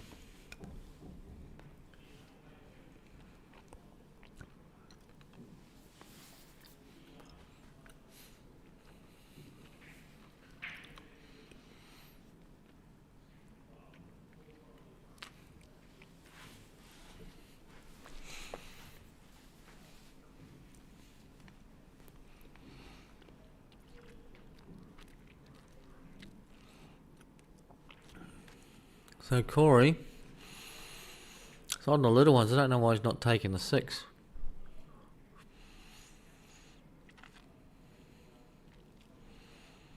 The whole idea is to mop up one end of the table. 6 now, maybe.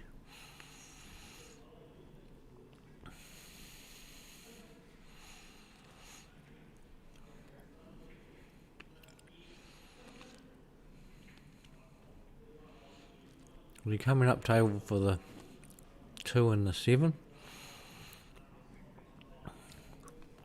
That's okay.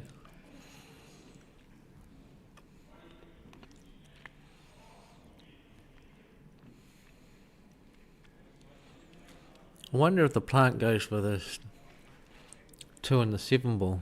I don't think he's come around to have a look at it. If it was going to go, you think he would have come and had a look at it straight away?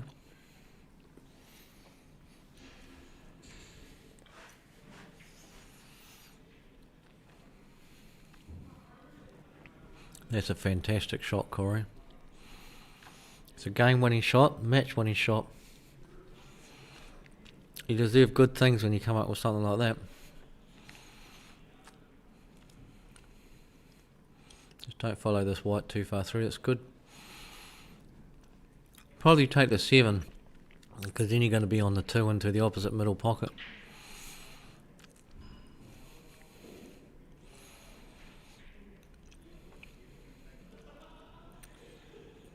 Nice, good play. 2's on.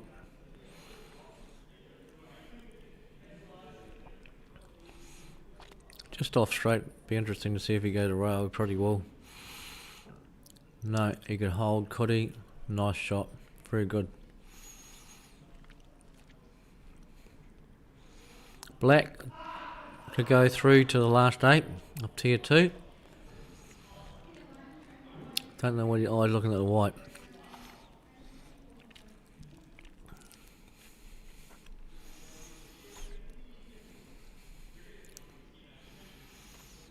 Fair enough, go around to have a look at that. That goes in. Game, set, match to Corey. He is 4-1 in game, and we've got Dave versus Dave. And there's only one guarantee. Dave is going to win. And you heard it from the horse's mouth.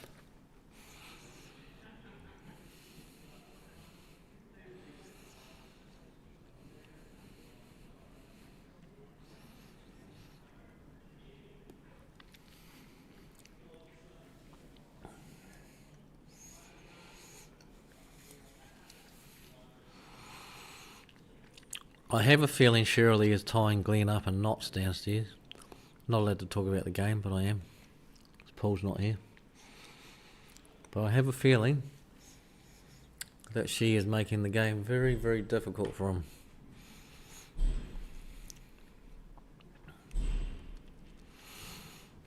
Right, Dave, what do you got? This table's a bit messy. All clustered down one end. Big ones look good. And 12. Did you bring any air freshener? No, I went and made a deposit. Oh my God, that's disgusting. Hopefully no one heard that. Paul has been down to the bank, dropped the kids off to the pool.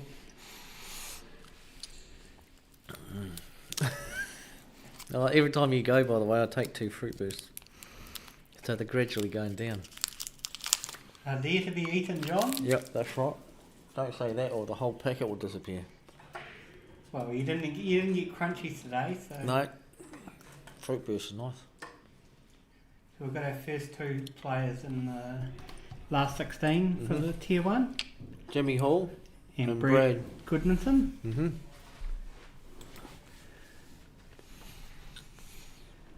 And that game there's finished.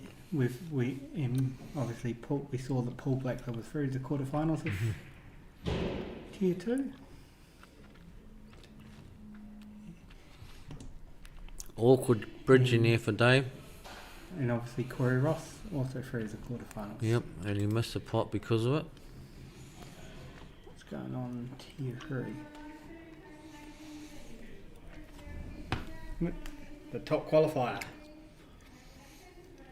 Chris Geary versus who? Joining Matty. Oh my God, that'll be the game of the tournament. Got an absolute cracker coming up here, people. No disrespect to Dave versus Dave, but I'll probably be spending more time on the left-hand table or on Chris Geary versus Johnny Mattingly. Which is the left hand. This could be. This could have been the final. This game.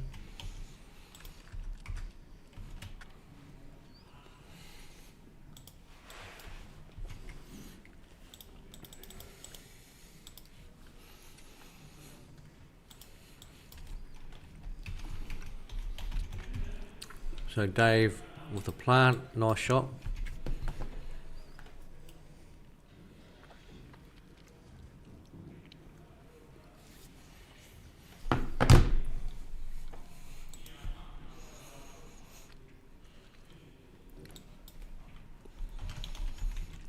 Wouldn't be happy with that though. Wanted that white ball to bounce out a bit, but he is such a good potter that he probably won't be too worried about it. Although he didn't play that very well. So a couple of shots that are unlike Dave. And Dave Donohoe has got his balls in a good position, and Chris Gary and Johnny Mattingly have got a -1 head start just because they're so good. They shouldn't have entered this tournament.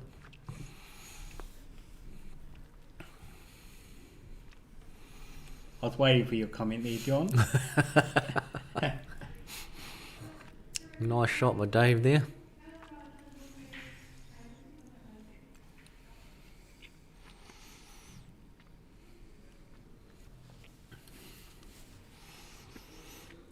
Dave Donohoe has got all the chips in this game. However, that was, oh my goodness, it didn't go in. That was a really good effort by Dave Amua.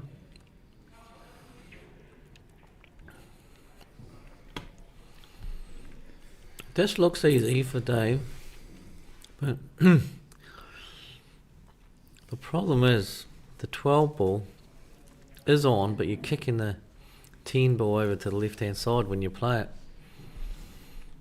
So it's not easy. He would love if he could push through here on the 9 ball and cannon into the 1, push the 10 and break the 10 and the 12 up. Because although this looks like it's kind of like over, but it's not really. He didn't play that very well. He doesn't want to take the 13. So I'll tell you what he'll do here. He'll come off the back cushion and try and nestle into the 12. Just doesn't want to give away a free ball, because if he does, then the 13 will disappear faster than those fruit bursts on the table.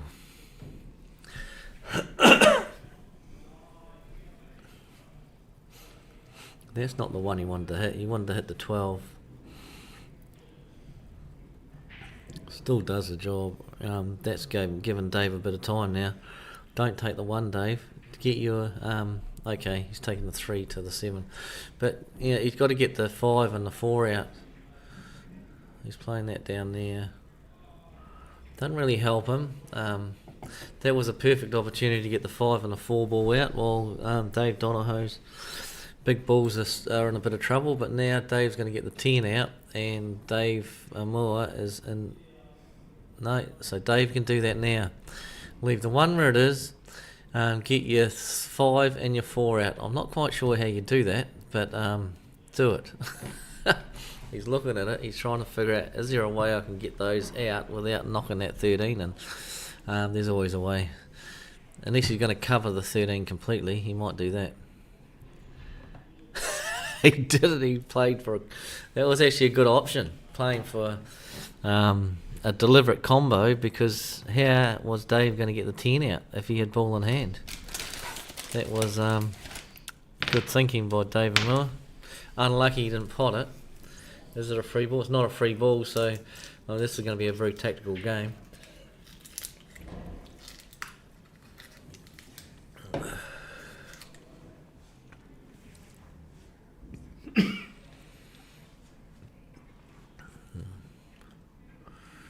Now Dave can get the 1 ball out, and I advise that he gets it out now, because you don't want to be leaving a free ball for Dave Donohoe. You don't want to be leaving a free ball for Dave Donohoe. You don't want to be leaving a free ball for. It's too late. He didn't hear me.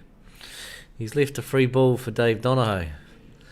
That was the only thing Dave didn't want to do. He did the right thing getting this 1 ball out. But because it's a free ball, Dave's now going to take the 5 onto the 13. Because it's a free ball, Dave's now going to take the 5 onto the 13. Do I need to say it again, Dave? Why are you looking in that direction? It definitely is a free ball. You've got to take the 5 onto the 13. What's he looking at? Have I missed something here? Dave is on the big ones. He's got to take the 5. Don't tell me he's on the little ones. He's not on the little ones. He's on the bigs. So I don't really get that. I'll stick with this game. Now he's going to take the 10. I don't understand why Dave did that, because now he's going to be in a world of hurt. A world of hurt. How does he get the 13 ball in? Dave and Moore would be rubbing his hands together when Dave played that ball, because the only thing that could stop Dave from coming back into the frame was by giving a free ball away.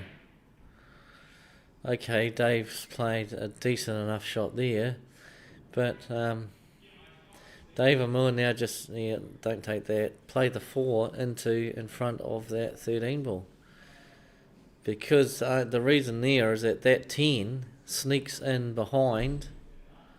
Now you can play the 4 in there. That 10 sneaks in behind the 13, and the 10 will be on afterwards. If you put the 4 in there, and he's not going to, if you put the 4 in there, then that shot's impossible. And it has to be, the only way you get it in is an extraction. So there's some strange option taking going on here. Oh no! Thanks very much. Shirley went down. Glenn took that. 4-2. Oh well, at least we get some money to get fed tonight. Okay, so he eliminated that. So that's a good shot. No, it's not. He's given away a free ball.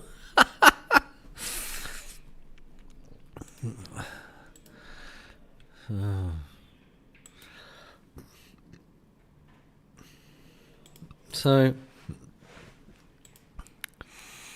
oh my goodness, Dave.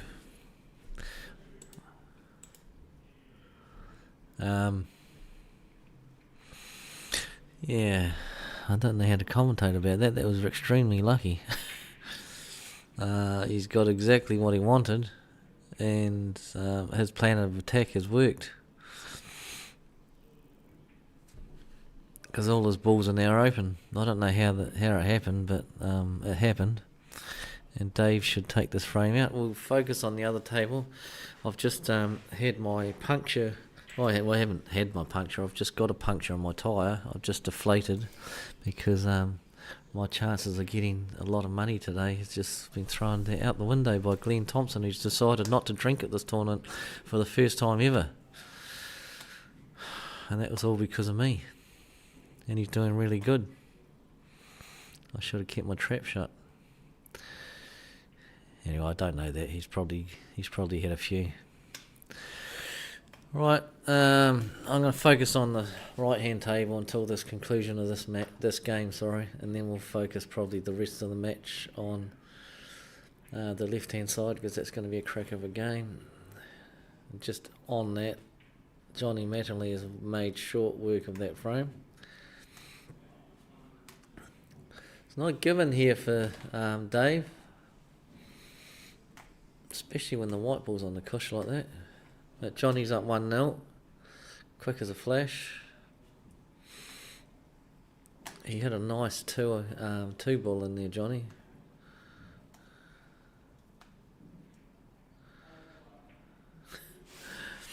This is a game that keeps giving. That there virtually guarantees him the game. I don't know what how Dave gets that 5 ball out and pots it at the same time. You can get it out alright, but just you come off the back cushion. Yeah, come off the back cushion. If you're looking at cutting it hard, so it goes onto the rail and either goes in on a triple or a double into the 4 pocket where the what's he looking at that way? I wouldn't go that way, because you're going to cannon into the black after this. Go the other way. The first option that you had, Dave. Oh, he didn't cannon into the black, so that ended up being a good shot. But the other way was better, in my opinion, because he was going off the back cushion and he had a chance to get that 5 in one of those middle pockets. And with the 4 ball being there, that pocket becomes bigger. All over now, though. 1-0 to Dave. 1-0 to Dave. And Dave who? That one. Oh, that Dave. Yep. How about that one? Not the one that's not the Dave on the left, but the Dave on the right. Okay. Johnny's back at the table, so I'm not sure who broke that one, but Johnny's the type of guy who can just fire off 8-ball clearances, and there we go. The building nearly fell down again. 8-ball clearances, one after the other. Before you know it, your game could disappear on you. Same thing would be said with Chris Geary. 2 top-class players. You go down for the... Yeah, that's a good shot. Go down for the 7. He'll be playing the 1 to the top right-hand corner. I would think so. He's probably gone a bit too far on that 7 for that. He could reroute and take... No, he doesn't want to... He probably wants to take the 3 into the black pocket. Because if you don't get it in, he might do it now. Yeah. So what he got too far into that, goodness gracious me, into that white ball, and this here is just going to hang. He'll pot it though, because every time you try and hang a ball, you pot it like that, and he's destroyed the black. So there's 2 words for that: tits up. That did not go very well. Everything that could go wrong in that shot went wrong for Johnny. He still could get out though. I mean, the black's not impossible to get on. So he just needs to roll this through to get angle on the 1. If he gets that in, get in. Oh, if he had got angle on... Yeah, that was perfect, angle on the 1. And he would have been able to just screw that white ball back. That was a perfect angle to screw it back and get the white on the cushion down this end, and he would have finished the game. Chris has got it all to do. Well, maybe not. Chris is just going to play... Okay, he's going to play the 9, and then he's going to hang the 13 ball over the black pocket. He's got to get the 9 first, but then he's going to hang the 13. 13 is over the pocket, and that's going to transform the whole game. He may even do that on the 10, but I don't think the 10 can. He can do it on the 10, but definitely doesn't want to pot this. Definitely over the hole, and Johnny's in a world of hurt. He didn't get over the hole. He got second prize. He's covered the 8 up, but he would have loved to have had that over the whole pocket, so it was impossible for anyone to sneak a ball down there. Johnny is now going to try and sneak a ball down there by playing a miraculous shot. He could get lucky here. After he hits a 1, he could hit the 14, and that could go onto the 7 and pot it. I don't know if that's lucky, but anyway. Don't know if he played the shot that we talked about. Looked like he did. He just hit it wrong. That was a 1 to go up the table and cannon into that 13 pot.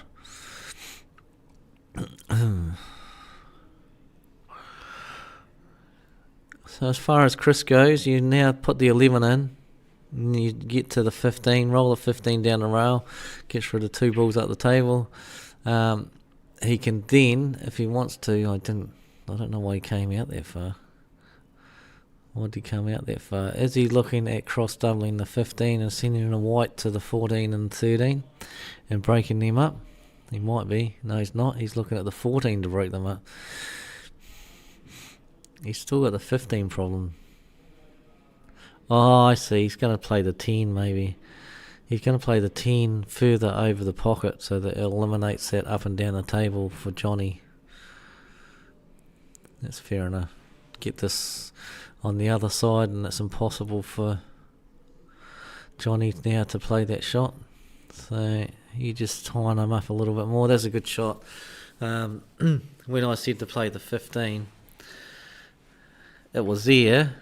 I can see exactly what Chris was doing. It was there to play the 15 ball down the rail, but what happens if he missed it? Chris wanted that insurance to block that one and only shot that Johnny had to get out of jail, and he's done that very nicely. And he didn't need to pot the 15. It doesn't matter, the 15's still over there. He can play that next ball because the black isn't going anywhere.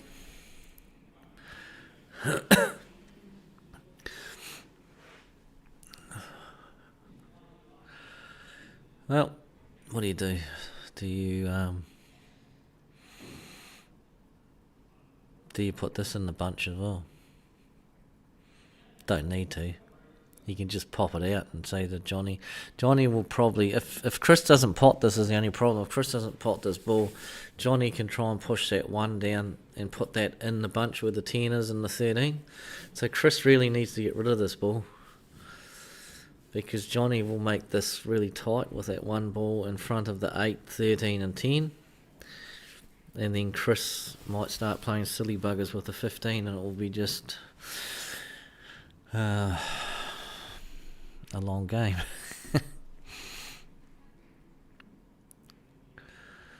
Okay, so Chris has put it to the 1 because he knows what Johnny wants to do, and Johnny is going to put... Well, the problem about Johnny putting the 1 over where I said is that the other ball of Johnny's is over the pocket, so he can't get the other ball out. So if you're going to try and tie up and put that 1 ball in there, you have to have another ball that you're going to play around with while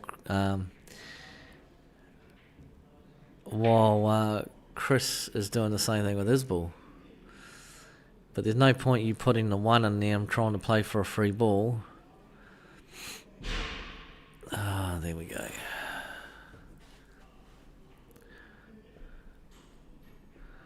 Well, there is actually. What am I talking about? There is. Yeah, he should have done that. That's right. He just got unlucky that he finished on the wrong angle.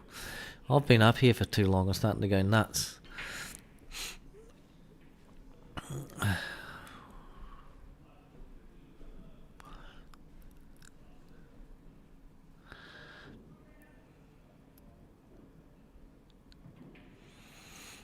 Okay.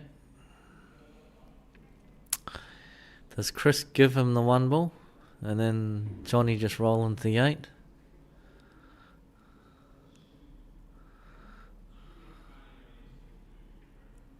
Don't go in. That went in. Okay. Now he's forced to play the 10. So he might screw back off this 10 and then just touch into the 13. And if he does that, it's as good as over anyway, because there's probably no way that Johnny can get the white ball back to not give a free ball. And a free ball, as long as he touches into the 13 to leave a plant on, then he's all good. Or he could bash them all out. That's where he wants to leave the 13. So just roll up to the 13 ball. Oh, John. Roll up to the 13 ball. And that's just about good enough. How are you, Johnny? Still in? Yeah, my mic's not on, but yes. Oh, yeah. You are?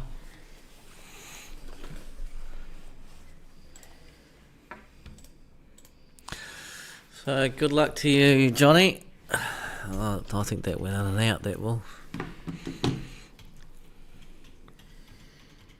And this is a free ball. Chris will take the 8 to the 13.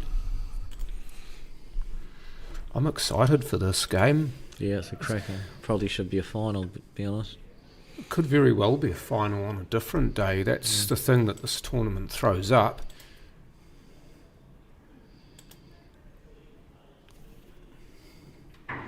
Yeah, nicely played, Chris. I want my money. He always wants money. Of course he does. How much do we get, baby? I don't know, you get the money. So Chris on the black here, he's just having a look around the table just to compose himself, because it's not exactly what he wanted to leave, but in the end he's fine. I'm going to have a rest for a while. Is it Okay, John. How much of a break have you got, John? until Tracy messages me? Yeah. So he's in the next round. He's in the Are you last on the 16. 8? 16. 16. So you're I'll wonderful. listen to your name, and when you get called, then I'll come back. So the wonderful tournament controller Tracy Andrew will message me when my game is next to go on. Oh, just a couple more rolls and that would have been perfect from Davey Donahoe. He found the gap, he just didn't have the pace to get it through the gap. And Dave Allmoore, or Boss Man as he's got on the back of his shirt, because he's the captain of the Papua Nui Hustlers.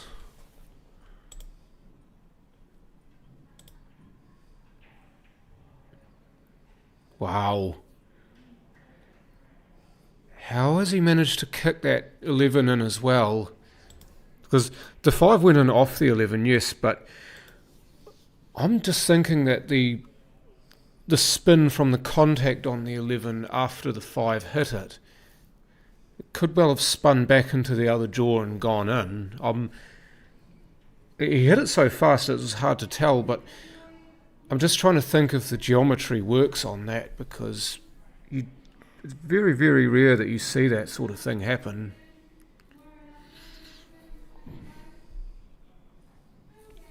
But yeah, 1-1 is the score for, well, the game on the left. Chris Geary got that last frame, and Davey Donahoe's now 2-0 ahead. Chris playing tier 1, and Chris and Johnny playing tier 1, Davey Donahoe and Dave Allmoore playing tier 2. Now, if it hasn't been explained before, I'll just quickly re-explain it. The format is the same. You had 5 players in section play. The numbers 1 and 2 qualifiers in section play, or the numbers 1 and 2 points getters in the section, they will be drawn into tier 1. The numbers 3 and 4 points getters in the section will be in tier 2, and the number 5 will be in tier 3. So you've got had 190 players to start with, so you'll have 76 in each of tiers 1 and 2, and 38 in tier 3. That is an absolutely strapping break by Dave. Just trying to count how many balls he's got on the table. I think he got 5 off the break. Yeah, 5 overs, 4 unders in the black, so 10 on and 15 to start. So yeah, 5 off the break. That's amazing. 'Cause all I could see on that right table was balls flying in pockets, and I thought, oh, we could be onto one here.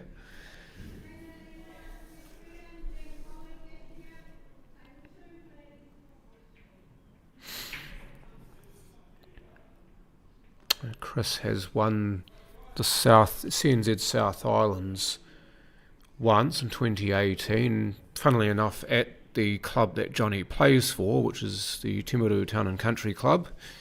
Quick shout out to that place. They will be hosting the Timaru Town and Country Club singles the last weekend of September, which I am going to and will be playing in. Johnny did make the final in that tournament. I cannot remember for the life of me what year it was. It could well have been one that I wasn't playing in, but I know he has made the final at least once. But he's always a constant threat in these tournaments, because you just know how well he can play. If he turns up on the day as the same for Chris, then he can run through and do some major damage.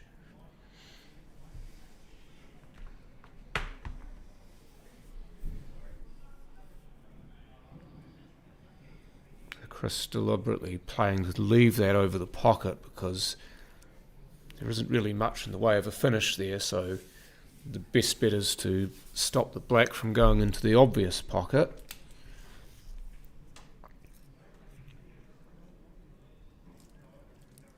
I think he might have left enough of a pocket there for Johnny to be interested in trying for this. But he's got his own problem as well, with the 5 being there. And that is something that he does do incredibly well, is Johnny. He's an excellent weight player. Just to be able to pace that in like that, if it hadn't gone in, if it had sat over the bucket, he probably would have not felt so bad as well. Oh, 2 Daves are tier 1, are they, Mike? Yeah, my fault. Okay, I'm just going on what the screen shows here. Johnny tried to move the 5 right there and couldn't quite get the angle, so might be looking to see if he can either flick it off the 12 or just miss the 12 to go to double into the right middle pocket here. I reckon the 12 might be in the way, but if he can move the 12 out of the way with the cue ball, the shot's on. And I didn't see anything else happen, so he didn't make the pot. But he has left Chris a wee teaser on that 14, and if he's deciding to go all in on this, you take the 14 first, and if it goes down, you're a chance at a clearance.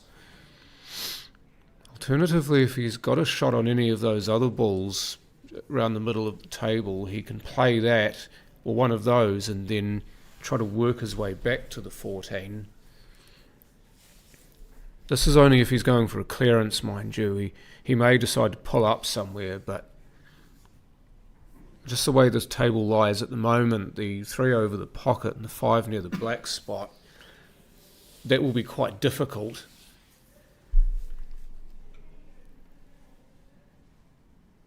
So Johnny might have forced his hand here, and one shot that he does actually have as well is to perhaps come off the 13 and try to flick the 9 in, or even to try to cut the 13 into the 9, or even to double it into the black. Or, okay, there was your 4th option, was to try to pace it so it sat between the black and the open half of the pocket that Johnny can see. So there were a multitude of options that he had there. Some of them were basically do or die, like that particular shot was do or die there. But I think almost all of the options he had there were you need to execute or you're in trouble. Or you could be in trouble, I should say. That needs to run. He's would have probably preferred that to be about level with the middle pocket there. It's about where he was queuing, so he's about a quarter of a table short, but one good shot here and he can re-establish it. And that is a good shot. That's a great shot. He's bang on the 8 for that little bit of the pocket that he can see, so if he can just rub this in off the jaw, then he can hit the underside or the right side of the 9 and kick it in on the way through. But he's got to get quite close to the 9 here without touching it. See, he's too far away. It was a great effort, but no ding. And quite possibly he's left Chris a similar shot here. So I think a combination of hitting that too hard and too far away from the 9, so the contact on the 9 is too full, so the black sits there rather than falls in off it.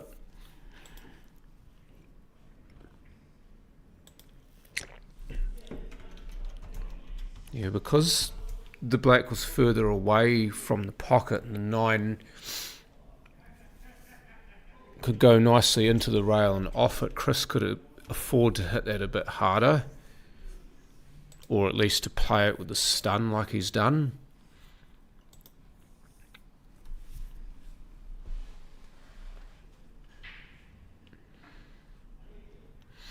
So it'll be interesting here how he manages to work to the 13. He does actually have an opportunity to get to it now if he wants to, or to try to play for it now.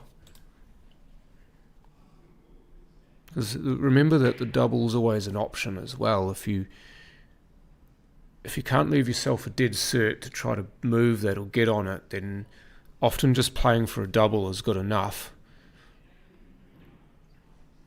But yeah, I think he tried to run into it there, but because he played it with top, it bananaed back. Instead of following the long rail, the spin actually took it more towards the pocket rather than the carrying on down the rail, if you know what I mean.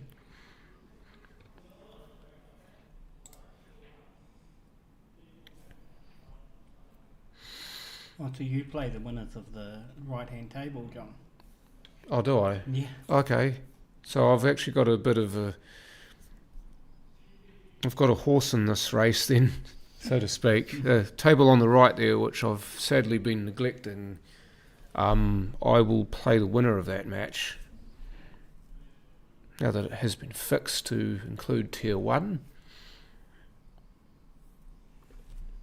The customary shout out, of course, to Paul Chivers for, again, the amazing work that he does for the stream.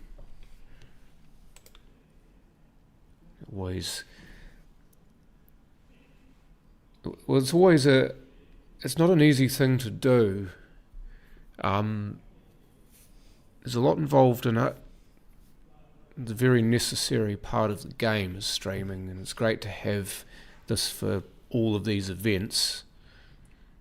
You've tried to do it, John, whilst commentating. Oh, Chris.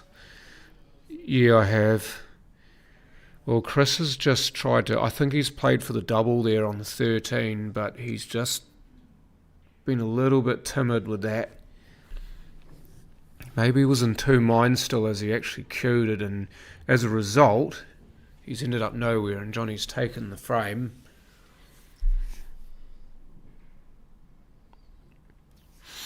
Because with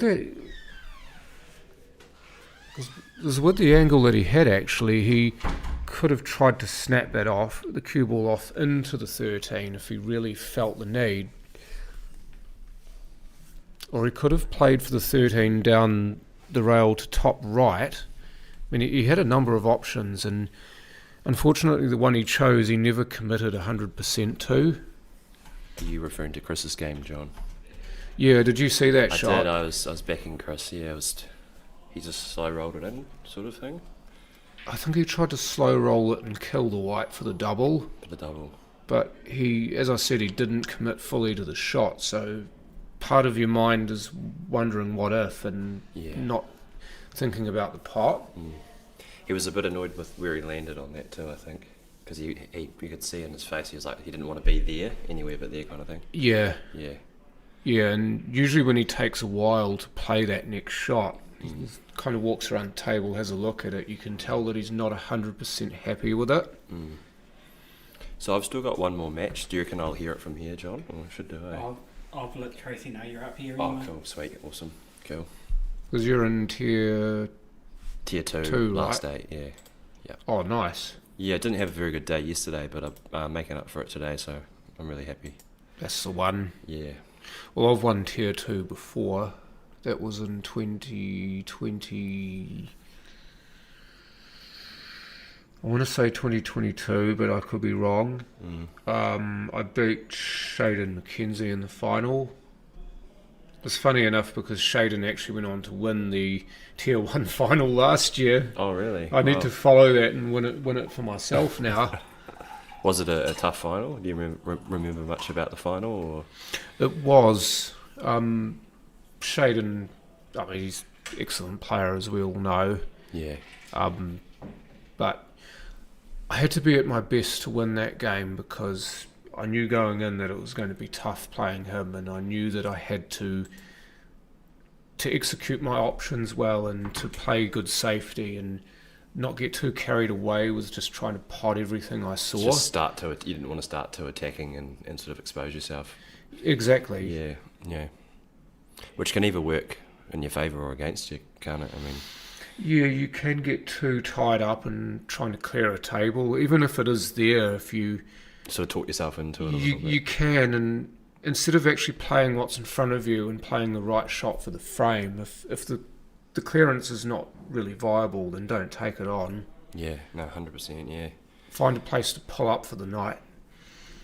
So this is Johnny now looking like he's he's on the bigs now. He's hitting them nicely at the moment. Does he play this with top and come off the rail and back out for the 8? He's got a bit of angle to work with too, which is nice. If he can avoid the 7, yes.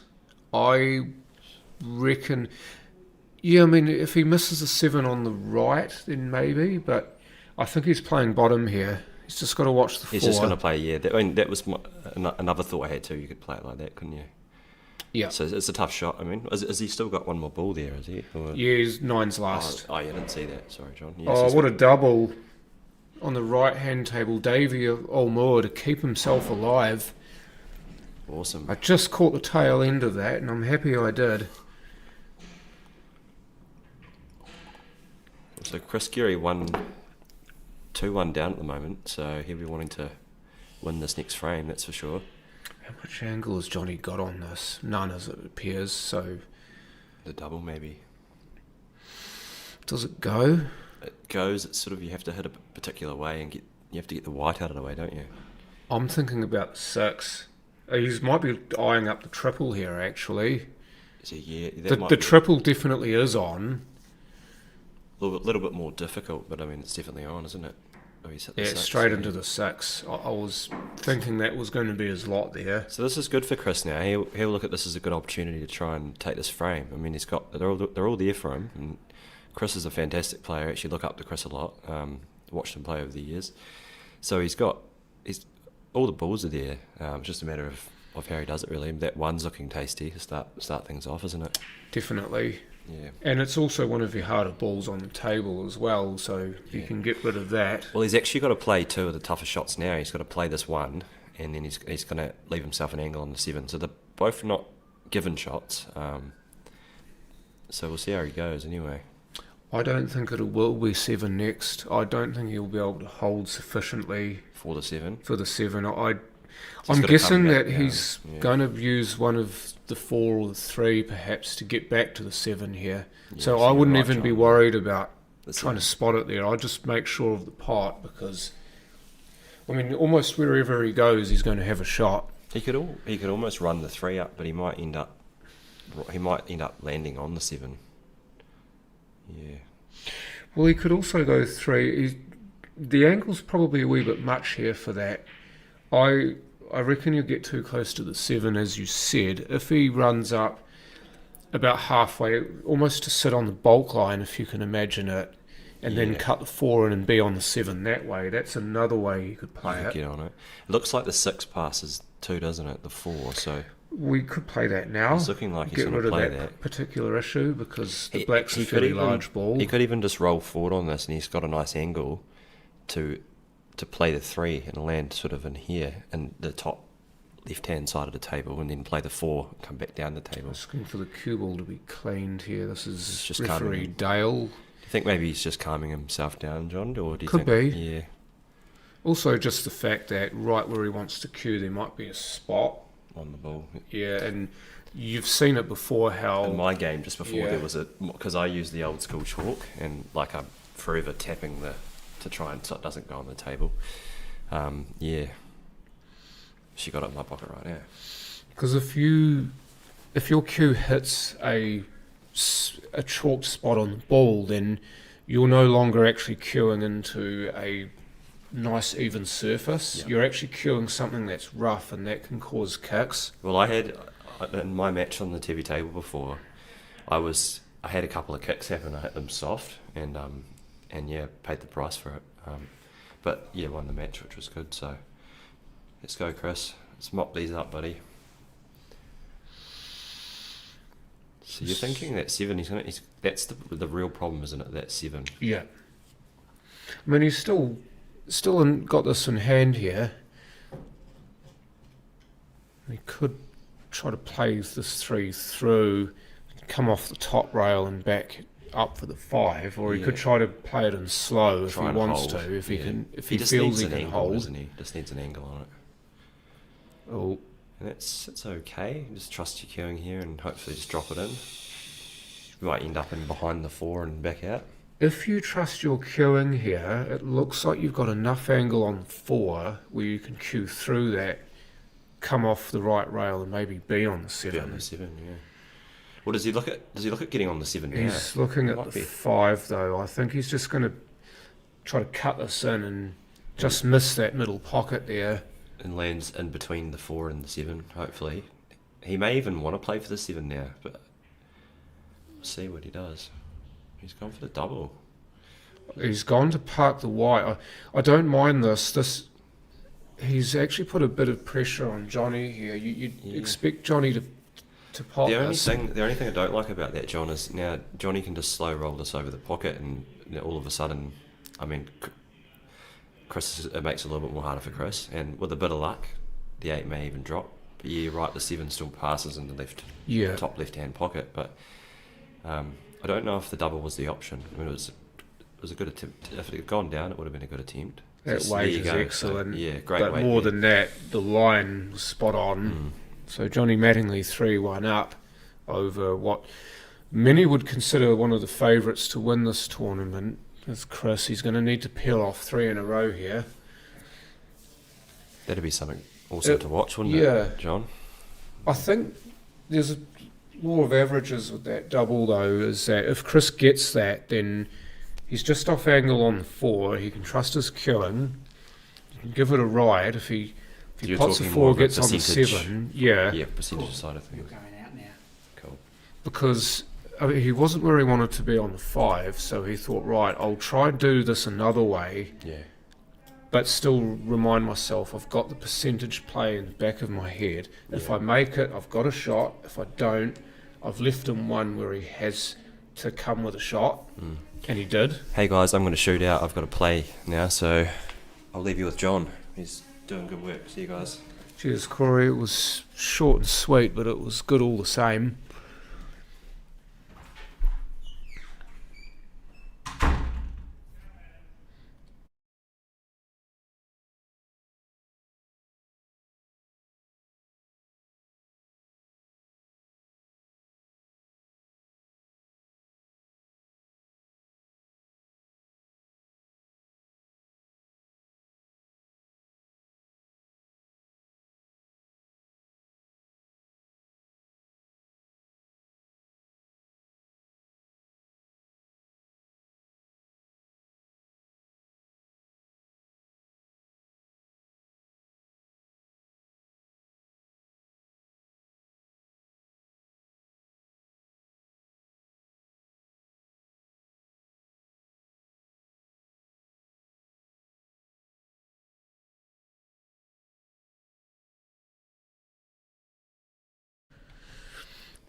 David Donahoe fighting on this table on the right here.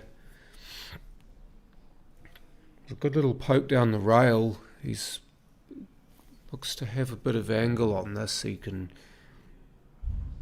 give this a bit and come off 2 rails and back out towards the middle of the table here, or he could do what he's doing here and jack up. But that's always the problem when you jack up, is that you just lose your eye line. It's hard to see what you're doing when you elevate the cue like that. I completely understand why he did it, but that was the risk.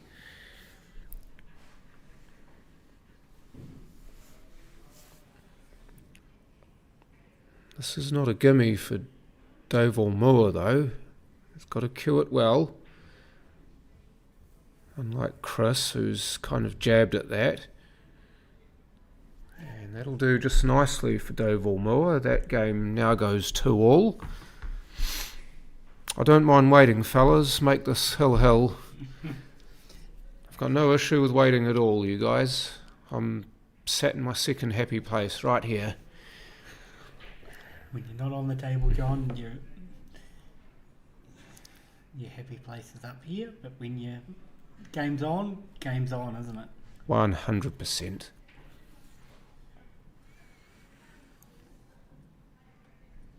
So much like the 7 in the previous frame for Chris, which he couldn't quite work out, Johnny's got the 4 as the ball that could cause him problems here to get on. He's slightly the wrong side of the 7 here to get onto it now, unless he wants to take a fine cut next shot.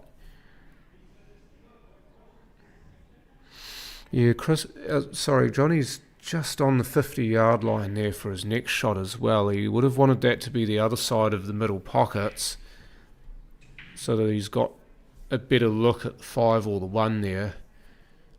But he's looking to play the 3 off the rail and then off the back of the 14 here. And I quite like this option.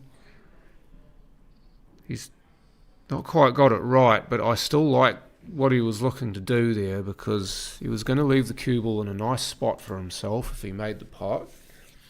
He had the chance to cover the pocket if he didn't make the pot. But it was a good way of actually righting the ship. It didn't work on this occasion, but you definitely give him plaudits for the way that he went about it. And I think once again Chris is asking for the cue ball to be cleaned. So one of these players must be playing with quite dark chalk, or chalk that leaves a lot of residue or marks on the ball. Hey Jojo, I was wondering when you were going to crop up. You pour enough water on her and eventually she crops up.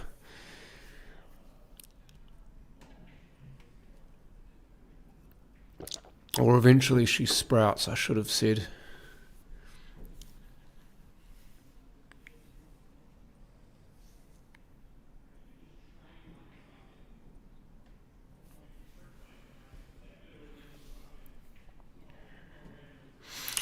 I do believe it is as much to do with trying to reset yourself mentally as it is just to make sure that you are cueing something that isn't going to cause you kicks, potentially.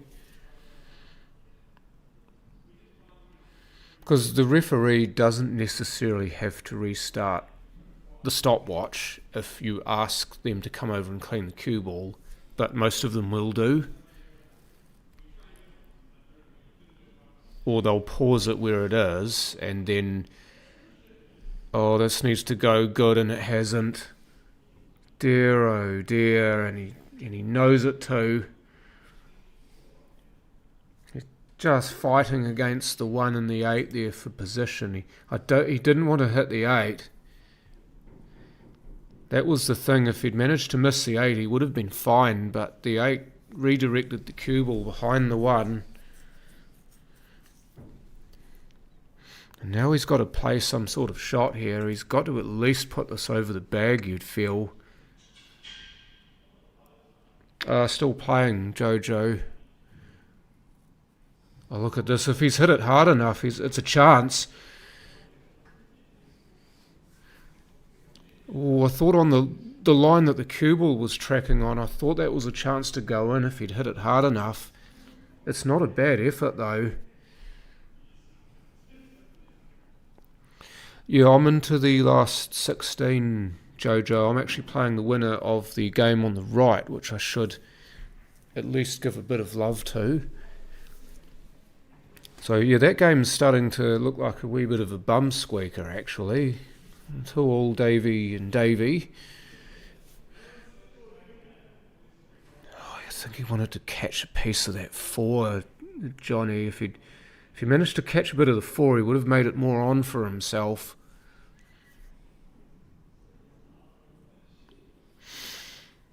You can see what Dave Donohoe was trying to do. He's behind in the frame. He wanted to try and give himself another shot, so to speak. So he tried to stick the 5 in front of the 10 and didn't quite hit it hard enough.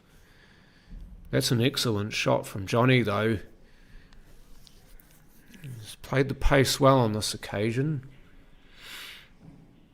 And he could play this with a bit of pace and try to get closer to it, as he's done there. He could have also tried to play it more so pocket weight and just trust your cueing. This is a good place to be in now. He just needs to hold this and he goes through to the next round. And he does. There was a big ball to help him. So well done, Johnny Mattingly. Puts out Chris Geary in the last 32.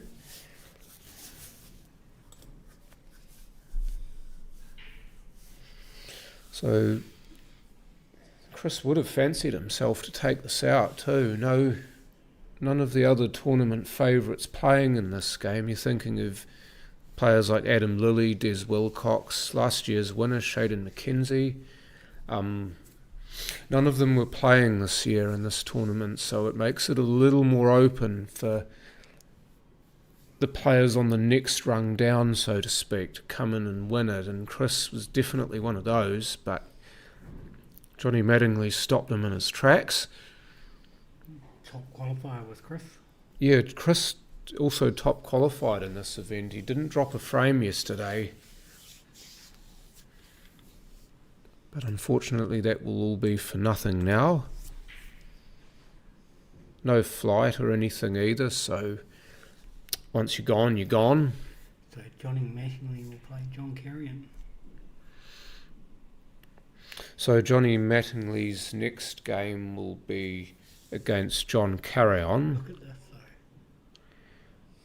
And in fact, John Carrion, if he wins his match, and Jun Carrion, his dad, if he beats Sam Chung Sum, will play each other in the quarterfinal. How often do you see something like that? Not very. So we're already looking like we're going to see some pretty epic games here. Saw Brad Goodmanson beat Wayne Aitken earlier, 4 frames to 2. And Rhys James must have had a great match against Mason Sider. He beat Mason 4-1. Rhys all the way from Westport. Jimmy Hall played really well yesterday. He's still going. He's playing against Dave's son Manaya, actually. What's going on? Tier 2? The Jimmy Hall playing against... apologies. Peter de Groot playing against Jacob White. So Jacob from Ashburton, I want to say. I know someone's going to jump on and shout at me if I get that wrong. How about I find out for you? So, and Peter de Groot, of course, another one of my teammates. He's playing for Cashmere. Oh, he's playing for Cashmere, okay. And he actually top qualified in his section. He looked like he barely dropped a frame all day, in fact. Well, that's a great double from Dave Ormua. Asked the referee to watch the shot because of the close proximity of the balls to each other. This is tier 2 quarters. So tier 2's already down to the quarterfinals. You've got from top to bottom Glenn Thompson against Maru Aubrey.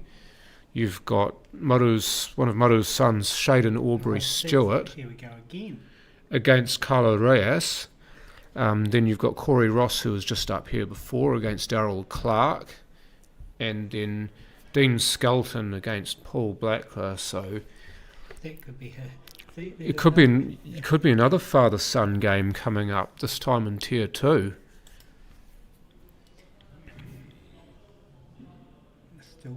They're still catching up in Tier 3, we've still got 2, I think, games in the last 32 to be played. So they did start the latest out of the 3 tiers today, so we will give them a bit of leeway there. And just back to this, it does appear that the black has a pocket behind the 5. And he's in a good spot there as Dave Ormua. He just needs to find the way to slide this in off the 5. Don't play this like you're going to pot it outright. Oh, it did go in straight. Okay. He made me out to be a liar. I didn't think he could actually pot that directly. I thought he needed to involve the 5 in the shot, but he didn't. Well played. So Dave Ormua goes 3-2 up in that match.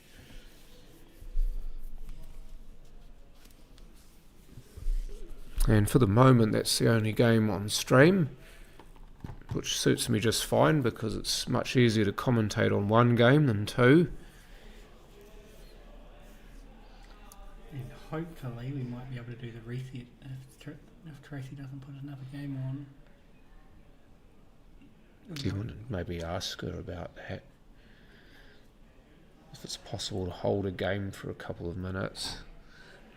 Yeah, I just need to see how this goes because it could go 2 frames yet. True. I can't. you can't really go on what you don't know. Yeah. So Dave Ormua also has the break, so you always think about how good it would be to finish a match with a break and clear, and how you want to give yourself that chance if you're on the hill to break and clear. This puts an exclamation point on the match.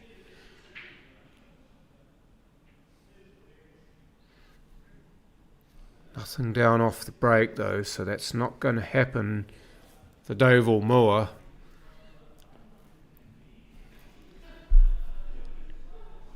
Tell you what, the unders look really good here.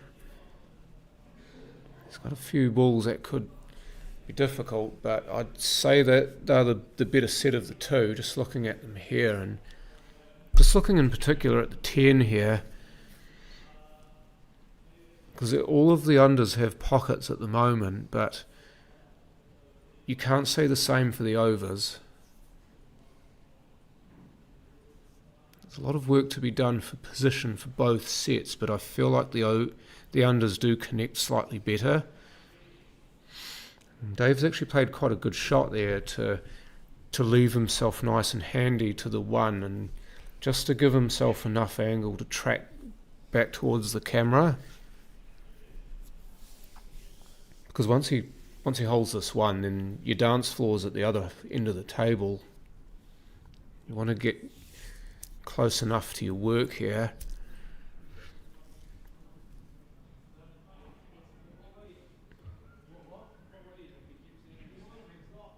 Oh, he's jabbed at it. He's just taken his sword out instead of his cue on that shot. Sometimes it happens though, you're trying to give it some force and you just forget to cue through the ball. You're trying to muscle it there rather than cue it there.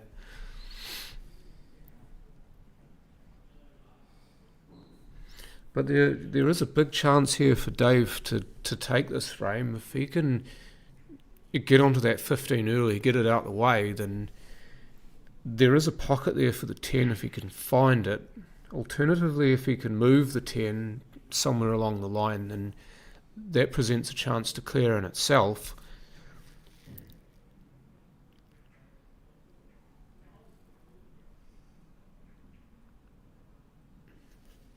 That's not the best first shot though. I mean, Davey could play the plant here if he's feeling up for it. It does look like there's enough of the 4 there to put the 6 onto as an option. But as long as he can get to the 6 the other side and put it past the 11, that's another way you can play. That's probably what he's looking at now. Spotting the white on that could be a bit tricky, but there is a gap there between the 9 and either the 10 or the 4. It's the 14 that's near the black spot, so the 9 and the 14.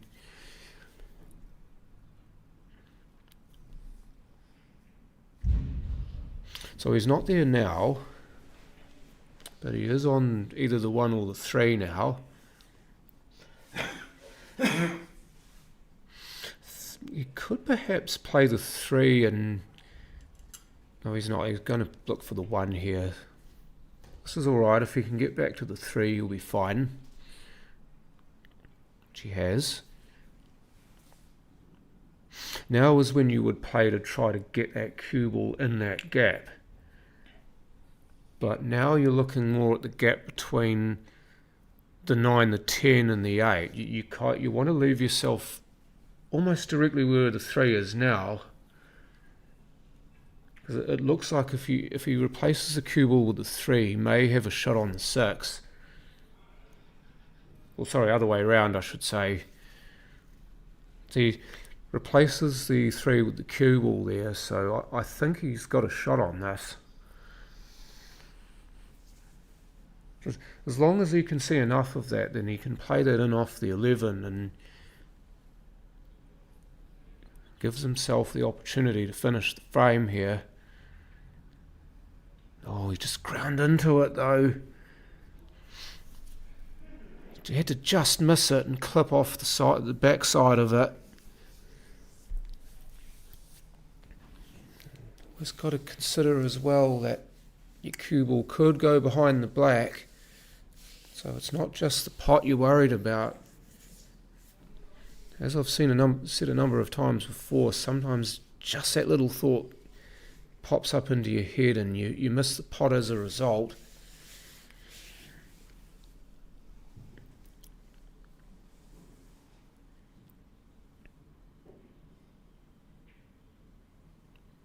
Let's run through here for the 12. As long as he doesn't mix his cue ball up with the 13 or behind the 4 here, he'll leave himself a shot at the plant here, the 15 onto the 11. Oh, that's not good. Oh, that's not good at all. I think he's pretty much killed that stone dead. Now he could be going into safety mode here.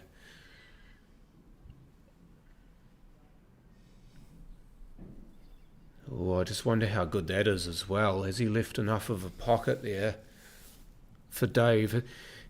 Can Dave see that inside of the left jaw for that pocket? Is the 15 in the way? Is the 11 in the way? It's a pretty tight line here. You've got to make sure you don't hit the 11 too full, otherwise you might double cue it in, or do that. Well, he played it as a follow shot, which... Oh, actually, sorry, he had a free ball. What am I thinking of? Jesus, I was a bit ahead of myself there. Right, so that makes it more interesting now. I wonder if he can pot this and hold for the 7, or will he just play to put it over the bin? Yeah, just put it over the bin.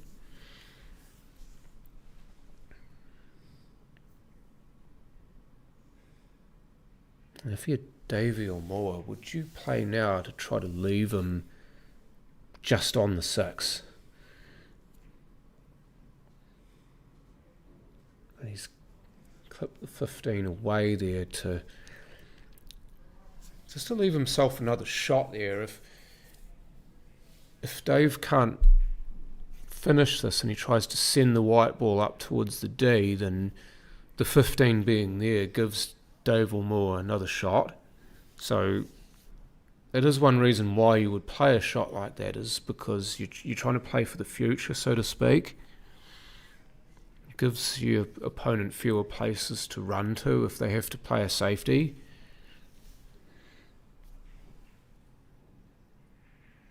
Oh, I think he's about half a roll too far there. If he'd pulled up about level with the black spot and the middle diamond on the top rail, he would have been fine, but I think he's just overrun this. Or I thought he'd overrun this. He's actually somehow managed to undercut that. Goes to show you what I know.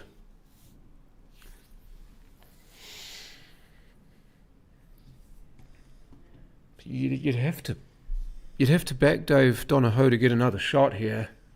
You really would, because this would be quite spectacular if Dave Moore can clear this. He's got a chance at a double here if he just misses the 10 and the 4 here. And I think he's instead tried to play the 13 in between the 7 and the 4 just to scuff that up. But he hasn't managed to sit it there, so Dave can just cut this 4 silently onto the 7. Cue ball, oh, look out, I think he snookered himself. Time for the old teapot.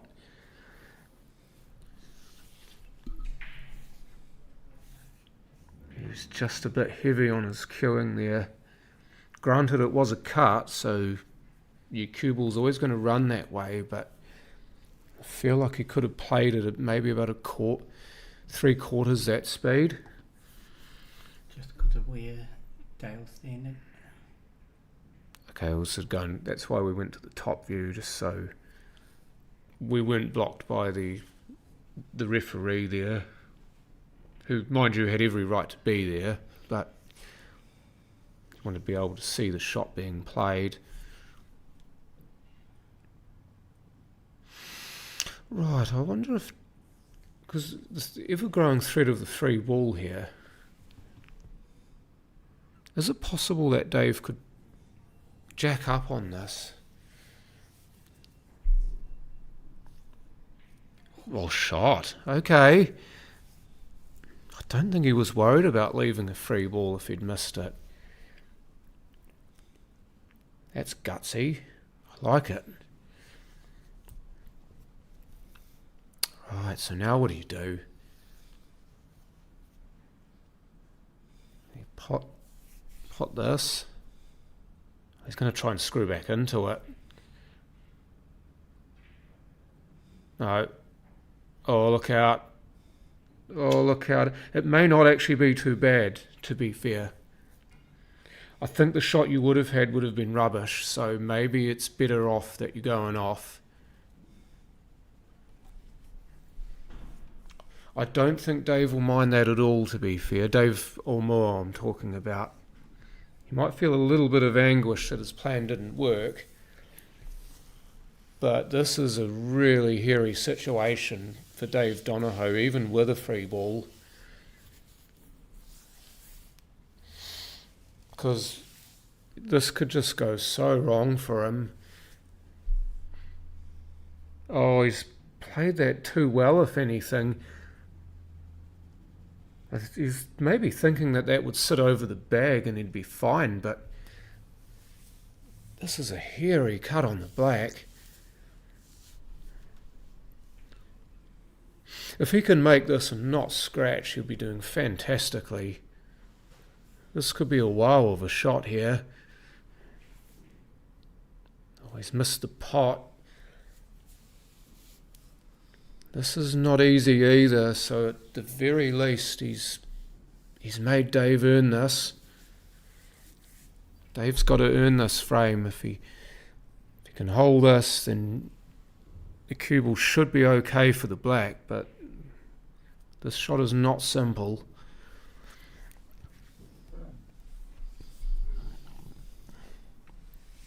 Just got to commit to it. Got it.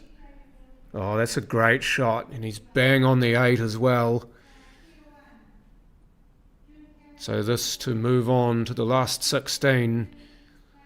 Yes, he does. And we'll do a reset quickly. So we will do a quick stream reset, but Dave Ormore over Dave Donohoe 4-2 in that game, and Dave Ormore's prize will be to play me in the next round. Oh, so she's calling out tier 1 now, so it won't be too far away. So I'm going to get out of here and get ready for my match. I think they're going to start rolling through them now. But thank you all for continuing to watch and to listen, and whatever you do, keep watching. Hopefully we'll get somebody else up here soon when the stream is reset. But for now, from me, it's ka kite.